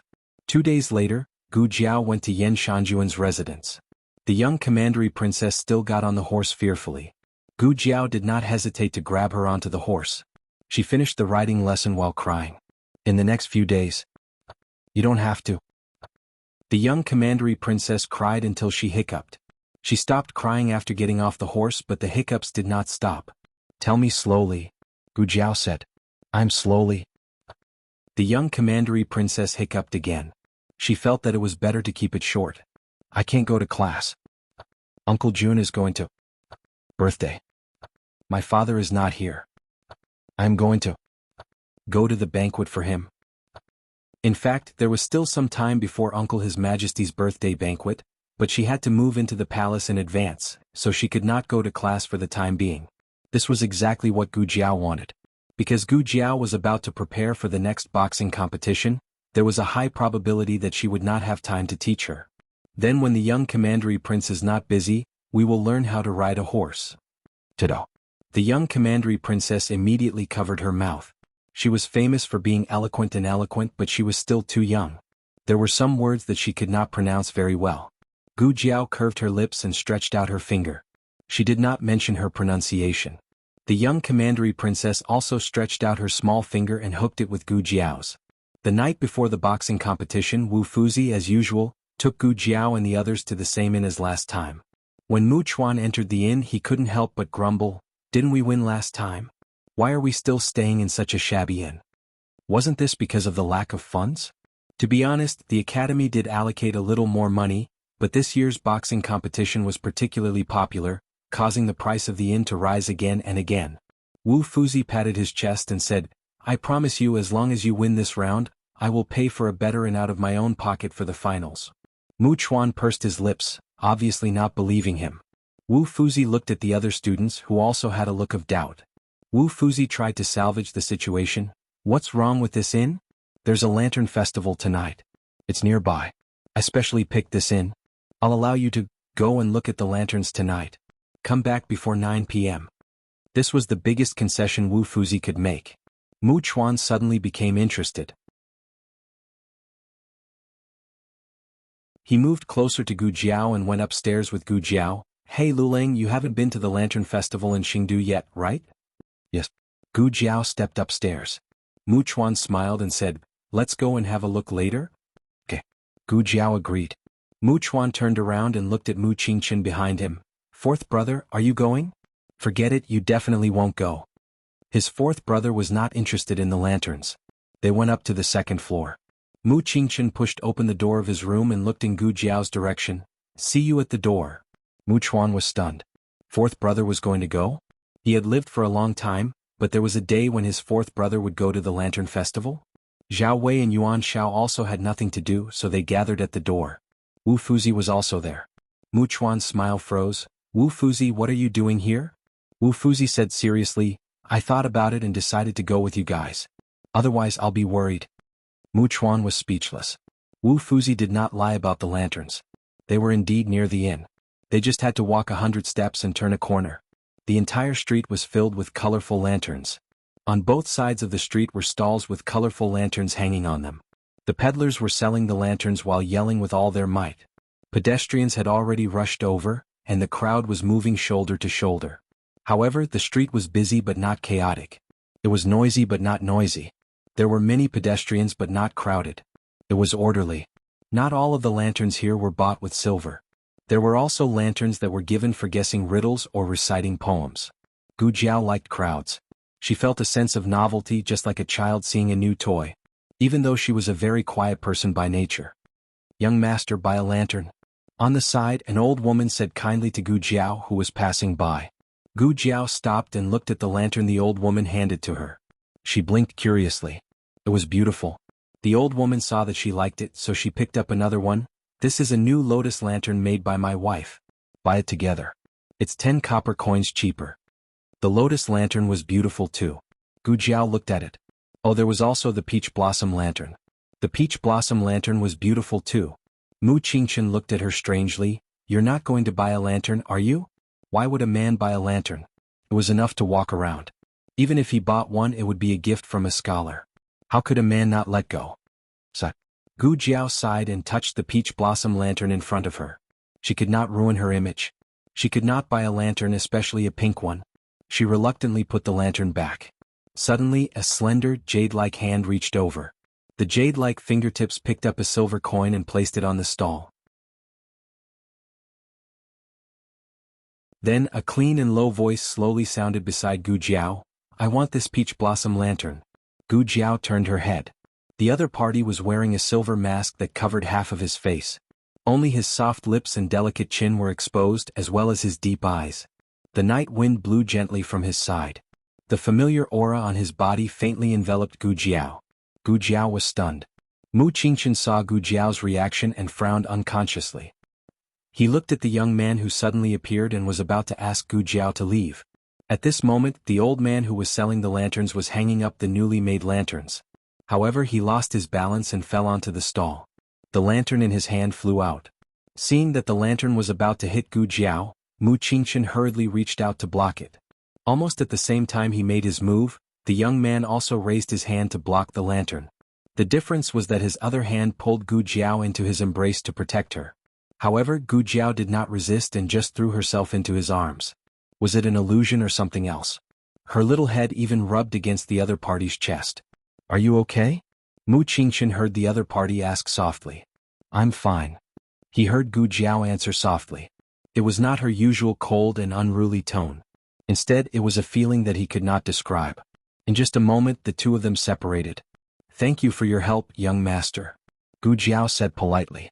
Xiaoheng picked up the peach blossom lantern in his hand and said gently, It's nothing. I feel like old friends with you at first sight. This lantern is for you. It's my pleasure. Gu Jiao took the lantern. I'll give you one too. Xiaoheng nodded with a smile. Okay. Gu Jiao bought a pink lotus flower lantern. This was also her favorite. Here. Mu Qingchen would not accept the lantern that only women like, and he felt that the other party would not either. However, Xiaoheng accepted it without hesitation and thanked him sincerely. Thank you for the lantern. Since we feel like old friends at first sight and even exchanged gifts, why don't we go together? Mu Qingchen, no. Okay. Gu Jiao said straightforwardly. There were jugglers in front of them, and Mu Chuan and the others had already run over to watch the fun. Mu Qingchen and the other two walked on the long street unhurriedly. Gu Jiao and Xiaoheng each carried a lantern, and they looked very compatible. But they are obviously men, Mu Qingchen thought. Where's Jing Kong? Gu Jiao asked Xiaoheng with her eyes. Xiaoheng whispered. He was called by the teacher to make up lessons. Mu Qingchen asked, Are you from Chengdu? Xiaoheng was very talented in languages, and his accent was even better than the locals. Yes, Xiaoheng said. Mu Qingchen asked again, May I know your name? Xiaoheng said, Long Yi. Mu Qingchen, what's this name? Xiaoheng ignored Mu Qingchen's strange behavior and turned to Gu Jiao. Are you hungry? The dumplings over there are very good. Yes, Gu Jiao said. The three of them went to the stall selling bean curd and found an empty table to sit down. Mu Qingchen and Xiaoheng faced each other. I'm not hungry. You guys eat. Mu Qingchen said. The son of the first wife of the Mu family couldn't eat roadside stalls. Gu Jiao and Xiaoheng each ordered a bowl of cabbage and meat dumplings. Then something strange happened again. Gu Jiao and Xiaoheng reached for the seasonings on the table at the same time. Gu Jiao took vinegar and Xiaoheng took spicy oil. Gu Jiao put the vinegar in front of Xiaoheng, and Xiaoheng put the spicy oil in front of Gu Jiao. Mu Qingchen. The novel will be updated faster.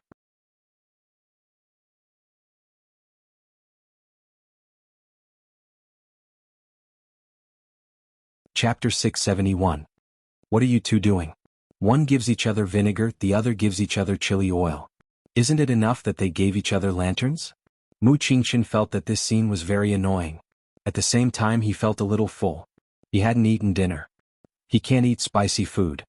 Mu Qingchen took the chili oil from Gu Jiao. Xiaoheng narrowed his eyes and looked at Gu Jiao. Gu Jiao was about to say something when Mu Qingchen glanced at her. Do you want your hemorrhoids to act up again? Gu Jiao was speechless. Can't you get over this? Yes, just a spoonful. Gu Jiao quickly poured half of it into the bowl. Mu Qingchen couldn't stop her in time. The dumplings tasted really good, especially after the chili oil was poured on them. Gu Jiao ate with satisfaction. Both of them were eating and only Mu Qingchen sat there. Mu Qingchen didn't want to stare at them, but his eyes couldn't help but fall on them. Gu Jiao was stuttering as she ate. Her cheeks were puffed up and she looked inexplicably cute. Mu Qingchen frowned. Why would he think that a man was cute? He must be crazy. He again looked at that uninvited guest, Long Yi. The way Long Yi ate, however, didn't need to be described as cute. He was refined and elegant, and his every movement revealed a noble aura. Mu Qingchen didn't believe that this was not an etiquette that was cultivated since childhood. However, no matter how hard Mu Qingchen racked his brains, he couldn't associate the man in front of him with any aristocratic family in Xingdu. Was he not from Xingdu? No, his accent was from Xingdu and he admitted it himself. While Mu Qingchen was puzzled, Mu Chuan and the other two came over. Fourth brother. Lulang. Gu Jiao didn't look up when she heard Lulang. Instead, Xiaoheng glanced at Mu Chuan. Mu Qingchen frowned. I didn't call you. Lulang, why are you ignoring me when I'm calling you? Mu Chuan came to the table and said bitterly. Gu Jiao sucked on a dumpling and said without changing her expression, I'm busy. He would never admit that he didn't react in time. Are you full? Xiaoheng asked Gu Jiao. Gu Jiao said, you can eat a little more. Shengdu was good at everything, but the portions of the dishes were always exquisite. Xiaoheng chuckled softly and said, leave some for those who suffer. I'm okay. Gu Jiao readily agreed. Mu Qingchen's frown deepened. He had known Gu Jiao for so long, but he had never seen Gu Jiao so easygoing. Mu Chuan looked at Xiaoheng strangely and asked, Lulang, who is this? Gu Jiao introduced, he's a friend I just met. His name is Long Yi. So you're Lulang. Xiaoheng covered up the loophole that they didn't finish introducing each other. Gu Jiao said in all seriousness, yes, my surname is Xiao and my name is Lulang. They're my classmates. I'm Mu Chuan. Yuan Xiao. Zhao Wei. The three of them introduced themselves one by one. Mu Qingchen didn't show any intention of getting acquainted with Long Yi from beginning to end, so he didn't introduce himself. However, just because he didn't say anything didn't mean that Mu Chuan wouldn't say anything. Mu Chuan smiled and said, the three of us are Liulong's classmates. My fourth brother is also Liulong's roommate. Xiaoheng's face sank as soon as he said that. Gu Jiao, who was drinking dumpling soup, inexplicably felt a chill down her spine. What was with the illusion that the backyard was on fire again? Gu Jiao quickly put down the bowl and said, I've never lived in a dormitory before. Xiaoheng's expression relaxed. Mu Qingchen looked at Gu Jiao suspiciously. Gu Jiao coughed softly and stood up. I'm full. Let's go. Alright, where's Wu Fuzi? She had the ability to change the topic. Mu Chuan said, he went to watch the juggling show. We secretly came here. What was the point of going to the lantern show with Wu Fuzi? Of course they had to sneak away. There's a poetry gathering over there. Let's go take a look. Zhao Wei suggested. They were students of the Institute of Literature, so they were quite interested in poetry gatherings. Gu Jiao just wanted to put out the fire in the backyard as soon as possible, so she naturally wouldn't disagree. The group gladly went. Xiao Heng walked on Gu Jiao's left, and Mu Qingchen walked on Gu Jiao's right. Her left and right were occupied, so Mu Chuan and the other two could only follow behind them. Zhao Wei suddenly whispered, "Hey, don't you think the three of them are a little strange?" "What's strange?" Mu Chuan asked. "Yeah, what's strange?" Yuan Shao also asked. Zhao Wei looked at the backs of the three men and frowned. "I don't know. It's just, the three of them. It's quite crowded." Yuan Shao looked at the three of them and said, "The three of us are quite crowded too. The street is only so wide and there are so many people. It'll be strange if it's not crowded, right?" Zhao Wei said, "It's different between us and them." Yuan Shao asked stupidly, "How is it different?" Zhao Wei scratched his head.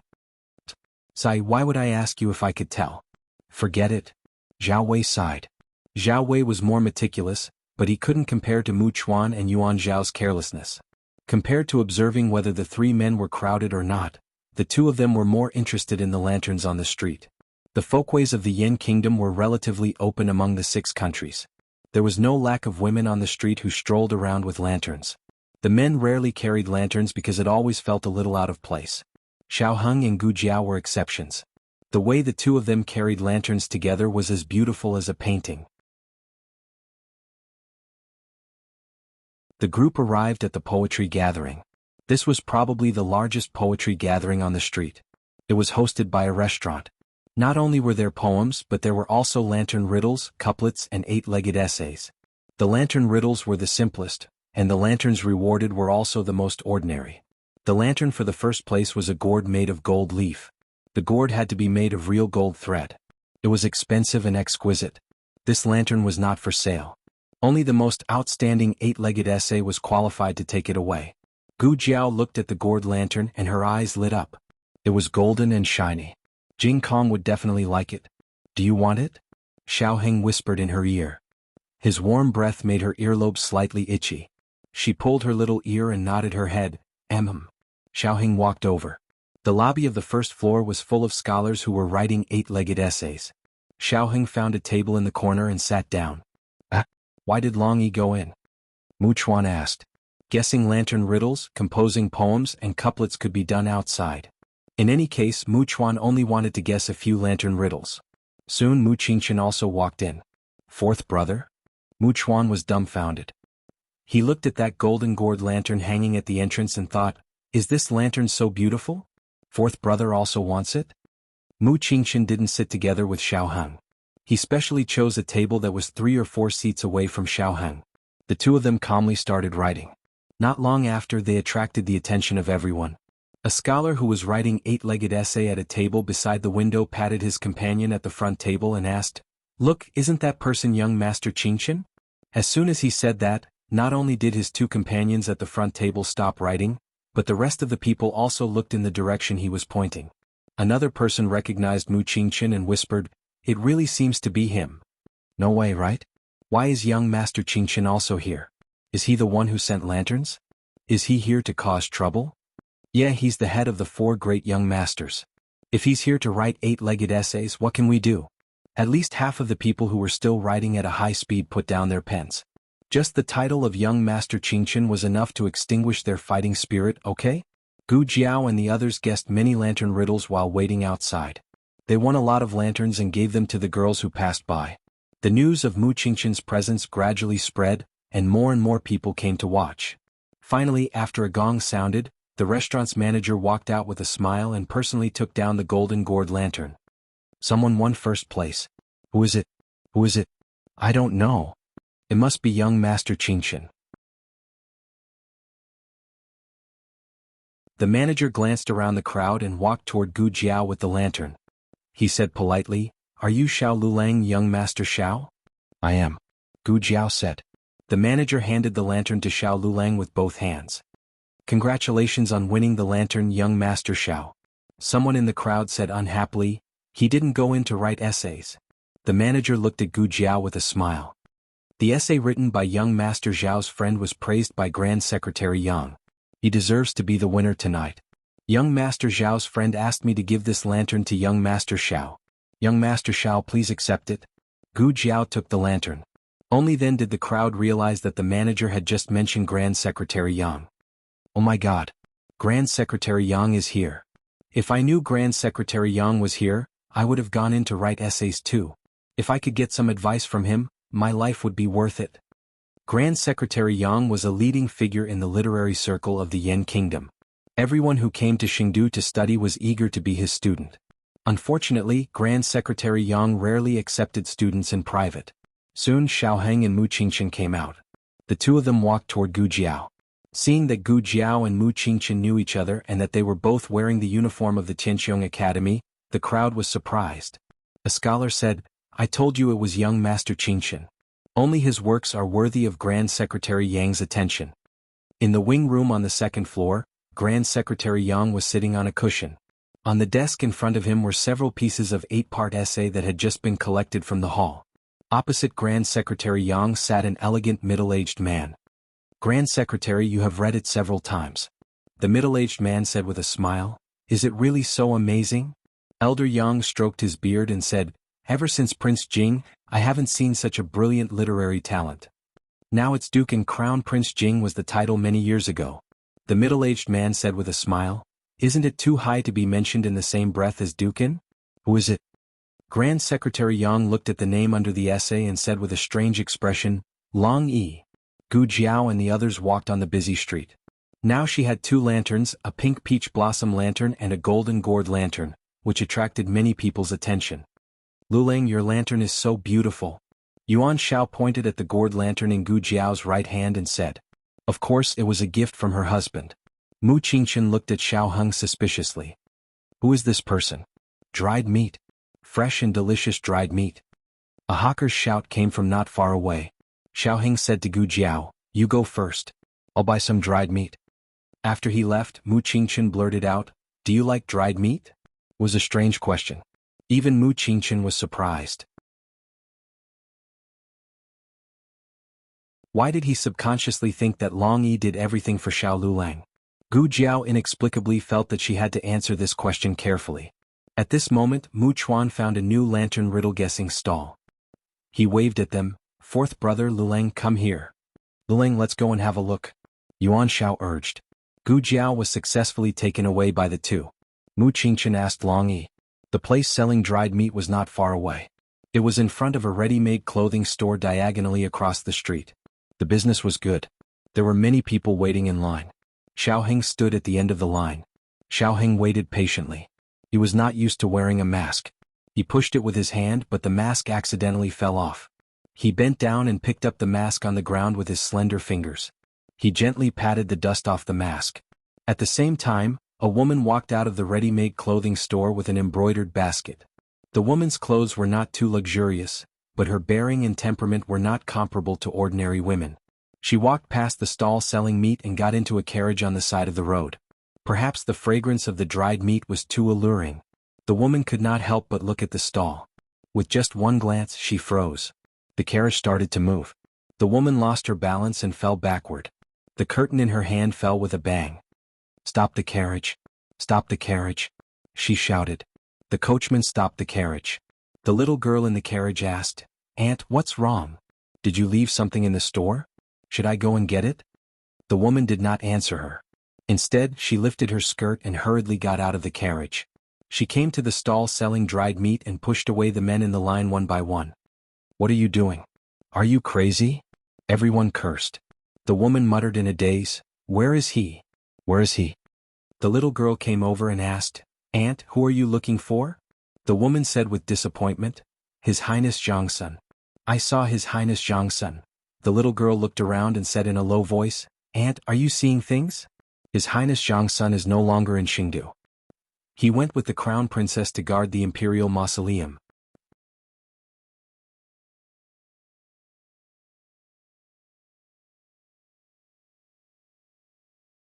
Chapter 672. All the Xiaoheng bought 2 flavors of dried meat. One was spicy and the other was honey sesame. In addition, he also bought a bag of vegetarian dried meat made of tofu for little Jing Kong. He found Gu Jiao in front of the lantern riddles stall and handed the 2 boxes of dried meat to her. Gu Jiao tried a piece of spicy dried meat first. It was sweet and spicy with a slight numbness, and the texture was very rich. "You try one too." Gu Jiao handed the box to Xiaoheng. In order to make it easier for Gu Jiao to eat, Xiaoheng took all the lanterns in Gu Jiao's hand. Xiaoheng raised the lanterns in his hand, indicating to Gu Jiao that he had no hands. In the end, Gu Jiao took a piece of dried meat and fed it directly to him. Xiaoheng ate it with a smile. "Is it good?" Gu Jiao asked. "It's good," he said as he looked at her deeply. Mu Qingshan's eyes hurt, and he was extremely irritated. There seemed to be a strange atmosphere between the two of them, as if no one could get in between them. Xiaoheng bought a lot of dried meat and Mu Chuan and the others also tried the dried meat. The three of them had a good impression of Xiaoheng. He was good at writing, talented, generous, had a sense of propriety and had a good conversation style. He was a person they could make friends with. Mu Chuan held a box of dried meat and asked while eating, "Mr. Long, which academy are you studying in? Is your academy participating in the boxing competition?" Although Xiaoheng was wearing a mask, his eyes and voice were very young. Coupled with his talent, Mu Chuan could tell that he was a student. Xiaoheng said, "I'm not studying in the academy." Mu Chuan sighed. "What a pity. I wanted to invite you to watch the boxing competition." Yuan Xiao said, "Even if you're not a student of the academy you can still watch it. Mr. Long, if you're free tomorrow please come over." Xiaoheng smiled and nodded. "Okay." Mu Qingshan glanced at them coldly and said, "So you know that there's a boxing competition. It's getting late so we should go back." Mu Chuan begged, "Don't, fourth brother. Let's play a little longer. I haven't won enough lanterns yet." Mu Qingshan said coldly, "You've already given away the lanterns you won. What's the point of winning more?" Mu Chuan pursed his lips. He wanted to struggle a little more but Wu Fuzi came looking for him. This time, the few of them were completely hopeless and could only obediently be brought back to the inn by Wu Fuzi. Wu Fuzi stared at them with his fiery eyes. Gu Jiao and Xiaoheng did not have a loving farewell. They separated as if nothing had happened. After returning to the inn, Gu Jiao pushed open the door to her room. Mu Qingshan suddenly asked, "Is this really the first day you two met?" Gu Jiao said without changing her expression, "Yes." Mu Qingshan wanted to say something but hesitated. On second thought, even if the two of them were old friends, it was not his business. "Go back to sleep," he said indifferently and stepped into the room. Gu Jiao put the two lanterns on the bedside, washed up and went to sleep. The next day the group went to Lingbo Academy under Wu Fuzi's lead after breakfast. Wu Fuzi drew lots in the attic as usual. He went to Tianqiong Academy's room with a serious expression. Mu Chuan asked, "Wu Fuzi, which academy are we fighting against? Lingbo Academy or Canaan Academy?" At this point only 3 academies were left. Who would have thought that Wu Fuzi would shake his head and say, "Neither"? Everyone was shocked. Mu Chuan was flabbergasted. "And no?" "Oh." Wu Fuzi said with a serious expression, "It's Shaolin Academy." Gu Jiao understood that Shaolin Academy did not participate in the previous matches. It was because Mount Song Academy and Black Bamboo Academy fought and caused trouble. Both of them were kicked out of the competition so there was an extra place for them to advance. As for why they did not choose from the eliminated teams, they had to ask the organizer. Gu Jiao asked, "Do the other academies have any objections?" Wu Fuzi said, "The eliminated academies have no objections. Maybe it's because they were defeated by Shaolin Academy before. Shaolin Academy was last year's champion." Wu Fuzi was relieved when he learned that they did not participate this year. Who knew that what he feared would happen? How did we end up fighting against them? It's the first match. Wu Fuzi's morale dropped. "Are the students of Shaolin Academy all monks?" Yuan Xiao asked curiously. Wu Fuzi shook his head. "No, there are monks, lay disciples and ordinary people." Yuan Xiao asked again, "Are there ordinary people among the people who bowed?" Wu Fuzi shook his head again. "No, they are all first-class monks." Yuan Xiao was speechless. Everyone was speechless. Tianqiong Academy was the first match. After the lots were drawn, they began to prepare for the match. On the other side, the spectators entered the arena one after another. Xiaoheng sat on his personal viewing platform. Beside him were his 3 schoolmates. Commandery Prince Ming's maidservant was attentively attending to them. Prince Ming was also here today. However, just like the first time, he did not appear on the grandstand. Instead, he was in a wing room on the highest floor of the attic. The view here was broad and they could see the entire arena. However, the people in the arena could not see them. There was another person sitting beside Prince Ming. "Cousin, please have some tea," Prince Ming said politely. Crown Prince Han picked up the teacup and took a sip. Crown Prince Han was the most outstanding descendant of the Han family. Prince Ming did not dare to treat him like how he treated Han Che. Prince Ming was very polite. There was even a hint of respect in his voice. "Cousin, why did you come to watch the match today?" "I just wanted to take a look," Crown Prince Han said. Although he said so, he had been looking for Qianxiong Academy since the beginning. He did not know how the lots were drawn in the attic, so he could not tell which match Qianxiong Academy was in. However, he saw Dean Tsin and a few students of Qianxiong Academy on the grandstand. One of them was even in a wheelchair. Speaking of wheelchairs, he glanced around and saw a group of people from the Duke's mansion entering the arena. He looked at a man in luxurious clothes who walked out from behind the crowd. "That is Second Master Jing." Commandery Prince Ming followed his gaze and said, "That's right." Second Master Jing took a few steps forward. Crown Prince Han did not see clearly because someone was blocking his path. When he was far away from the crowd, he saw that Second Master Jing was pushing a wheelchair.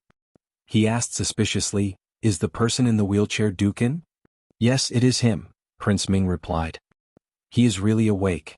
Crown Prince Han had heard some rumors. However, he did not believe it until he saw it with his own eyes. Prince Ming sneered and said, "He has been awake for a few days. I heard that the disciple of Dr. Luo of the Qin Kingdom woke him up. However, he is still unable to speak or write.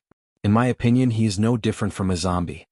Crown Prince Han's target was not Dukin, so he quickly looked away. The people from Qianxiong Academy entered the arena. Mu Qingchen was still the center of attention. Everywhere he went, there were cheers and screams. However, Crown Prince Han did not look at him. His gaze fell on the young man behind Mu Qingchen. Crown Prince Han was so far away that he could not see the iconic birthmark clearly. However, when he saw the young man, Crown Prince Han was sure that he was the arrogant guy from the lower kingdom that Han Che had mentioned. The young man was riding on a horse. He looked valiant and valiant. He exuded an arrogant and unruly aura. Prince Ming said, "Cousin, why do you think His Majesty suddenly held a birthday banquet? Isn't this a taboo for him?" This was not only the birthday of the emperor, but also the birthday of the crown princess. At the same time, it was also the day that the crown princess was demoted to a commoner. He felt unlucky just thinking about it. Crown Prince Han stared at Gu Jiao without blinking and said casually, "Then it's no longer a taboo." No longer a taboo could mean forgiveness, but it could also mean forgetting. While Commandery Prince Ming was thinking about Crown Prince Han's words, the people from the Shaolin Academy entered the arena. Gasps could be heard from the crowd. Obviously, they were also very surprised and expressed deep sympathy for the Qianxiong Academy. Qianxiong Academy is going against Shaolin Academy. Isn't it hopeless? Shaolin Academy was last year's champion. They even defeated the Imperial family's team. Qianxiong Academy is no match for them. What a pity. I didn't want Qianxiong Academy to lose. I wanted to watch a few more matches, but now it's impossible for them not to lose. What bad luck. Why is Qianxiong Academy against Shaolin Academy out of the three academies? The people from Qianxiong Academy were Mu Qingchen, Gu Jiao, Mu Chuan, and Zhao Wei. Yuan Shao was the second to enter the arena. They rode their horses all the way here, so they naturally heard the discussions. Mu Chuan whispered to Gu Jiao, "Don't listen to their nonsense. We will definitely win." The monks from Shaolin Academy rode their horses over and lined up in front of Qianxiong Academy. They wore monk robes and were tall and sturdy. They looked dignified and ferocious, which reminded people of the Vajra Buddha statues in temples. They were not easy to deal with. Mu Qingchen had never looked so serious in any of his previous matches, but this time, even he was not optimistic about the outcome. Shaolin Academy had never been defeated. No one could defeat them.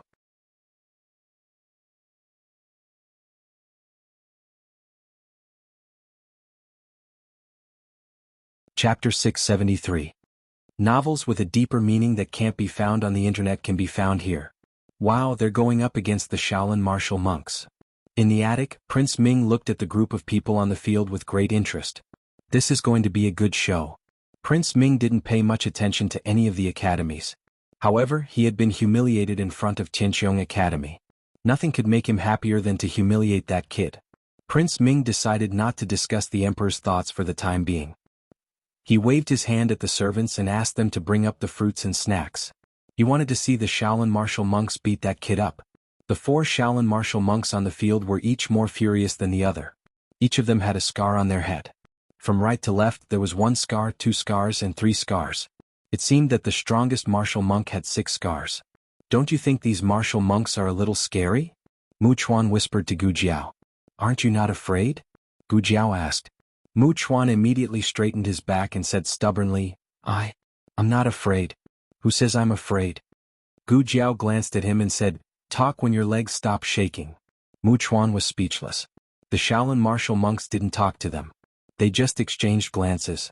In fact, it was more of a show of force and provocation than an exchange. To be honest, Mu Chuan was a little scared. He was even more scared than when he was fighting against the Han family's Black Wind cavalry. Zhao Wei was the same as him. He was also scared.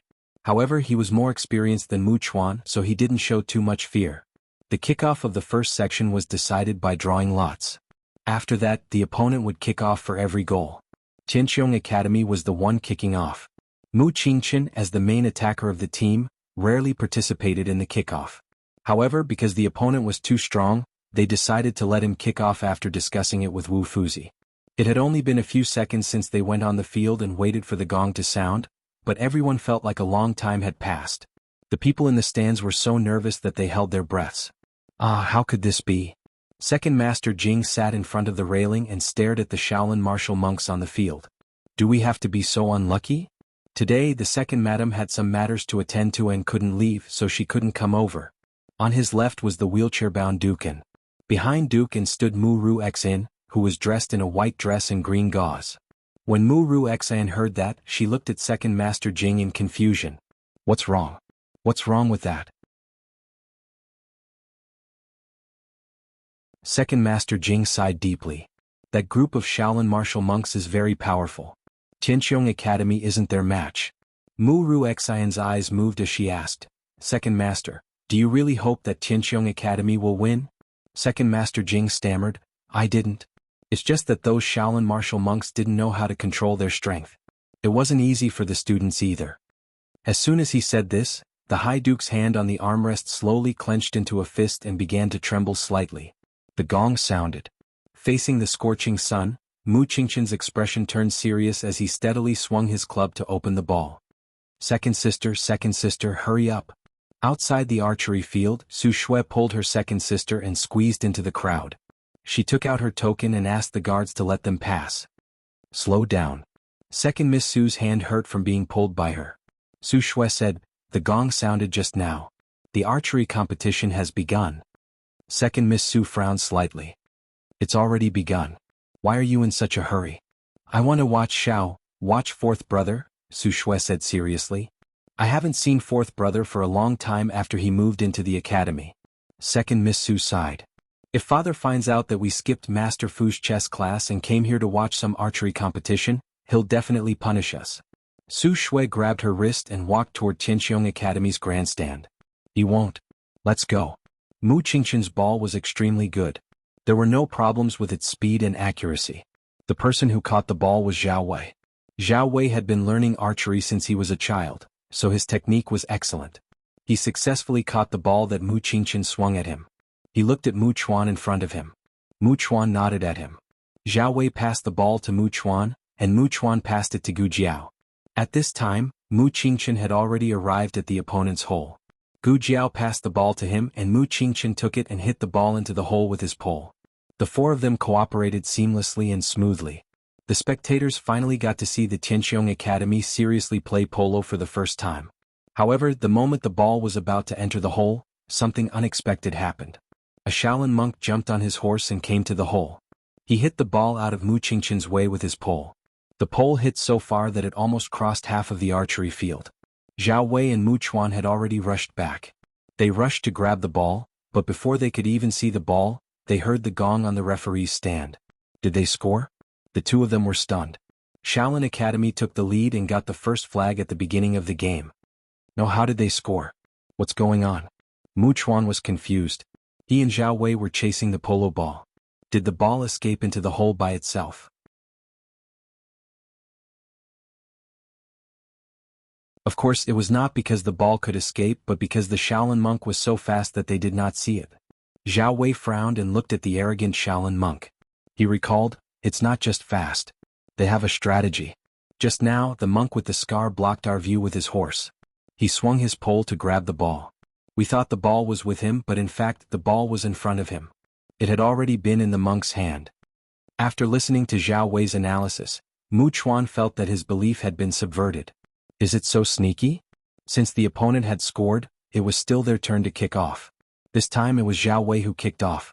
Zhao Wei passed the ball to Mu Chuan, but before Mu Chuan could swing his pole, a Shaolin monk rushed past him. The Shaolin monk took the ball away.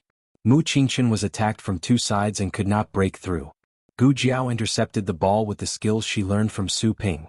She passed the ball to Mu Qingchen, and Mu Qingchen passed it to Zhao Wei. Then the ball was lost again. The gong sounded again. Shaolin Academy had scored again. The speed of the Shaolin Academy's goal was so fast that it made one's hair stand on end. It was even faster than the record set by the Horse King. Mu Chuan and Zhao Wei were so tired that they were panting. Mu Qingchen and Gu Jiao also had sweat on their faces. They rode on their horses and waited for the referee to bring the ball over. Mu Chuan panted and said, "What kind of monks are these? Aren't they too fierce? Liling, why don't you ride your horse over?" Gu Jiao said, "It's still young. It can't be ridden." Mu Chuan muttered, "Didn't we ride it last time?" Mu Qingchen said lightly, "Stop talking." Mu Chuan shut up. This was not a game about the horses but the people. These monks were too powerful. They all had strong internal energy and were extremely strong. No one could catch the ball they threw. "How's your arm?" Mu Qingchen asked Gu Jiao.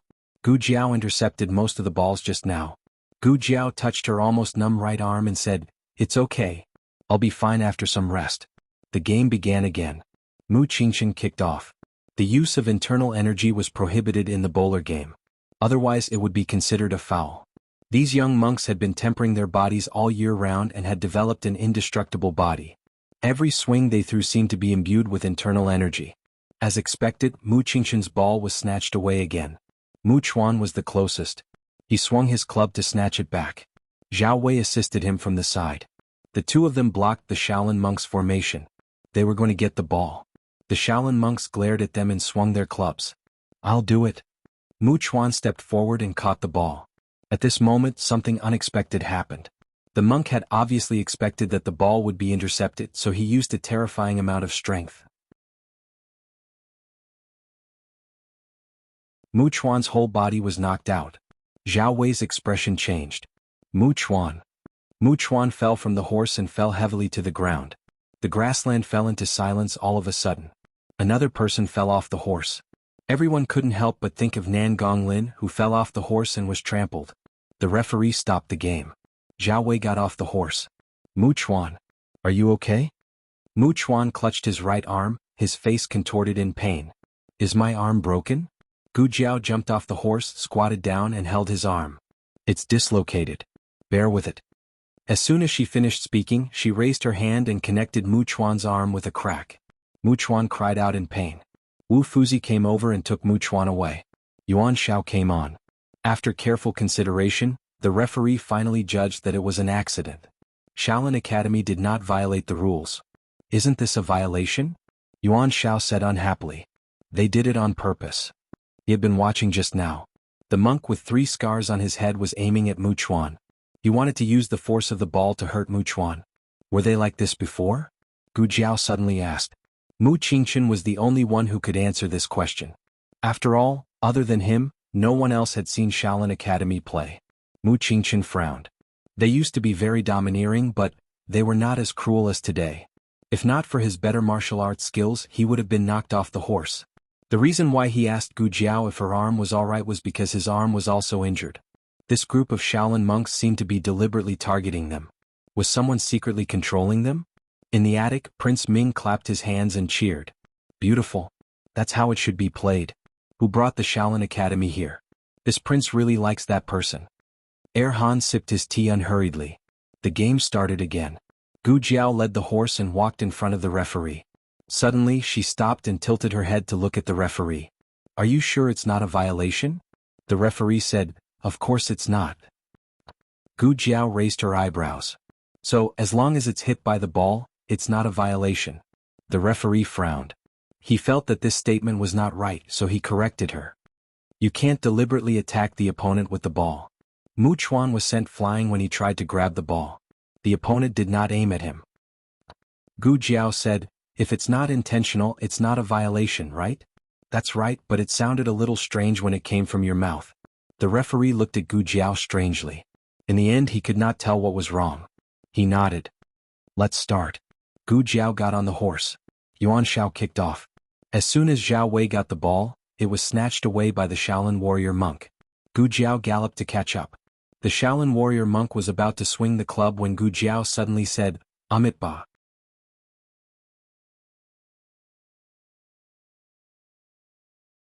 The Shaolin warrior monk was stunned. He almost reflexively took back the club and bowed. Amitba. Bang. Gu Jiao hit the ball out with her pole. The Shaolin warrior monk was speechless. Yuan Shao got the ball and passed it to Zhao Wei. Zhao Wei passed it to Gu Jiao. At this time they were very close to the opponent's hole. Mu Qingchen was already in position. The Shaolin warrior monk caught up. Gu Jiao was attacked from two sides. Lulang. Yuan Shao shouted not far away. Give the ball to him and he will pass it to Mu Qingchen. Gu Jiao did not do that. She took a risk and passed the ball to Mu Qingchen. As expected, it was intercepted. Yuan Shao sighed. It was the warrior monk with the 6-ring scar who intercepted the ball. He wanted to pass the ball to another warrior monk. Gu Jiao stared at the latter. The warrior monk with the 6-ring scar had a fierce look in his eyes. He hit the ball out. He had used almost all of his strength in this stroke. Mu Qingchen knew that things were not going well. This was not the ball he really wanted to pass to his companion. He planned to use the trick he used on Mu Chuan on Gu Jiao. She could not take it head-on. Mu Qingchen wanted to stop it, but it was too late. Gu Jiao stretched out the club. With a scream, the warrior monk on the right behind Gu Jiao was hit by the polo ball and fell from the horse's back. It turned out that Gu Jiao did reach out the club just now but not to catch the ball. She touched it gently and changed the direction of the ball. The warrior monk fell hard. His companion shouted, "You broke the rules." Gu Jiao spread her hands. "How did I break the rules? You were the one who hit the ball. You were so strong that you couldn't get it. How can you blame me?" The warrior monks were speechless. The referee ruled that it was an accident and there was no foul. The game continued. The power of the 6-ring scar warrior monk could not be underestimated. This warrior monk fell heavily and temporarily left the stage. Another warrior monk took his place. This warrior monk was slightly weaker, but he opened up a gap for Qianxiong Academy. Before the second section ended, Qianxiong Academy scored a goal. The Shaolin warrior monk seemed to be angry. As soon as the third section began, Yuan Zhao's arm was injured. "Are you okay?" Mu Qingchen asked. Yuan Shao gritted his teeth and held the club. "I'm fine. I can still continue." They had to continue. They only had 5 people. Mu Chuan couldn't play anymore. If he also went down, they wouldn't have enough people to play. They could only forfeit. Gu Jiao looked at Yuan Zhao's right hand, which was trembling in pain, and her eyes turned cold. She switched the club to her left hand and wrapped the reins around her right hand. Then she snatched the ball at lightning speed. The monk whose ball was stolen was stunned for a moment. Clearly, he did not expect the opponent to suddenly become so fast. After Gu Jiao snatched the ball, she didn't pass it to anyone. Instead, she took the ball to the opponent's hole. The warrior monk with the 6-ring scar had been waiting for a long time. Gu Jiao was full of murderous intent. She hit the ball toward the hole. A trace of contempt flashed in the warrior monk's eyes. He raised his club to block it. At this moment, something incredible happened. The moment the club hit the ball, he was sent flying. What kind of terrifying strength was this? He was sent flying out of the field and hit a pillar below the stands. Then he fell to the ground in a sorry state. Everyone was stunned. Many people in the stands even stood up. What just happened? Was the Shaolin warrior monk sent flying? How could this be? 6th senior brother. The warrior monks rushed to the edge of the field, dismounted, and rushed toward him. Was that Lulang? Yuan Shao was stunned. Even though he knew Xiao Lulang was capable, he didn't expect him to be so capable. Even Mu Qingchen couldn't use the power of that blow. Did he use his internal force? Zhao Wei asked. Mu Qingchen said with a complicated expression, "No." He didn't feel any internal force. Xiao Lulang used his own strength. Zhao Wei's eyes lit up. Then didn't this group of warrior monks kick an iron plate? Mu Qingchen said, "Yes, they kicked an iron plate." The reason why the Shaolin warrior monks were so powerful was not because of how good their shooting skills were. There was still a certain gap between them and Su Ping. They were superior in speed and strength. Without using their internal force, No one was a match for a tempered body warrior monk. No one could catch the ball they hit, but they couldn't stop the ball they hit. Yuan Shao scratched his head. Was Lu Lang this powerful before? Mu Qingchen paused and said, no. When Xiao Lulang tamed the Horse King, he didn't show such strength. It was more like his potential was stimulated by the Shaolin warrior monks. Gu Jiao's move was so beautiful that Prince Ming, who was in the attic, even closed his mouth. What kind of monster is this guy? Those are Shaolin warrior monks. Prince Han looked at the arrogant young man on the horse. A figure he saw when he was young flashed through his mind. It was the eldest son of the Xinyuan family. A young man who could kill a tiger with one punch without using his internal force. Gu Jiao looked at his hands. Well, these monks were useful. Their strength seemed to have recovered a little. They hadn't shown any signs of strength for months. Gu Jiao smiled and looked at the Shaolin warrior monks who were about to return to the field. His eyes flashed with a green light. The Shaolin warrior monks' hearts skipped a beat. Why did they have an inexplicable ominous feeling?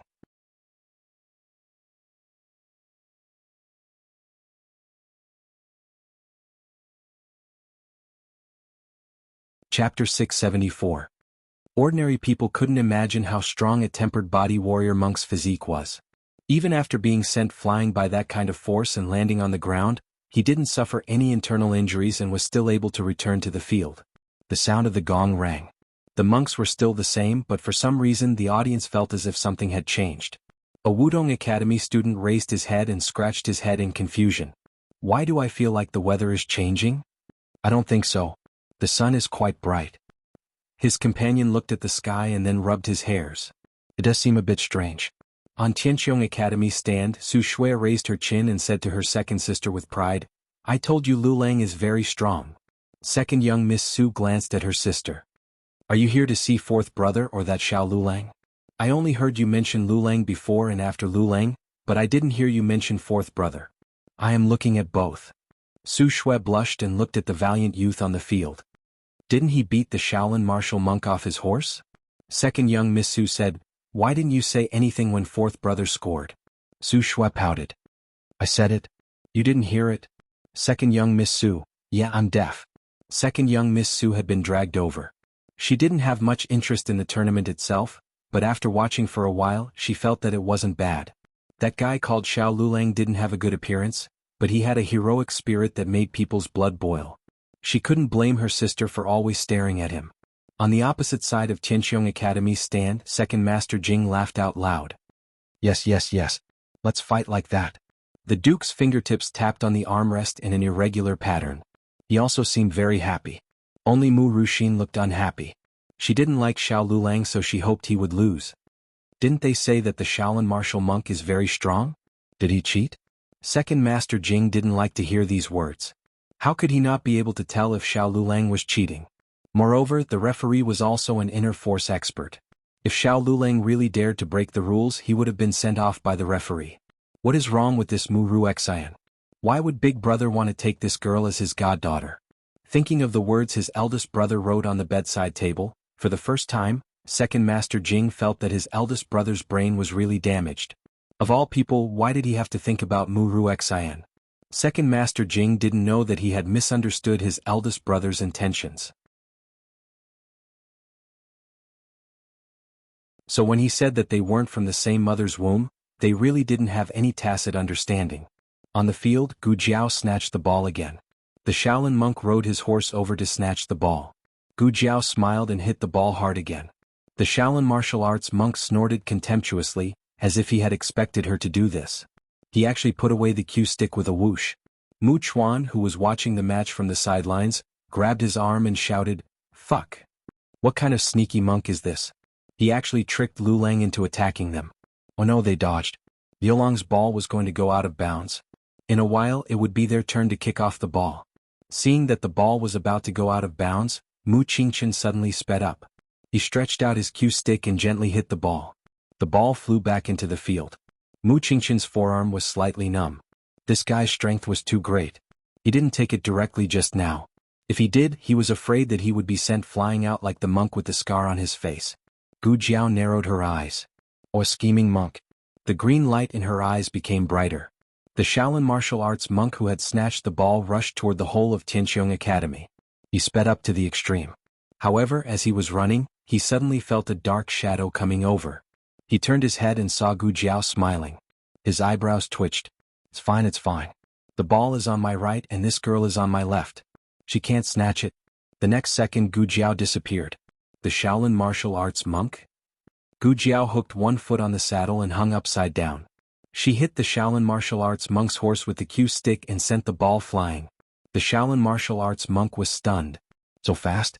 Are you a ghost? The ball was caught by Zhao Wei.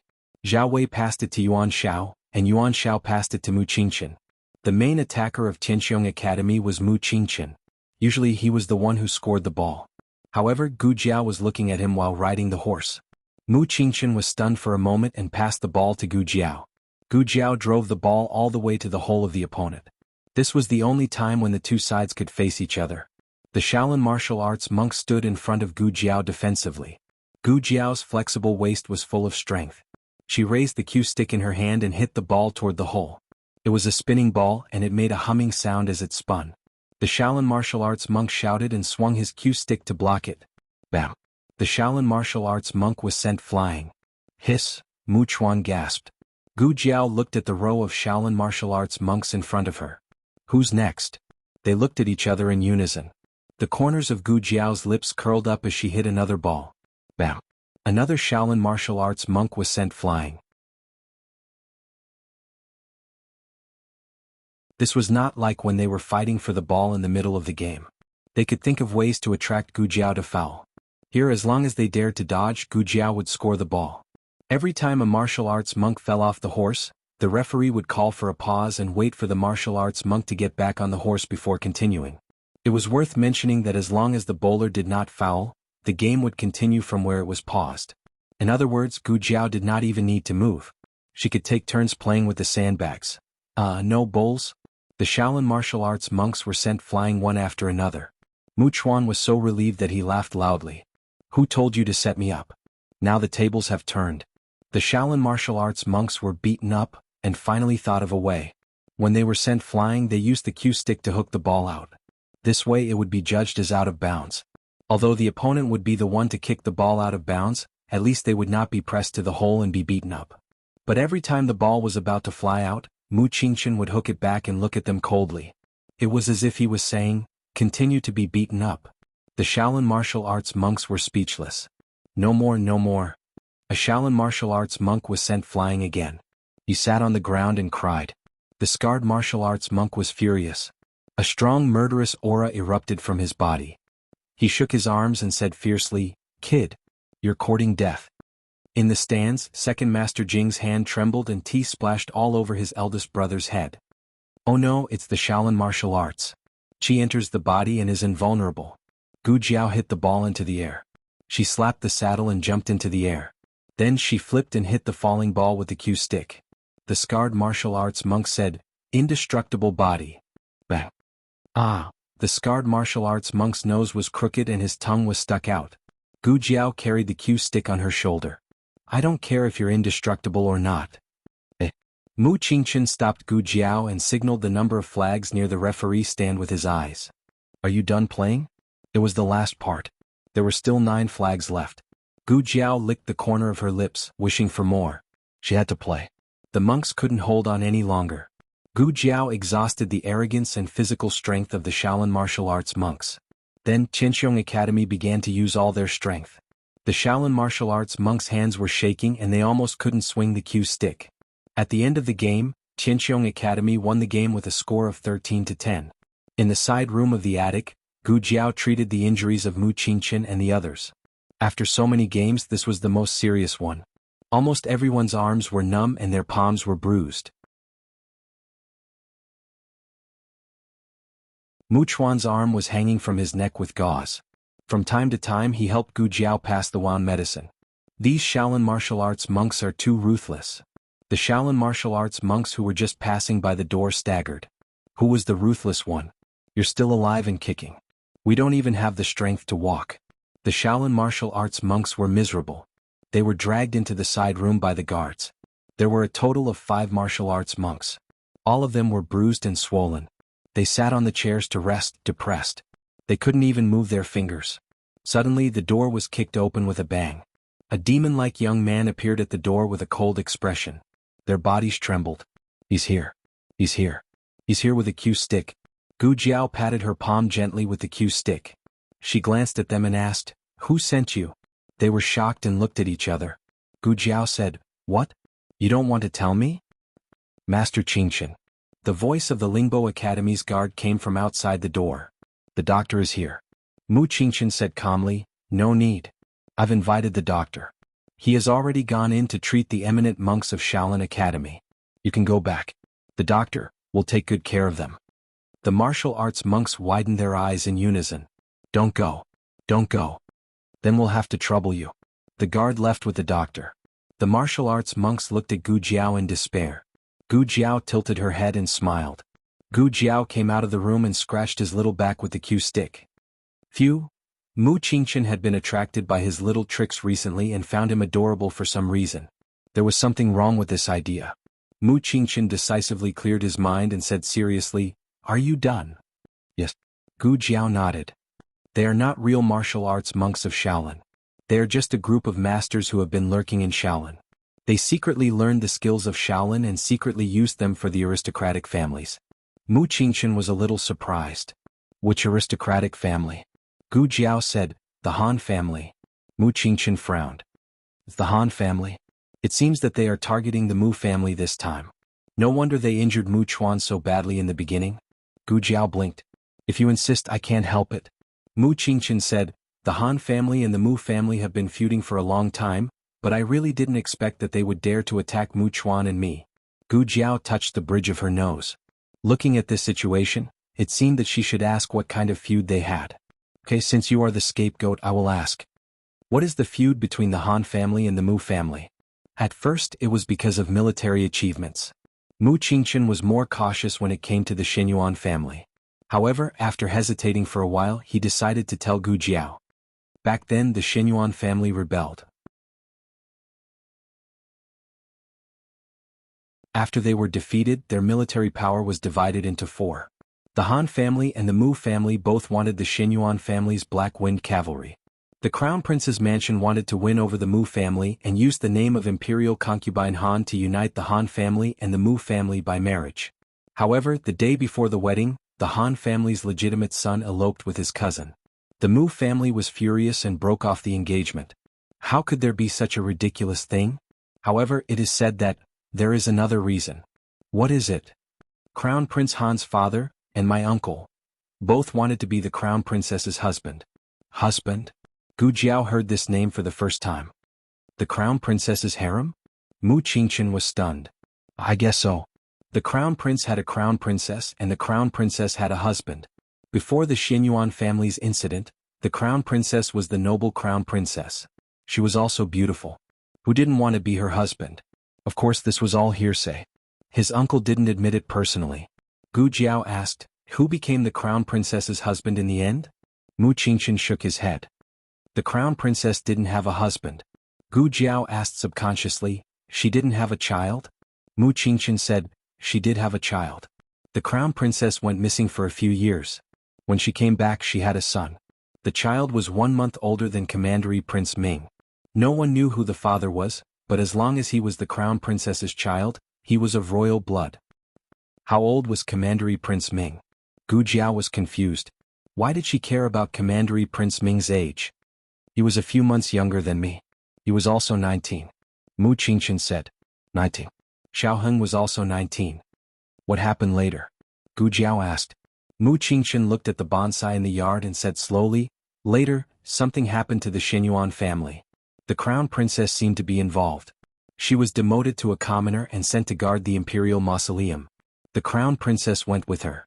The Crown Princess had always been in poor health. It was said that he was poisoned when he was in his mother's womb. The State Master spent a lot of effort to save his life, but his foundation was damaged. 2 years ago, there was a rumor that the Crown Princess didn't have long to live." "Have you seen the Crown Princess?" Gu Jiao asked. Mu Qingshan shook his head again. The Crown Princess followed the Crown Princess to guard the Imperial Mausoleum when he was very young. Except for returning to the Master Hall every 2 years to treat his illness, he almost never stayed in Chengdu. I didn't have the chance to see him. Gu Jiao looked thoughtful. Mu Qingshan thought of something. He hesitated for a moment and said, "There was a rumor about the crown princess a few years ago." Gu Jiao asked, "What rumor?" Mu Qingchen frowned and said, "It said that the crown princess wasn't the crown princess's son. Fourth brother. Lulang. Why are you still here? The competition is about to start." Mu Chuan walked over with his arm in a sling. Whether it was the Xinyuan family or the crown princess, they were all taboos in Xingdu. Mu Qingchen obviously didn't want Mu Chuan to join the conversation. He glanced at Gu Jiao and said, "Let's go and watch the competition." Gu Jiao said, "Okay." Next was the competition between the Lingbo Academy and the Canaan Academy. Both academies were very good at archery. Compared to Gu Jiao's various tricks, the second round of archery was obviously more normal. Gu Jiao and the others sat next to Dean Xian. Su Shui and the second miss of the Su family were also there. Su Shui glanced at the boy next to her fourth brother and giggled. The second miss of the Su family looked at the silly boy next to her speechlessly and quietly moved to the other side. She had to sit further away to avoid being infected by her sister. As the saying went, the layman enjoyed the show while the expert appreciated the skill. The atmosphere of the Tianqiong Academy was always high, but the Lingbo Academy and the Canaan Academy definitely contributed the best skills so far. Mu Qingchen explained to Gu Jiao, "The Lingbo Academy is a century-old academy in Xingdu, and the Canaan Academy is an academy run by the State Preceptor Hall. I heard that the State Preceptor named them." Gu Jiao touched her chin. "No wonder they named them like that." Mu Qingchen was puzzled. "What's wrong with the name?"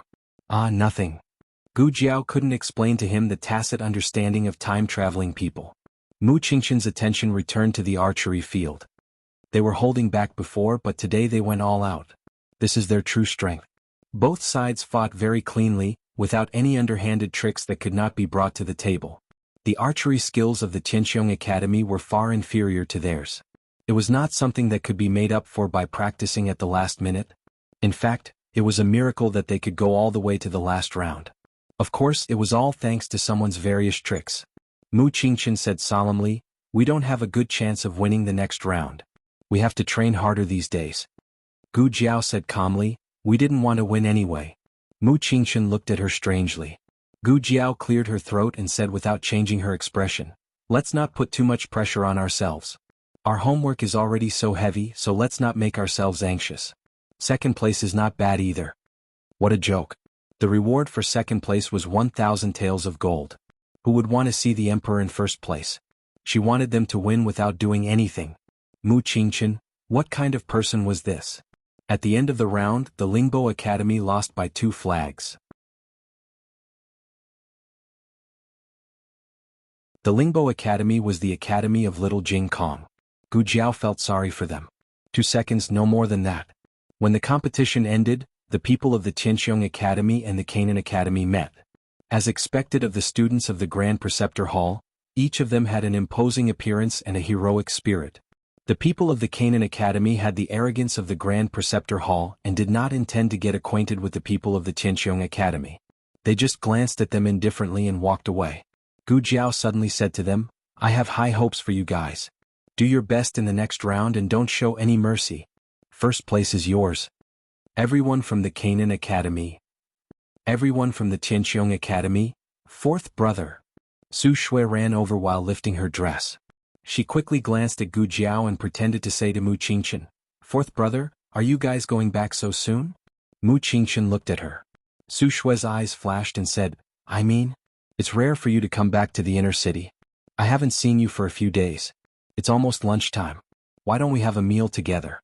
There's a new restaurant nearby. Second sister and I haven't eaten there yet. Am I right, second sister?" The second young lady of the Su family was stunned by Su Shui's question. "What?" Mu Qingchen sighed and turned to his companions. "You guys go back first." Su Shui glared at him. "No, fourth brother." Mu Qingchen could not bring his 2 sisters to eat at the same table with several men. However, he could not refuse his sister's request and could only stay. Su Shui watched as Gu Jiao and Mu Chuan got on their horses. She felt so wrong that she pursed her lips. Mu Qingchen looked at his sister who was about to cry in confusion and asked, "Didn't you want to eat?" "She did not want to eat with you." Su Shui stomped her feet and left in a huff. Gu Jiao did not leave the Lingbo Academy. "I'm going to buy something. You guys go back first. I'll catch up with you later." Mu Chuan asked, should we wait for you? Gu Jiao said, no, I can catch up with you. Mu Chuan agreed. Okay, we'll go first. What's wrong? President Sun asked. Mu Chuan rode beside the carriage and said, Lulang said he's going to buy something and told us to go first. He'll catch up with us later. President Sun said, he doesn't have the inner city talisman. If he can't catch up with us, we won't be able to leave the city. Forget it, we'll just wait for him at the city gate. Gu Jiao rode towards the Kanglan Women's Academy. When she passed by a small alley, she saw a carriage parked there. Gu Jiao walked over and got off the horse. She handed the horse's reins to the coachman. The coachman understood and led the horse away. Gu Jiao got on the carriage. You're pretty fast, Xiaoheng said with a slight smile. Gu Jiao said, I'm going to meet my husband. I have to be fast. Xiaoheng raised his slender fingers and brushed the hair on her temples. I thought you didn't understand. Gu Jiao raised her eyebrows and said, I can still understand a beauty's gaze. Xiaoheng smiled gently. His fingers slid down and held her hand. Are you hurt? Even if he didn't know how to bow, he could tell that something was wrong today. Gu Jiao shook her head. I'm not hurt. What happened? Xiaoheng asked worriedly. Gu Jiao told him about how Han Che came to ask her for a horse and was beaten up by her. Those martial monks are from the Han family. Xiaoheng thought for a while. No wonder the heir of the Han family came today. Gu Jiao asked, the heir of the Han family came. Yes, he came with Prince Ming. Xiaoheng said, I asked Prince Ming's maid. That person is the heir of the Han family, Han Che's older brother. Gu Jiao touched her chin. Oh, he actually dared to come. It's getting late. Classes in Jing Kong should be over. I have to go pick him up.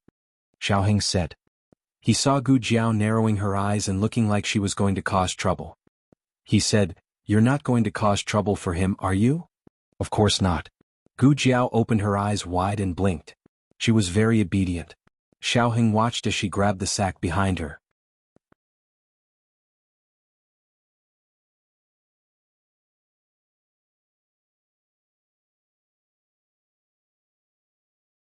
Chapter 675. Xiaoheng held his forehead helplessly. This girl, he couldn't stop her from going. She agreed very well and slipped away immediately. Gu Jiao was the easiest person to talk to at home because she was very tolerant of her family. She had a different standard for outsiders. The Shaolin monks invited by Heir Han injured all the fighters of Tianqiong Academy.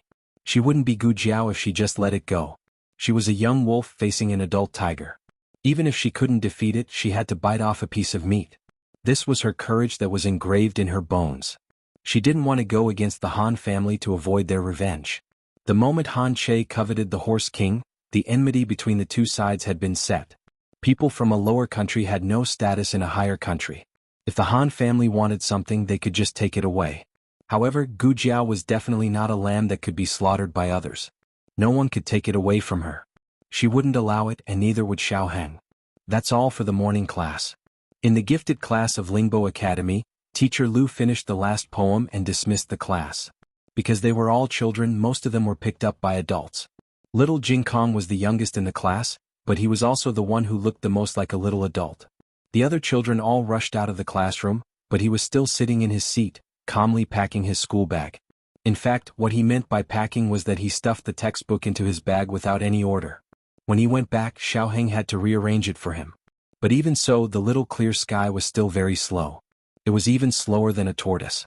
The gifted class of the academy had a rule that the students could only leave after the teacher finished. After all, they were all children. They were afraid that something would happen. Teacher Lu sat in the lecture hall and watched the little guy slowly packing his bag. The dignified scholar was so anxious that his feet trembled. He wasn't hungry, nor was he in a hurry. It was just that the child's slow movements made him anxious. Couldn't it be faster? After waiting for a while, Master Lu seriously suspected that the time it took to brew a cup of tea had passed, but the child had not even received half of it. Master Lu couldn't hold it in any longer. He said to little Jing Kong, Jing Kong, I'll take it for you. Little Jing Kong said seriously, No, I have to do my own things. I'm not a kid anymore. Master Lu was going crazy. If you're not a child, who is? You're the youngest in class, okay.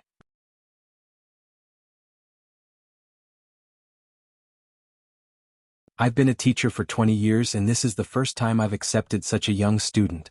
Master Lu stretched his legs and changed his sitting position. Little Jing Kong continued to tidy up slowly. Master Lu changed his sitting position again. Little Jing Kong was still being cleaned up. Master Lu's blood pressure was about to rise. Finally, little Jing Kong was cleaned up. Master Lu heaved a sigh of relief and thanked the heavens. Crush. Little Jing Kong poured out the books from the bag again. I can't find something. Looking at the small mountain of books on the table, Master Lu's eyes finally rolled back and he fell backwards. Little Jing Kong was taken away by Master Cheng. Master Cheng held little Jing Kong's hand and walked out of the classroom. He said to little Jing Kong in a pleasant manner, I'll take you out for lunch today. Master Cheng was a teacher at Lingbo Academy. He was very accomplished in calligraphy. Xiao Heng had asked him to teach little Jing Kong how to write. Little Jing Kong was the top student in every subject except for his calligraphy. He had learned a lot from Gu Jiao. Oh. Little Jing Kong's reaction was very calm. Master Cheng was speechless. Why did he feel that this child was a little soulless today? The boxing competition was over. He had left without seeing Jiao Jiao. His little soul also left with Jiao Jiao. He was now a soulless little Jing Kong. Crown Prince Han and Prince Ming went to the entrance of the academy after coming out of the attic. Prince Ming's carriage and Crown Prince Han's horse were already waiting outside. I'll send you back first, said Crown Prince Han. Thank you, cousin, said Prince Ming with a smile. Crown Prince Han mounted the horse and escorted Prince Ming back to the Crown Prince's residence. Prince Ming lifted the curtain of the carriage and said to Crown Prince Han, Cousin. Crown Prince Han looked at the road ahead and turned to look at him. What's the matter? Prince Ming said, I haven't finished what I was reading just now. What do you mean by His Majesty doesn't care about his birthday anymore? Crown Prince Han looked ahead with deep eyes and said, either he has forgiven the Crown Princess, or he has completely cut off his father-daughter relationship with the Crown Princess. From the current situation, the latter is more likely. Prince Ming muttered, then why didn't Imperial Grandfather abolish his title? When the Emperor abolished the Crown Princess and sent her to the Imperial Mausoleum, he didn't punish the Crown Princess. However, the Crown Princess insisted on following his mother. Hence, the Emperor said, if you dare to leave, I'll take it that I don't have a grandson like you. The Crown Princess left. Theoretically, this meant that the Crown Princess had cut off all ties with the Emperor. Since that day, the Emperor never mentioned the Crown Princess again. Hence, many people thought that the Emperor didn't recognize the Crown Princess anymore. However, the Emperor didn't issue an imperial edict to abolish the Crown Princess's title. So, was he still the Crown Princess? No one dared to question the monarch and no one dared to guess his thoughts. After all, being called the Emperor's eldest grandson was an unlucky title. The Crown Prince ordered his subordinates to keep their mouths shut and not let them address Commandery Prince Ming as His Highness' eldest grandson. Prince Ming snorted. I was born the Crown Princess's grandson. However, the Crown Princess brought back a child who was half a month older than me. He took away my identity as the Crown Princess's grandson. Even in his dreams, he wanted to be openly addressed as His Highness Zhang's son. Crown Prince Han said seriously, you don't have to think about him anymore. A verbal edict is also an imperial edict. If His Majesty said that he doesn't recognize him, then he won't recognize him. You are the Crown Princess of the Yen Kingdom. The entire Han family is your backing. That's right. The entire Han family was his backing. How could a bastard with an unknown father compete with him? Thinking of something, Commandery Prince Ming asked mysteriously, Cousin, do you think that the rumor is true? Crown Prince Han glanced at him and asked, what rumor? Prince Ming gestured to the brocade guards accompanying him. The brocade guards surrounded the carriage and didn't allow anyone to get close. Prince Ming then said softly, he is a child that the Crown Princess brought back from outside. He is not the Crown Princess's flesh and blood. If this was true, then this fellow would have no chance of being the Crown Princess's grandson. Crown Prince Han frowned and said seriously, Prince Ming, you better not say these things. This concerns the reputation of the royal family. If His Majesty blames you, you won't be able to bear the consequences. Prince Ming's scalp went numb when he thought of the temperamental and cruel His Majesty. Crown Prince Han pursed his thin lips. This cousin of his was good at everything. He was also talented in learning. However, he was spoiled and had a bad temper. Prince Ming, how are your studies going? He asked. Prince Ming said, it's going well. The Grand Tutor just praised me and said that I wrote a good essay. However, I don't understand why Father doesn't allow me to show off my talents in front of Grandfather. This was the Emperor's quirk. He didn't like people who were too smart. Crown Prince Han could only say, since His Highness the Crown Prince has given this order, he must have his reasons. Prince Ming just follow his orders. In fact, Prince Ming wasn't the only son of the Crown Prince. However, he was the legitimate son. In addition, the Crown Princess was also from the Han family. Therefore, the Han family valued Prince Ming and didn't want him to make any mistakes. Prince Ming sighed.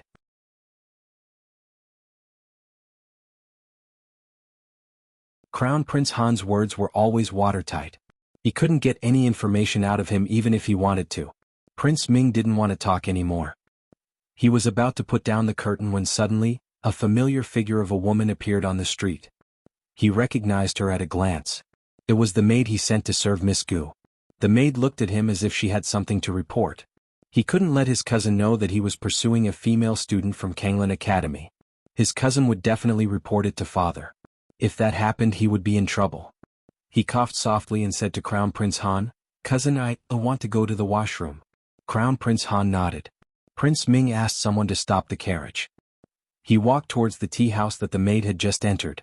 After making sure that Crown Prince Han couldn't see him, he called the maid to him. "Why did Miss Gu suddenly come to see me? What's the matter?" The maid said respectfully, "Miss Gu said that she wants to see you." Prince Ming's eyes lit up. "Is that true?"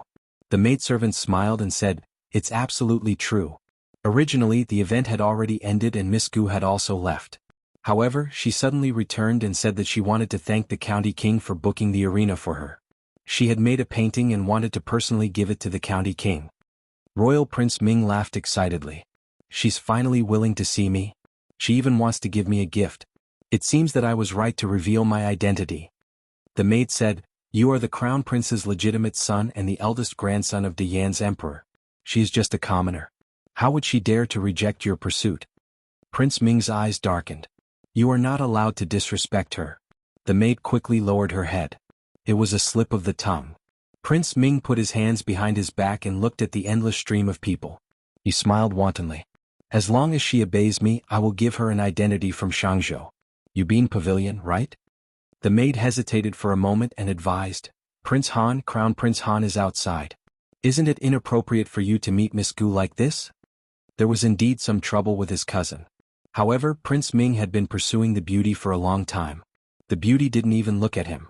He was worried that if he missed today, the beauty would ignore him the next time. After a moment of hesitation, he finally forced himself to lie to Crown Prince Han. "Cousin, I met a friend in the tea house. You don't have to send me off. I will go back to the residence later." After saying this, he suppressed the nervousness in his heart and tried to make himself look magnanimous and calm. Crown Prince Han didn't seem to notice anything amiss. He nodded. "Then be careful." Prince Ming smiled. "I will. There are so many brocade guards." After Crown Prince Han left, Prince Ming couldn't wait to go to the Yubin Pavilion nearby. Xiao Heng was waiting in a room on the second floor near the street. Prince Ming entered the room in high spirits. 6 brocade guards guarded the door vigilantly. These 6 guards were not to be underestimated. They were all top experts in the Crown Prince's residence. Otherwise, Xiao Heng wouldn't have thought of a way to lure them away from Crown Prince Han. However, even if Crown Prince Han was alone, he was still not easy to deal with. His martial arts were so high that even the Shadow Dragon guards were no match for him. Therefore, they had to use some auxiliary methods to weaken his strength. Crown Prince Han rode into the alley on his horse. He wasn't riding on the Black Wind King. The Black Wind King was too powerful. It would scare the other horses away on the street, causing unnecessary accidents and panic. He took a few steps and suddenly pulled on the reins. He tilted his head slightly and glanced behind him. "Who's there? Come out." On the roof, Gu Jiao moved her fingertips and 3 Tanghua needles flew out. Crown Prince Han jumped up from his horse and flipped in the air. The 3 Tanghua needles were nailed to the wall beside him. What a powerful qinggong. What an agile speed. Gu Jiao looked at him indifferently. Crown Prince Han didn't get back on his horse after dodging the Tanghua needles. Instead, he stood steadily on the ground. He looked in the direction where the Tanghua needles came from. Gu Jiao didn't give him a chance to see her clearly. She shot another Tanghua needle. This time there were 10 needles. Crown Prince Han pulled out the sword at his waist and activated his internal energy. The sword flashed and blocked all the Tanghua needles. Gu Jiao didn't shoot Tanghua needles anymore. She changed to darts. The darts were made by Mistress Nan. They were more powerful than the Tanghua needles. However, they were all blocked by Crown Prince Han effortlessly. Mistress Nan was very fond of him. One could tell by looking at the hidden weapons. Gu Jiao shot more than 10 kinds of hidden weapons. Some were not poisonous and some were poisonous. However, none of the hidden weapons successfully hurt Crown Prince Han. Crown Prince Han had more or less figured out his opponent's strength. He snorted disdainfully.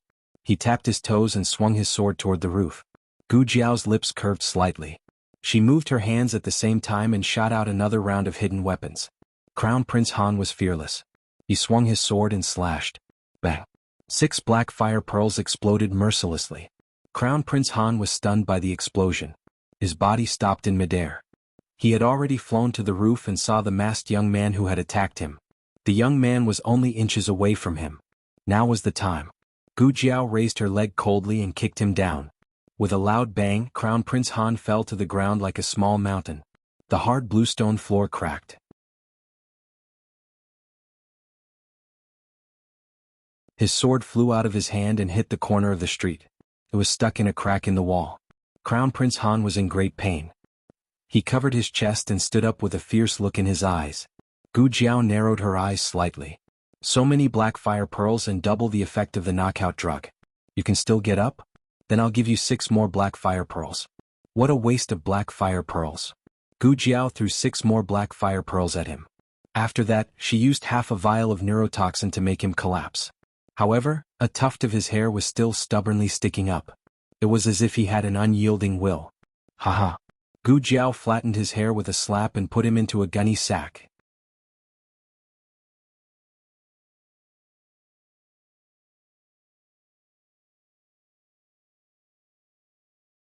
Chapter 676.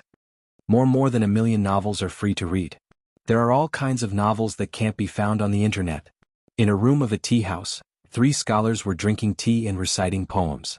One of them suddenly put down the brush in his hand and said with a strange expression, "Did you hear a strange sound?" His companion opposite him said, "No." His companion beside him listened carefully and frowned. "Seems like there is." He hurriedly said, "Right? Did you hear it too?" The scholar who didn't hear it just now also opened his eyes wide. I heard it too." Soon the 3 of them not only heard it but also felt it thoroughly. The 3 of them sat on the cushion together.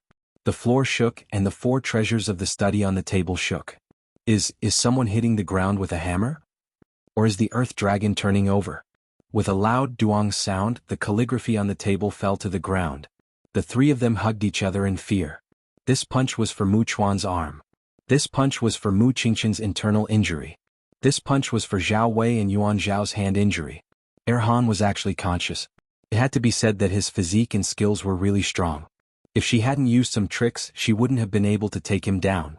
Gu Jiao really wanted to kill him. However, before she could draw her sword, the masters of the Han family came. Gu Jiao felt the breath of the men of sacrifice. There was more than one of them and they were all stronger than Tianlang. Well, she couldn't beat them. It was never too late for a gentleman to fight. Gu Jiao decisively put away the sack and ran away. Xiao Heng came out of the Yubin restaurant. His carriage was parked in the alley diagonally across the street. The coachman was a servant he bought after he came to Chengdu. He was loyal to him and could be trusted. As soon as he got into the carriage, Gu Jiao rushed in, panting. Phew. It was obvious how fast she ran just now. What's wrong? Xiao Heng asked. Did something happen? Or did someone find out? Gu Jiao thought for a moment and shook her head. No, I didn't find anything. Did an expert from the Han clan come? Xiao Heng speculated. Gu Jiao twiddled her fingers and said seriously, "It doesn't matter if he's an expert or not. The main thing is that we don't have enough sacks." Xiao Heng, "I'll send you to the southern city gate," Xiao Heng said. "No, I'll go by myself." Gu Jiao wasn't sure if Han would suspect her, and she didn't want Xiao Heng to be exposed. Xiao Heng understood her thoughts and said, "Don't worry. They won't suspect you." Although Gu Jiao and Han Che had a grudge against each other, it was impossible for Han Shitzi to guess that it was Gu Jiao who did this. Gu Jiao was bold, but Han Shitzi would never have expected her to be so bold. Gu Jiao was good at fighting, but Han Shitzi would never have expected her to be so good. There were also 2 very important points: the Black Fire Pearl and her identity as a citizen. The black fire pearl was something that only the royal family of the Yen kingdom and the top aristocratic families had. Everyone knew that it would never appear in the hands of a citizen. The identity of a citizen was a double-edged sword. There were too many unfairness, but it was also a natural camouflage. "How's Prince Ming?" Gu Jiao asked. "He's drunk and resting in the restaurant," Xiaoheng said. Prince Ming thought that he could take advantage of the beauty, but Xiaoheng poured him a cup of strong wine and made him drunk. He was the one who got drunk, so the brocade guards couldn't blame Xiaoheng. Xiaoheng casually left behind a small piece of useless graffiti and left in a dignified manner. Gu Jiao took off the mask on her face and took off the black clothes on her body. She changed back into Qianxiong Academy's uniform. Xiaoheng very gentlemanly turned his face away and looked elsewhere. After changing, Gu Jiao stared at him for 2 seconds and said, "Why is your face red again?" "I'm just changing my outer clothes." Xiaoheng cleared his throat and said seriously, "The weather is hot." Xiaoheng sent Gu Jiao all the way to the vicinity of the southern city gate. Gu Jiao didn't have a talisman for the inner city. Xiaoheng wanted to give her his talisman, but he didn't expect to see people from Qianxiong Academy. They were all waiting for her. It seemed that she had made a few true friends in the academy. Xiaoheng patted her head and said, "Go." "Okay." Gu Jiao got off the carriage and rode her horse to the tea stall near the city gate. Dinsen and the others were there. Seeing Gu Jiao come over, Dinsen's heart settled down. Earlier, his eyelids had been twitching. He was afraid that this brat had gone out and caused trouble again. He couldn't be blamed for being so worried. In the history of Qianxiong Academy, this brat was the only one who had gotten 2 demerits in the first 10 days of school. "Are you done?" Dinsen didn't ask what Gu Jiao had done. Students could have their own privacy as long as they didn't break the law. Gu Jiao, who had just returned from breaking the law, said calmly, "I'm done. Let's eat something before going back." Dinsen wanted to eat back at the academy. The cafeteria was cheaper than outside, so he could save some money. However, everyone seemed to be starving. "Forget it, let's eat first." The group found a nearby noodle restaurant and had lunch. No one came to seal the city. It seemed that the Han family hadn't guessed that it was her. Gu Jiao happily got on her horse. Yuan Shao glanced at her and said, "Lu Lang, I feel that you are particularly refreshed. Did you just do that?" Gu Jiao didn't understand. "What?"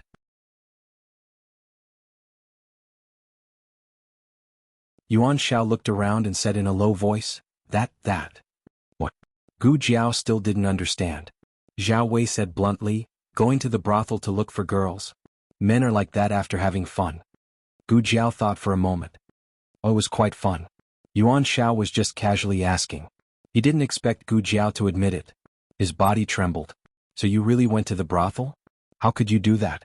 You didn't even bring us along to look for girls. You're too disloyal. Aren't we all good brothers?" Yuan Shao clenched his teeth and said in a low voice, "Bring me along next time." Zhao Wei coughed. "Bring me along too." Gu Yen and Gu Shaoshun didn't go to watch the game today. It wasn't because they didn't want to go, nor was it because Gu Yan's body didn't allow it. It was because Mistress Nan poisoned herself again. Master Lu went to fight with the Horse King and successfully crippled herself again. It was a bit serious. The 2 brothers stayed to take care of them. Gu Shaoshun mainly took care of them. Gu Yen was responsible for basking in the sun and drinking tea with Meng Lao. Of course, he occasionally played a game of chess with Meng Lao. Gu Yen liked to play chess. But his chess skills were far worse than Gu Jiao's. Meng Lao was badly battered. But Gu Jiao said that if Meng Lao played a game of chess with Gu Yen, Gu Jiao would play a game with Meng Lao when she came back. In order to play chess with Gu Jiao, Meng Lao was really going all out. Gu Yan's chess skills were terrible from head to toe. Meng Lao finally couldn't take it anymore. He broke down and said, "Why did you play here again? Didn't I teach you a few times that you should play 16th out of 7ths? Your chess skills are so terrible. It's almost on par with that Shenyuan Cheng." Gu Yen had heard this name many times. Every time the old man disliked his chess skills, he would drag this person out and torture him. "Who is Shenyuan Cheng?" he asked. Meng Lao waved his hand. "Someone who shouldn't be mentioned." Gu Yen raised his eyebrows. "Then why do you keep mentioning it?" Meng Lao choked. "Didn't I make you angry and confused?" Gu Yen was at the rebellious age. The more he wasn't allowed to mention it, the more curious he became. He asked, "Does that Shenyuan guy know how to play chess like me? Kid, do you have some misunderstanding about the 3 words know how to play chess?" Meng Lao actually had a lot to say in his heart. In Chengdu he couldn't mention it to anyone else. The funny thing was that this place where he met by chance became the only place where he could speak freely. He said, "I taught that kid for a few days. I almost died of anger. He's even more stupid than you." Gu Yan's face darkened. "I'll tell my sister. You said I'm stupid." "Meng Lao, don't tell her. That girl will deduct the chess pieces." Meng Lao endured the humiliation and said, He's stupid. You're smart." Gu Yan was satisfied.